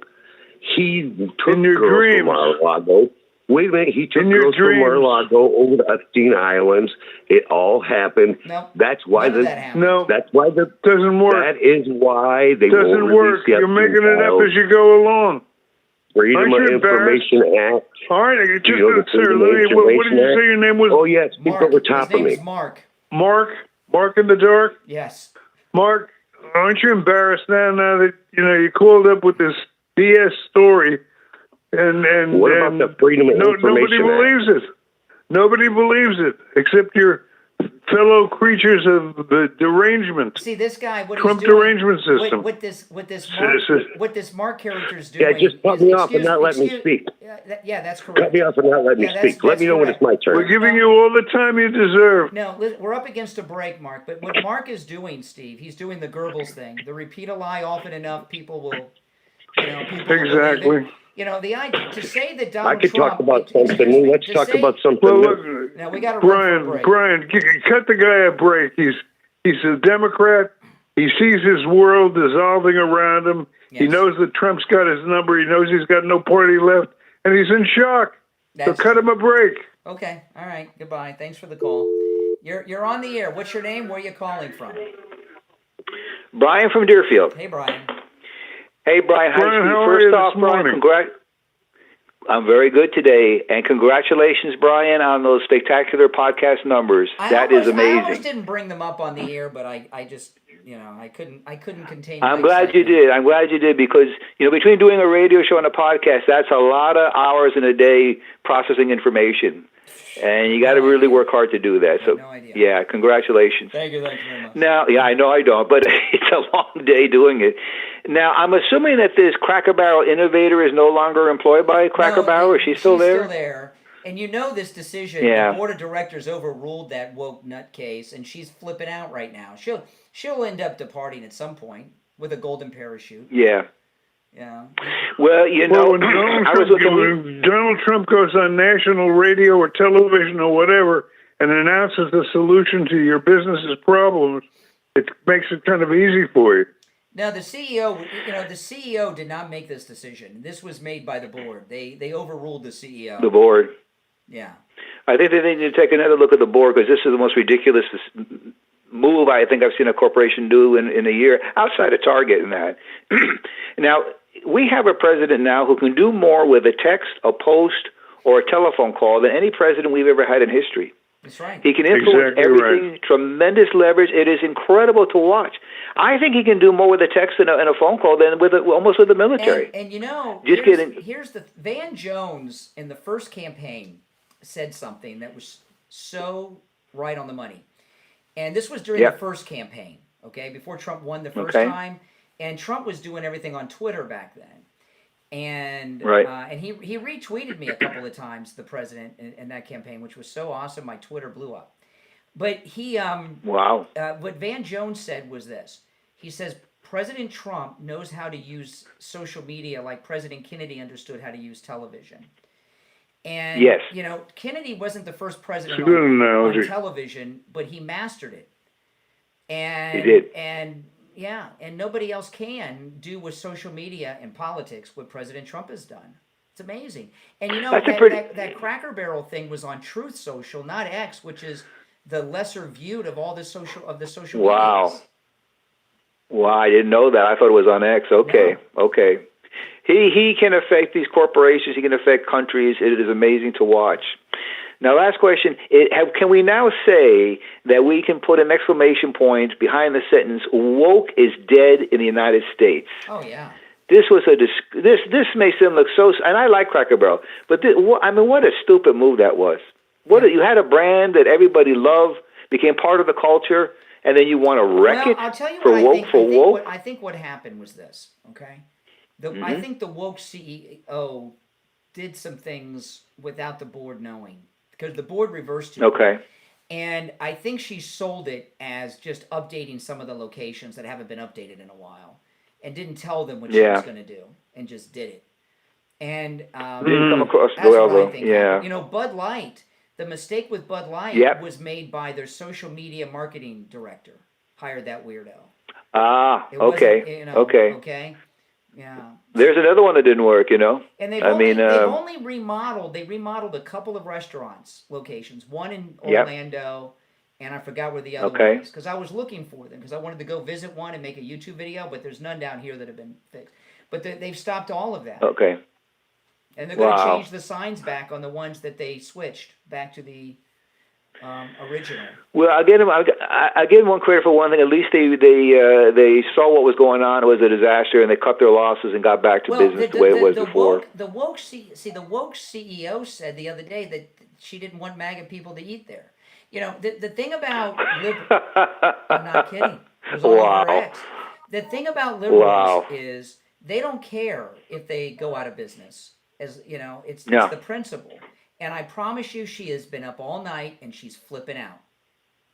Flipping out. Oh yeah, absolutely, absolutely, she's completely hysterical, like these idiots that we talk to on the phone.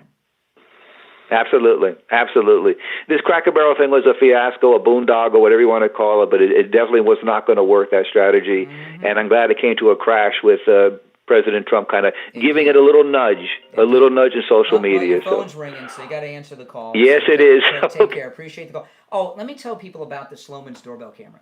Now, you can get a doorbell camera for free from Sloman's with the installation of your Sloman Shield, and it's a great addition to your home security system. It's part of mine. It's part of It's part of the security system at the radio station as well, and the doorbell camera is amazing. But people don't break into your house every day. But what I do have is DoorDash, Instacart, and that kind of stuff, Amazon deliveries, the UPS guy. And when they pull up in front of the house, I got a notification. I know they're there before I do. And I also get a notification when there's a door-to-door salesman coming, and I know not to answer the door. So get a free doorbell camera. It will change your life. You don't want to answer the door for people you don't know, okay? And no matter where you are, you can see who's at your door. No matter what, like when we're on our cruise, I can see, we're in Aruba. I get a notification. I'm in Aruba, and I say, oh, look, there's UPS coming. Also, Sloman's is going to give you a free customized home security system and professional installation when you use their low-cost central station monitoring. You get an LED touchscreen, a motion detector, 10 contacts for the doors and windows, a lifetime warranty, a backup battery, plus you'll get a free doorbell camera with the installation of your Sloman Shield. Give them a call no matter where you're located, toll-free, 833-283-5050, 833-283-5050, 833-283-5050. We'll be right back.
All right, Steve, you there?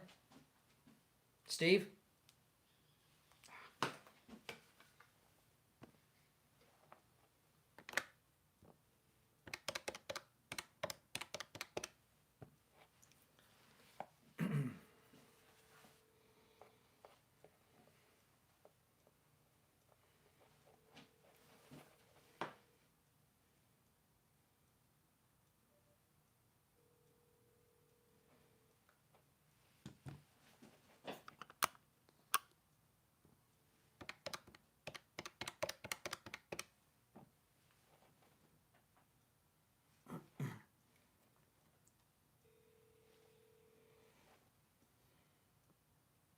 Hey, hold on.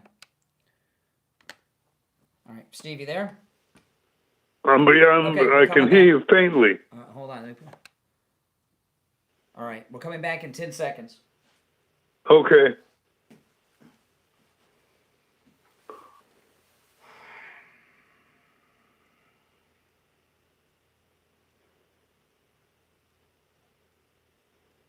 All right, we're back. I'm Brian. Steve Kane's here. I got to apologize to the audience. I took the last couple breaks late, so we're kind of in a traffic jam. So I have a short segment, and then the last segment will be a full segment. So it's my fault and my apologies, okay?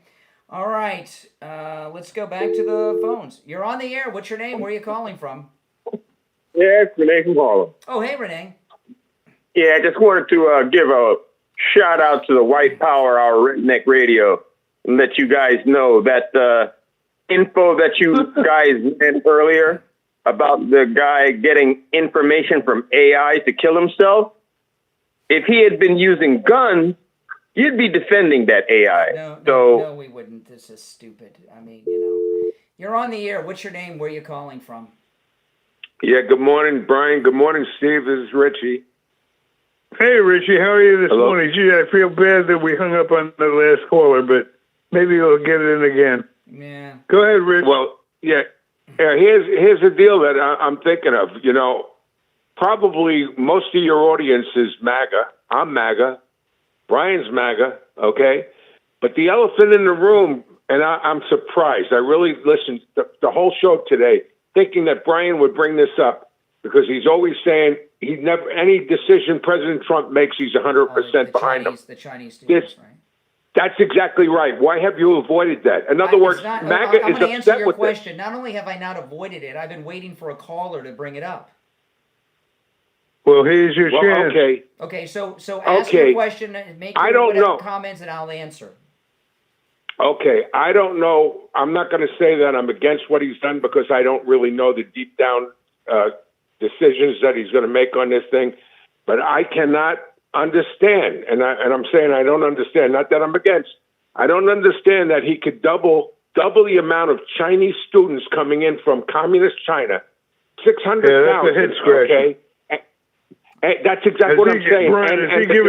Brian, Richie brings that up before we move on. I wanted to ask you, has he given a reason for that? Because I don't understand that either. Yes, he gave a reason. He gave a reason. Okay, go ahead. He gave a reason. His reason was, I get along with Xi now. I mean, we're close, and we're getting along with China. That was his reason. If that was it, that's not a very good reason. It's an excellent reason. It's an excellent reason, and I'll tell you. Oh, my God. Okay. What are you talking about? I've been waiting all morning. I am surprised that it took this long for someone to bring it up. Obviously. Well, let me say something. Well, you want the answer? You want the answer? I do, but I just want to let him answer. More things in. Richie, let him answer. Obviously, President Trump has made a deal with China on something, and whatever Trump got from China is bigger and more important than these students. He made a deal. But it's so big we don't know what it is? We may never know what the deal is. We may never know. Oh, Steve. Okay. How many? What's the number on that, Richie? Is it 800,000? 600,000. 600. Okay. 600,000. Yeah, he's obviously twice as much as we have. Yeah. Well, let me finish this. And those are 600,000 openings that Americans are not going to be able to take. Yeah, but not just that, Steve. What President Trump has ran on in the past, he said that I want to educate people in our colleges, and then I want to keep them here because why educate them and let them go back to their countries? So now we're going to have 600,000 little commies. All right, well, let Brian explain it. Richie, calm down. Let him. I already did. You got your chance to ask your question. Let Brian explain it. I've already did. I said, obviously, President Trump has made a deal with China where he got something that is so bigger weak. Than this. That is so weak. That is so weak. We've eliminated China. Why else would Trump do it? That's why I'm scratching my head. I mean, listen to me. They let in the Chinese spy balloon under Biden. You can keep repeating the same thing over and over. I mean, Well, we know they bought land from us, and now we're bringing in all these people. Why else would President Trump trust them or we don't? No, Richie, Adolf Hitler. Listen to me. Why else would Trump do something like that? I don't think. Why didn't he tell us? Why wouldn't he? I don't know. I really don't know. I'm kind of confused. This is like against MAGA. No, and to me, this is terrible. Well, sometimes you're overlooking the obvious. Maybe it was a mistake. No. It was Yeah, Brian will never admit it. Brian will. Yeah, I'm going to tell you something, Steve. Hitler, and I'm going to bring up Hitler because I'm not going to compare Trump with Hitler. That's stupid. As you're doing, but you cannot blindly follow. You cannot blindly follow somebody without even questioning them. And Brian does it. He has, and I'm blindly following. I just trust. I trust in Trump. You're not? I trust in Trump. You trust him. That's blindly following, my friend. That is blindly following. It is. You know Trump, okay? He always puts You America and the nothing. American people first. He wouldn't do something like that without a good reason. Well, what Richie knows that you don't seem to recognize is that Trump is human. And then if you're human, what do they say? To err is human. This isn't the thing you just make. I'm going to tell you what I believe. I'll tell you what I believe. I'll tell you what I believe, Steve. If you want to, I'd like to hear it. I believe that he knows that if he doesn't do this, a lot of these colleges are going to fold up, and he wants to save the colleges in this country. No. Oh no, you don't think that's the reason? No. Why would he give Harvard all this money? He's got. In other words. I'm sure. Listen, I got behind on the breaks. We're going to take this one on time, but I'm surprised it took so long for someone to bring it up. I'm going to put you and everyone on hold, and we'll be back with the Gold Report.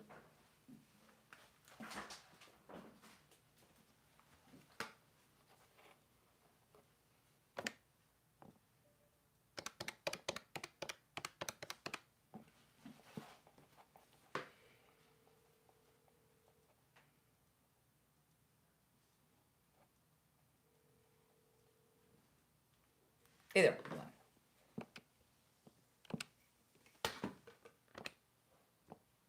Steve? Yes, I'm here. All right, hold on. I'm going to conference William in a minute. Okay. We got 1 minute. Okay.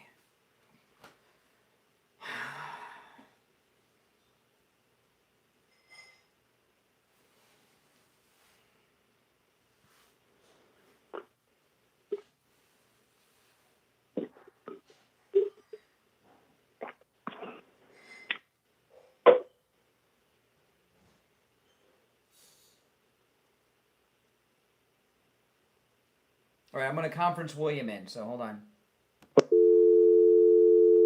All right, William, we have about 30 seconds. Okay.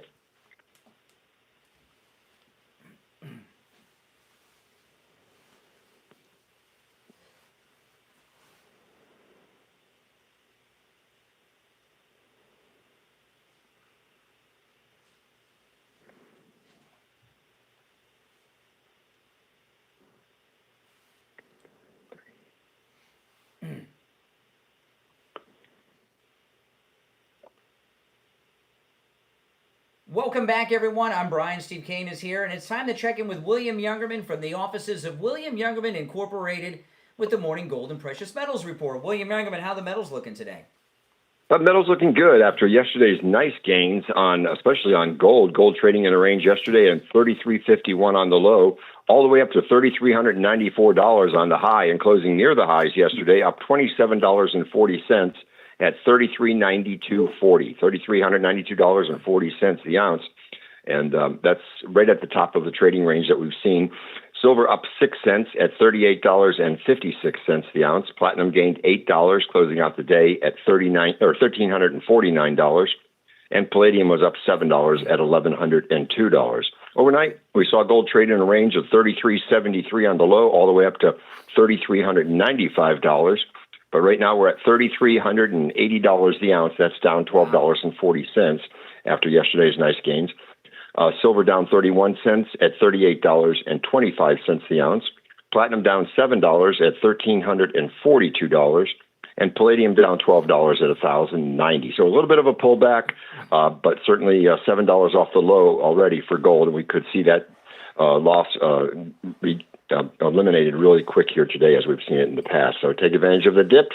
They don't last for very long. And gold at these numbers, $7 is peanuts. I mean, now let me ask you. You know, silver over 30 is $40 and $50 silver realistic?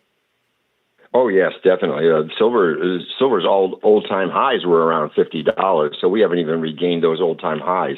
So silver's still way undervalued, and certainly pushing towards that $40 mark. And then once we break through 40, I think it's upward towards that $50 number very you hear quickly. that, Steve? That's exciting stuff. I mean, we'll have a big part. When we hit 40, we got to go out and have a couple of beers, Steve. Listen. Absolutely. Music to my ears. Exactly. Give William Youngerman a call. Oh, how's the 90% silver looking, William Youngerman? Still at a bargain level. You can buy 90% silver for just the melt value. So no premium on that. So great value there. Stuff. I love 90% silver. All right, listen, William Youngerman opens up at 10 a.m. His number is 1-800-327-5010, 1-800-327-5010. You can stop in at 150 East Palmetto Park Road in Boca on the first floor of the Bank of America building, immediately east of US 1 Federal Highway. And you can find both his phone number and address on his website, williamyoungerman.com. All right, William Youngerman, we'll talk tomorrow. Okay, have a great day. All right, Thanks. Take care. You know, Steve, that 90% silver, you had it more than me, but it's the old coins we used to have in our pockets that are 90% silver. That's right. You know, and you know what's a cool thing about 90% silver is obviously it's really cheap. You get like the price. You can buy it in bags. You know, they do it by weight, so you can get it's like a money bag, but it's silver. It's a cool thing. You know. All right, let's go back to the phones. I've noticed, been taking great calls all day. I don't think we've talked to one liberal who wasn't at some point of mental distress and breakdown. Every liberal has been in a different state of mental hysterics on the phones today. We haven't heard from one coherent liberal. From the babbling propagandist to the one guy who admitted to me that his problem with Trump is it reminds him of his parents. It's just been a strange day. All right, let's see though. Let's see what we got. Roy's cooler. You're on the air. What's your name? Where are you calling from? Good morning, Brian. I'm Matt Woods in Lake Worth, Florida. Hey, Lake Worth. I wanted to comment on the Chinese kids. My daughter used to have a job at Kaiser University. I'm talking about 15 years ago. Yep. And her job was to take these Chinese kids out and show them the American way. They'd go to the movies, they'd go bowling, they went to the mall, and they would give them American names like Susie and Billy, which was kind of comical. But the idea was these kids were learning the American way, and my thoughts are possibly that having more students come to the country, that maybe they might just fall in love with our country and be more friendly to us in the future. Students would come here and they'd get set up on dates with girls? Oh, my goodness. No, I didn't say that. Oh, okay. You said they go out to the movies, they show a good time. It sounded like dates. My daughter would take them as a group. Oh, okay. Yeah. And they would go to these places. I think there was like 6 of them. You know what, though? If the ones that I could be wrong, but the Chinese that come here, they don't live like in poverty over there. They live a nice lifestyle in China, don't they? I know China's got these were all wealthy. Yeah, these were all wealthy kids, I'm sure. Yeah, so I don't know if that helps them or not, but I've known a lot of Chinese people in my life, and I'll tell you this: the smartest people I've ever known in my life are Chinese people. I mean, real Chinese from China, not I remember when I was in elementary school, there was a girl that I remember her name. Po Manchu was her name. Po Manchu. She's either on the ruling council of the CCP or she's in Silicon Valley. She was doing long division when the rest of us were, trying to learn to add and subtract. And the Chinese people I've known in this country, I've never known a college-educated Chinese person who wasn't incredibly financially successful and brilliant.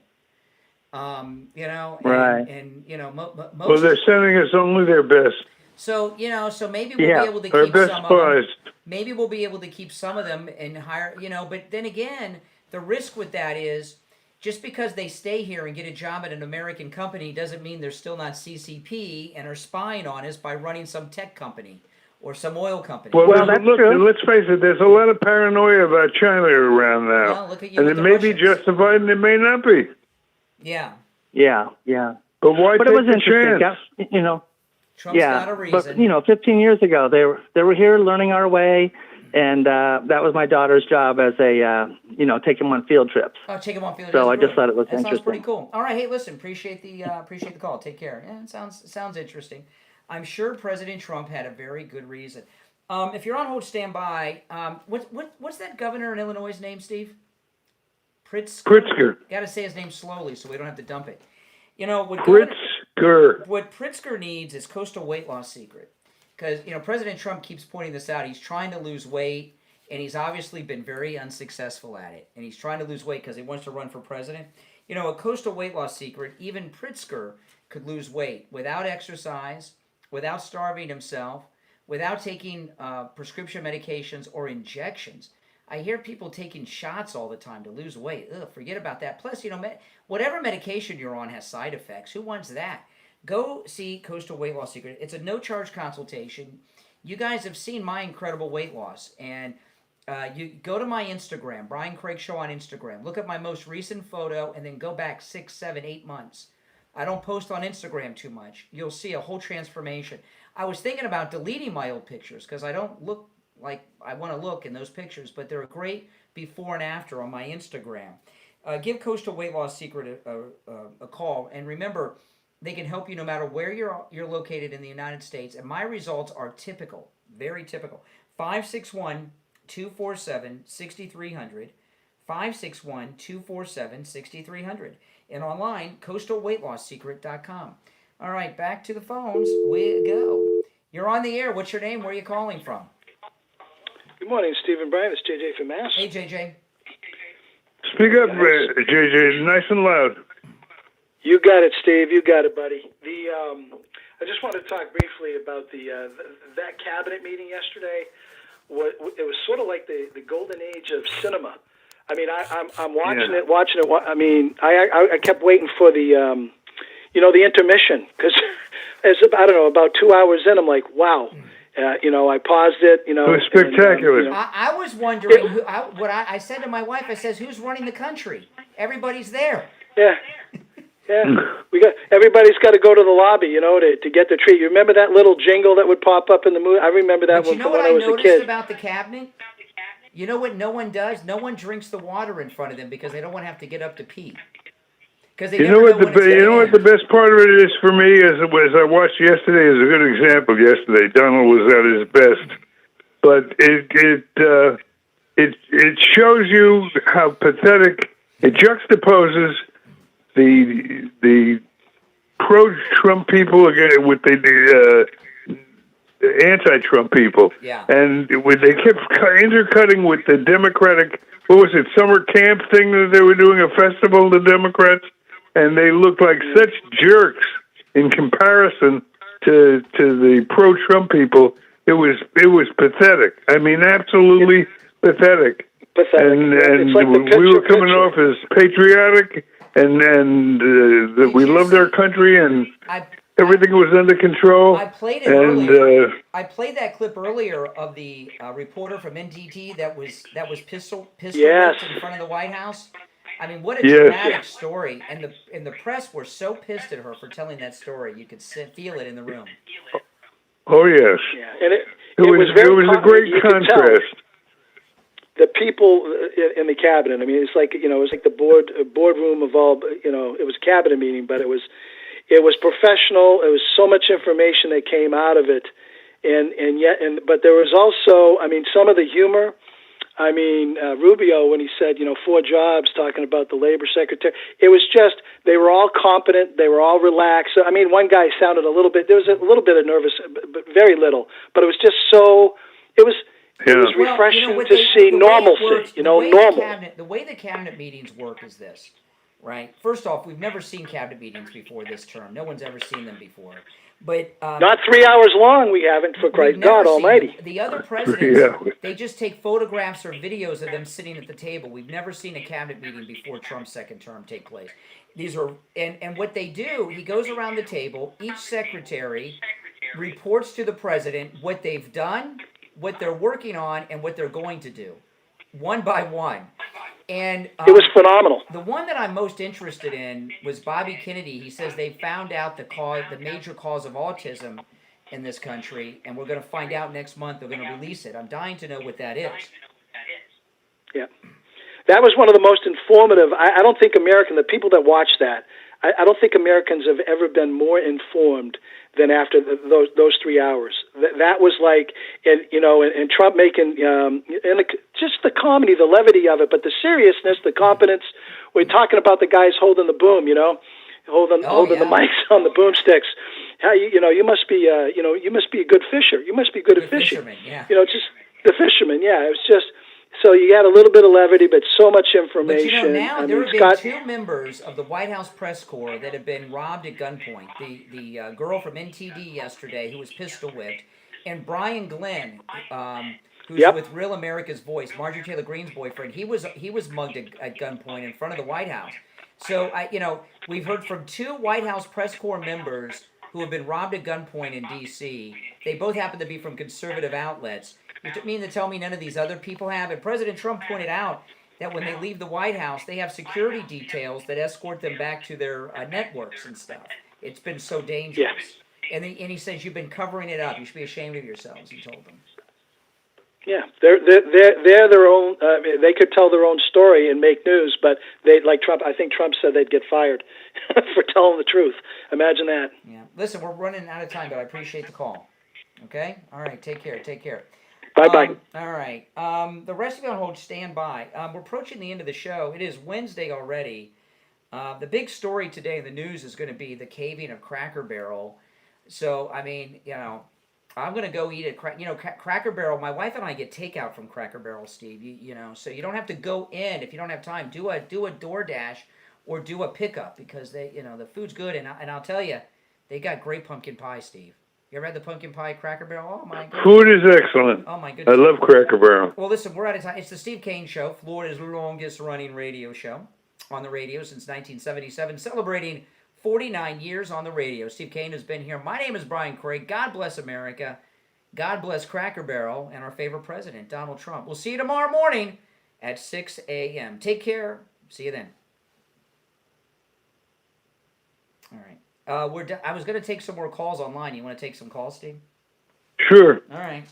We'll take some more calls. This is just on YouTube. We're no longer on the radio, but we'll take some more calls. If you want to call in, you still can. Okay. All right. Let's go. All right. You're on the air. What's your name? Where are you calling from? Yeah, Scotty, from the great state of Cracker Barrel. I did want to say something real quick. If you saw Hannity the other night, last night, he was so excited. He said, "Oh, Cracker Barrel did a whole 360." A 360. Now, how crazy is that? He means a 180. Yeah. He means a 180. Yeah. So he was. If they did a 360, they'd still be doing their remodeling and changing the logo and all that stuff. Exactly. He was so crazy. Oh, and the other thing was that Did he really say a 360? Did he really say that? Yeah, no, he did, and I had to watch it again. Well, at least it shows you one of two things: either the show is live, or his staff hate him, and they didn't edit that out. Exactly. Now the other calls you real quick about the AI situation. Have you ever considered that some of those calls that you get are AI generated? No. Yeah. No. The ones anything's possible. No, yeah, but this is the thing. The late great Rush Limbaugh used to talk about the seminar callers. So we do get the seminar callers are callers that the Democrats send out. Like that one guy that called in that said his name was Mike Kelly. That called in the last time. That was a seminar caller. He had this prepared script of crap that they think if they just get this out, failed business, bankrupt, Epstein Island, that the Democrats, if you look at everything they've done to Trump, they think if they get this story cooking, it could be any story, Stormy Daniels or whatever, that will drop him. That MAGA will turn on him. They just haven't learned. Oh yeah, definitely. But yeah, enjoy it and keep up the great work. All right, take care. All right, Steve. I'm going to call you in a little bit. Okay, so answer the phone when I call. I got some news to tell you. All right, take care. I'll talk to you later. Okay, so I'm going to continue just for a few more minutes, but I wanted to play a couple of audio sound bites that I didn't get to on the show today. I did all this show prep, and I didn't get to any of it. By the way, you guys, you may have noticed that I'm doing the. I hope you have noticed. I've been starting the show earlier in the day, like the last. This is the fifth day in a row because I started on Thursday. I've been starting at about 5:20 a.m. to 5:30 a.m. I've been starting the show and doing 30 or 40 minutes before we go on the air, okay? And then I've been continuing after, so I've been expanding the show. I've added really another hour to a 4-hour show. So make sure you're subscribed and you got the notification bell clicked. You're on the air. What's your name? Where are you calling from? Name is Mike, Fort Lauderdale. Hey, Mike. Yeah, go ahead. You were right about Trump having another reason, and that was rare earth minerals. When he did the tariff with China pulled that card out of their pocket. What is that exactly? And basically, what's the rare earth deal? Yeah, rare earth minerals. I know what they are, but I know what they are, but what's the deal that Trump made? Where are they, and what's the deal?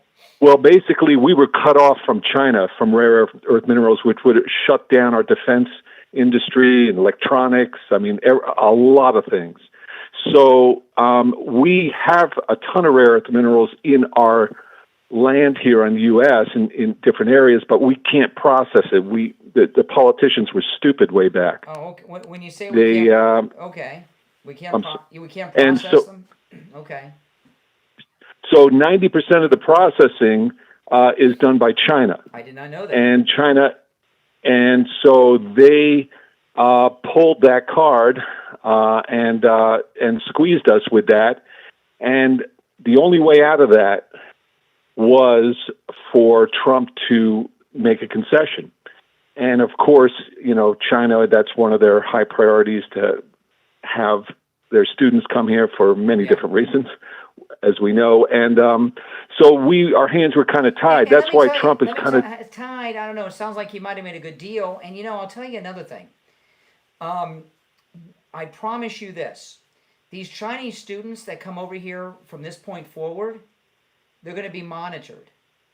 And what'll probably happen is it's hard to, I know it's hard to have a conversation with Richie about things that are sophisticated like this because, he's always looking for a way to hate on Trump. But a lot of these Chinese CCP kids that come over to college, what they'll do is flip them, some of them.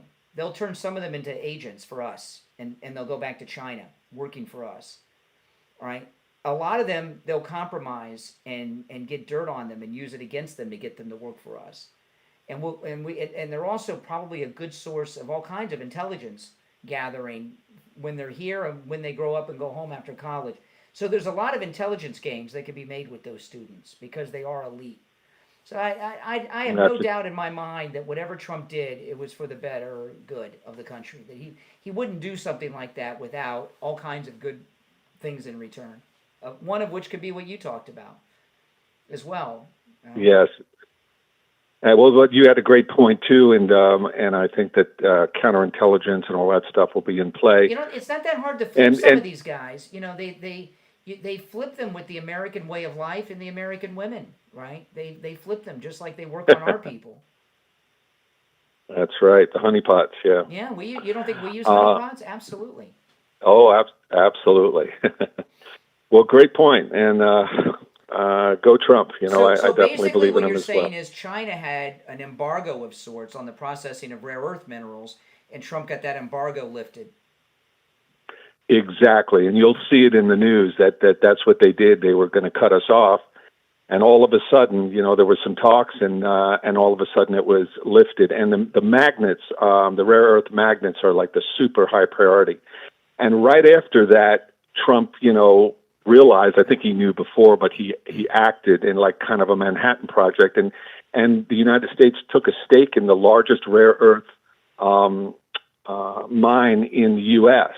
They invested a ton of money in there, and all of a sudden that stock went sky high. And a lot of people like to think, you hear this with some of the callers, that I'm a sycophant, that I'm just I'm fanatical and all this stuff. President Trump is not really a politician. He's an American patriot like we've never had before. And I'm talking about going back to General Washington. Okay? I mean, you think it's just a coincidence Washington, D.C. is right down the river, up the river from Mount Vernon. He was working a con back then, Washington. And I trust in Trump to always make the right decisions and the best decisions he can. And he wouldn't make any decision without some benefit to this country and its people, no matter how bad it may seem on the surface. And he doesn't have this ego issue that they think he has, where he has to go out there and brag, like the thing you're talking about. He could go out there and say, well, I made this deal, and that's why I did it. But that would mess up the deal if people knew what he did. You're right. Absolutely. So no, President Trump is a unique president, one we will never have again, who will not have this privilege. Understand this. Everything that he does, no matter how small or how big it is why they shot him in Butler. They tried to stop him from doing everything he's doing right now. Everything. And absolutely. And I think he has earned our our support, and he knows the big picture that we don't even know the border of. Yep. And you're one of the rare people that people look at you and they hear you and, oh, yeah, he just follows them blindly. No. You understand the depths of his intelligence, the depths of his commitment. Yeah. And you can put faith in, and he's not going to be bought out. He's got enough money, so he can't be influenced by that. Correct. So knowing all that, I mean, we can have that faith and confidence. And something I wanted to tell you personally, I cannot thank you enough. You held us up and pulled us through. I mean, coming up to that election with such confidence and positive attitude.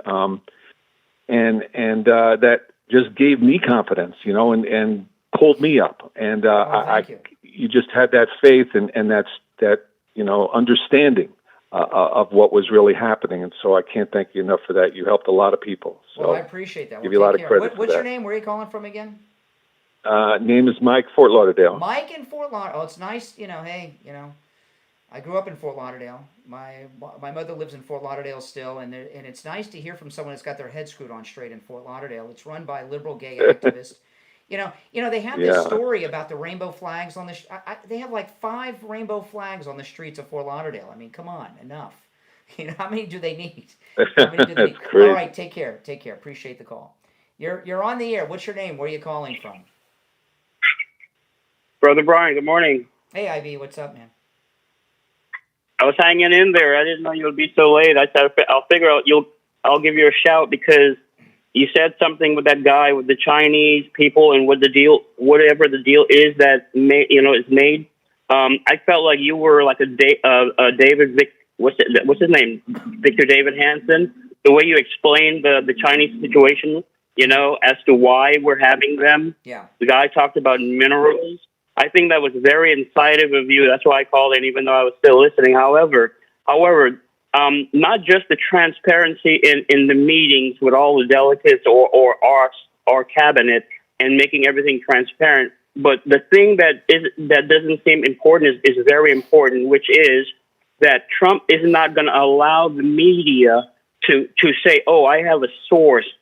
We have a, what do you call those people that are always giving information to the media? Yeah, I have a source. They have no sources. Now they just make crap up.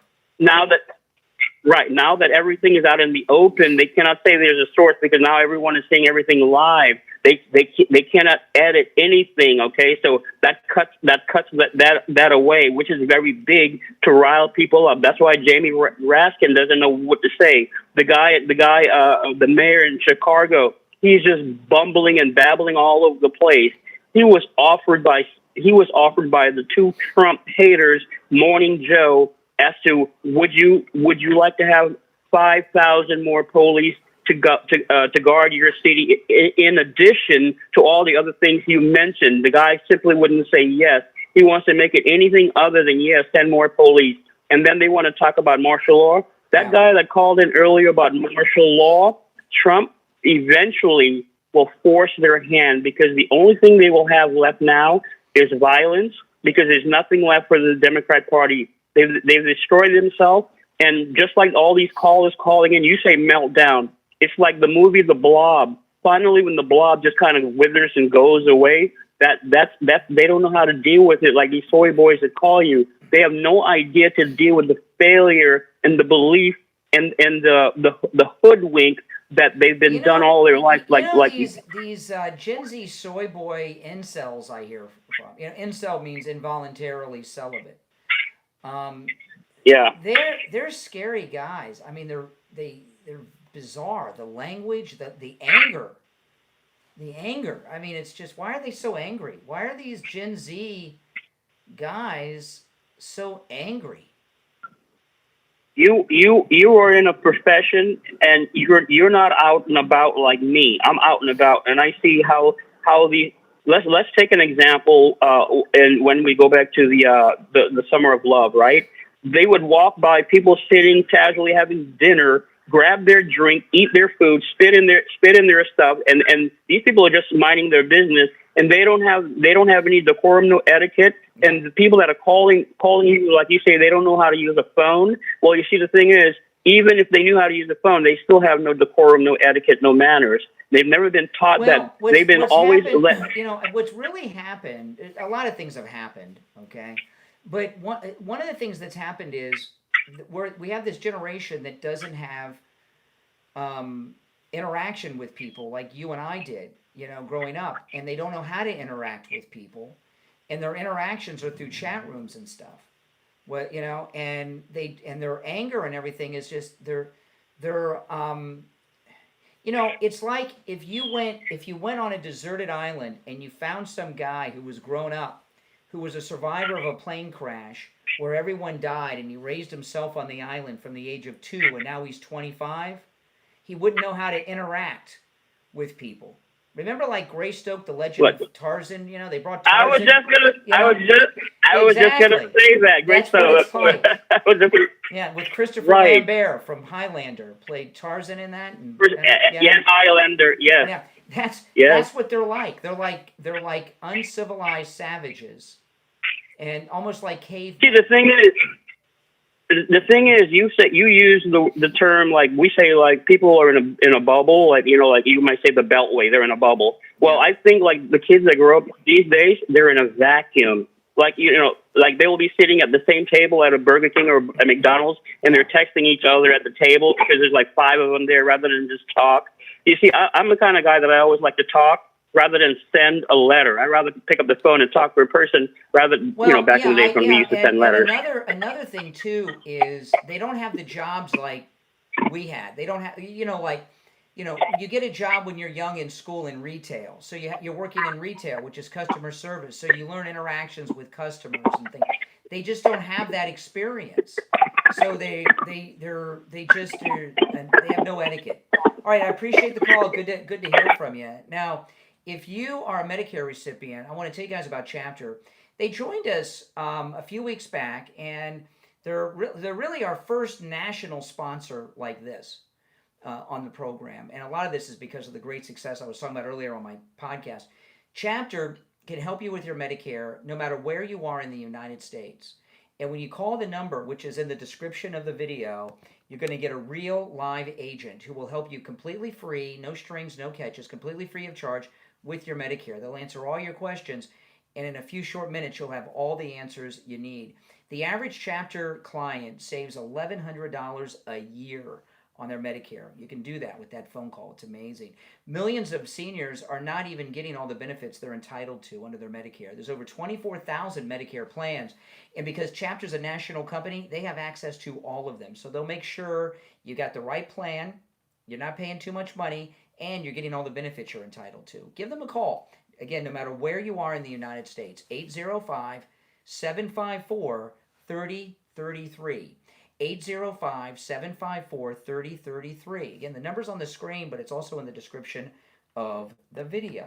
If you'd like to call in, feel free. I'll take a couple more calls here. You're on the air. What's your name? Where are you calling from? You're on the air. What's your name? Where are you calling from? My name's David, and I'm calling from Massachusetts. Okay. What's on your I'm mind? calling about the Freedom of Information Act. Can you explain to me what that is? No, I can't. Well, how about that other guy? Can he explain it? No, I mean, basically, it's at some point they have to make information public. I mean, what's your interest in it?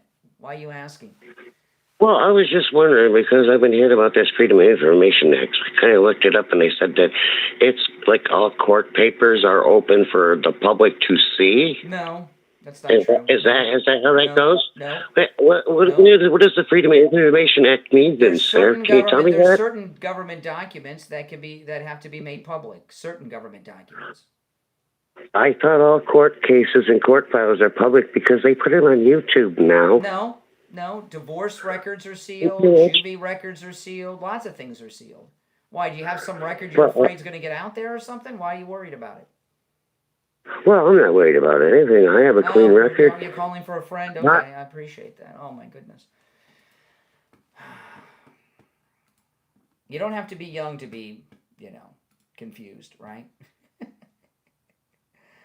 Oh, man. A pretty good show today, though, I must say. Pretty good show. Some very good calls.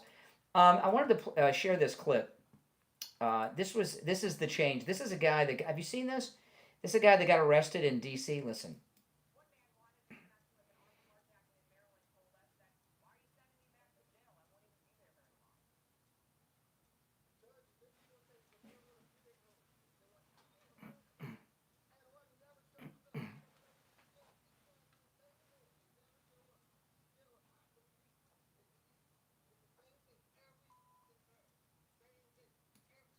Well, he's not going to be released this time because the sheriff of D.C. is now President Trump. See, that's part of the problem. You know what it is with Democrats, with guys like this? And you hear them talking about this sometimes. Liberal Democrats think if you put a black man who's a criminal in jail, that it's like putting him on a slave plantation. And they think because of slavery that none of us have experienced who are alive today, that black criminals should not go to jail because it'll bring back some flashbacks of things that they didn't experience. And you're starting to hear some of the Democrats talk about slavery in connection to arresting these felons. And here the sense of entitlement. He thinks he's entitled not to be arrested because he's been let go. Now, I wanted to share this, and I didn't get to this on the radio today, but I want to share. This is the guy. This is the truck driver that killed those Floridians in the U-turn crash here in Florida. And he got pulled over in New Mexico. This guy, his English is so bad. Listen to this. This was a traffic stop in New Mexico. It's the New Mexico State Police Highway Patrol, and he's been extradited to Florida now. But listen to how bad his English is.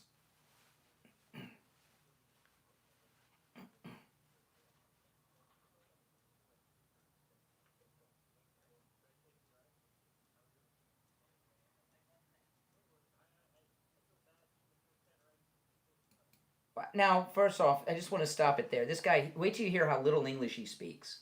He's the one that killed those Floridians. Did you just hear the state trooper apologize for giving him a ticket?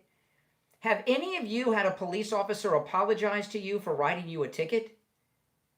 I've never heard that in my life. Have you? I'm sorry to have to write you this.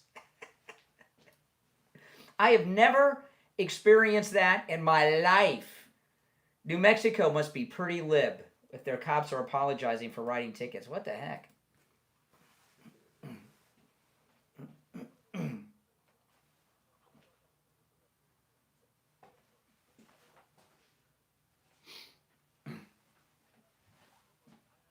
See, he's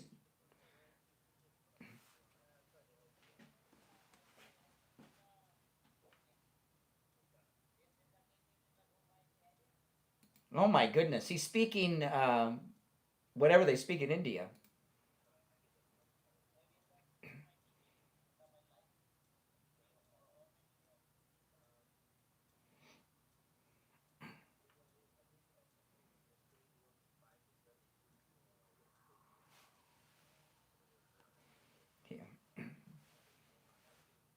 Now, this may be when he was on his way to Florida. I don't know. This was July the 3rd is when that happened. July the 3rd was that. You're on the air. What's your name? Where are you calling from? Hello. Yeah, you're on the air. What's your name? Where are you calling from? You're on the air once, twice. All right. Appreciate the call. These are some sound bites I just didn't get to on the radio today, and I want to get to them because I got them. I don't want them to be dated. But, I was talking about that, this attitude that and you're hearing this. You're hearing elected Democrats say that it is unconstitutional to arrest these criminals, right? This is Jasmine Crockett on CNN.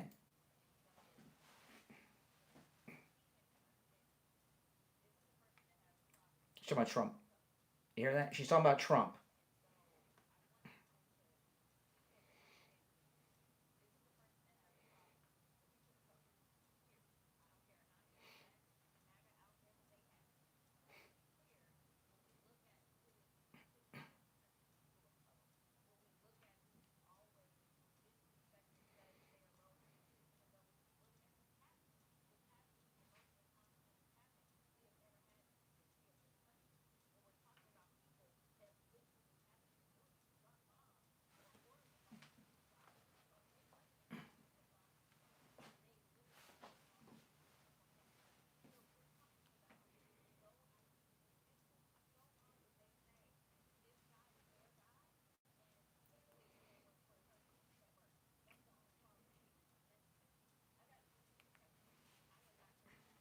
Oh.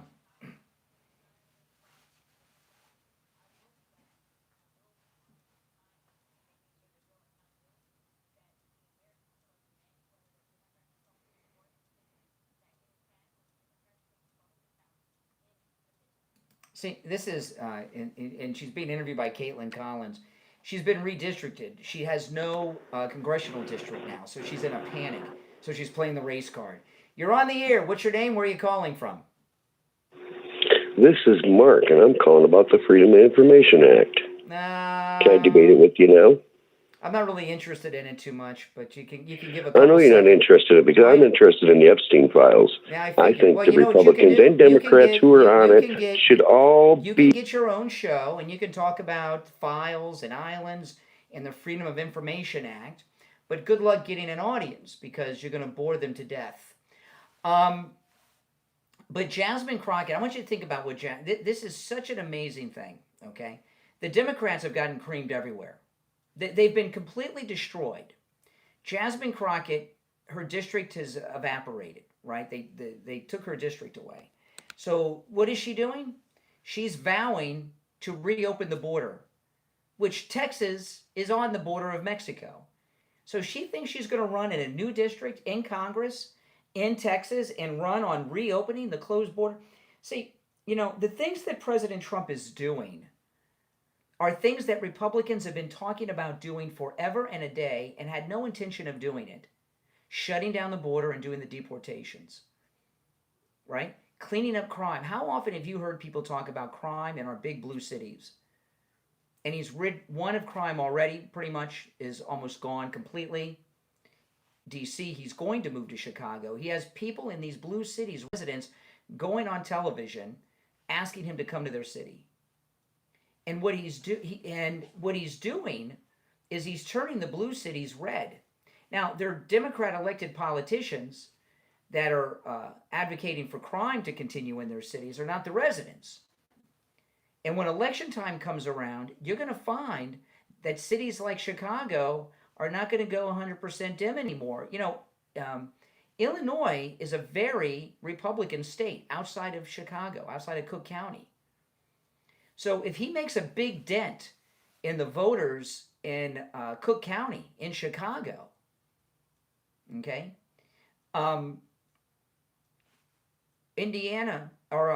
Illinois would become a solid red state. A lot of these states are Republican outside of that one big city they have in them, where there's crime everywhere. And when Trump rids these blue cities of crime, like as an example, they keep talking about, there's cities in red states that have crime in them. Yeah, but they're run by Democrats. when you turn a blue city just a little bit red in a state that has a lot of Republicans, but like if you didn't have New York City, New York State would go Republican, right? Same is true with Illinois, and there's other places that's true as well. And a lot of Republicans stay home because they know, well, Chicago, I'm busy. I can't. It's a waste of time for me to go vote today. So when he rids these blue cities of crime and he turns a chunk of their voters into Republican voters, we win the midterms. And so much of what he's doing is a midterm election strategy. He's doing the right things for the right reasons, but a benefit of it is a midterm election strategy where not only is it very possible for Republicans to hold on to the House and Senate, it's possible for us to pick up seats in the midterms because of what President Trump's doing. And Jasmine Crockett, one of the most vocal Democrats, is talking about going backwards, bringing crime back, reopening the closed border. They got a losing strategy. Now, if you're new to my channel, my name is Brian. This is where MAGA comes to talk. Make sure you're subscribed and click that notification bell. You know, I've expanded the show. We're going 4 hours a day instead of 3, and I've even gone over 4 hours today. So which time I go live in the mornings is a little loose depending on what I got to do in the morning before I go on the air. But if you are subscribing to get that notification bell clicked, you'll get a notification when I do go live. And when I go like today, I went on the air 40 minutes before the radio show started. So, and I'm taking calls. And I don't have the restrictions I have on the radio so far as content and language. So, you know, it's a little, you know, it can be a little edgy as you hear with some of the callers. So make sure you subscribe. My name's Brian. This is where MAGA comes to talk.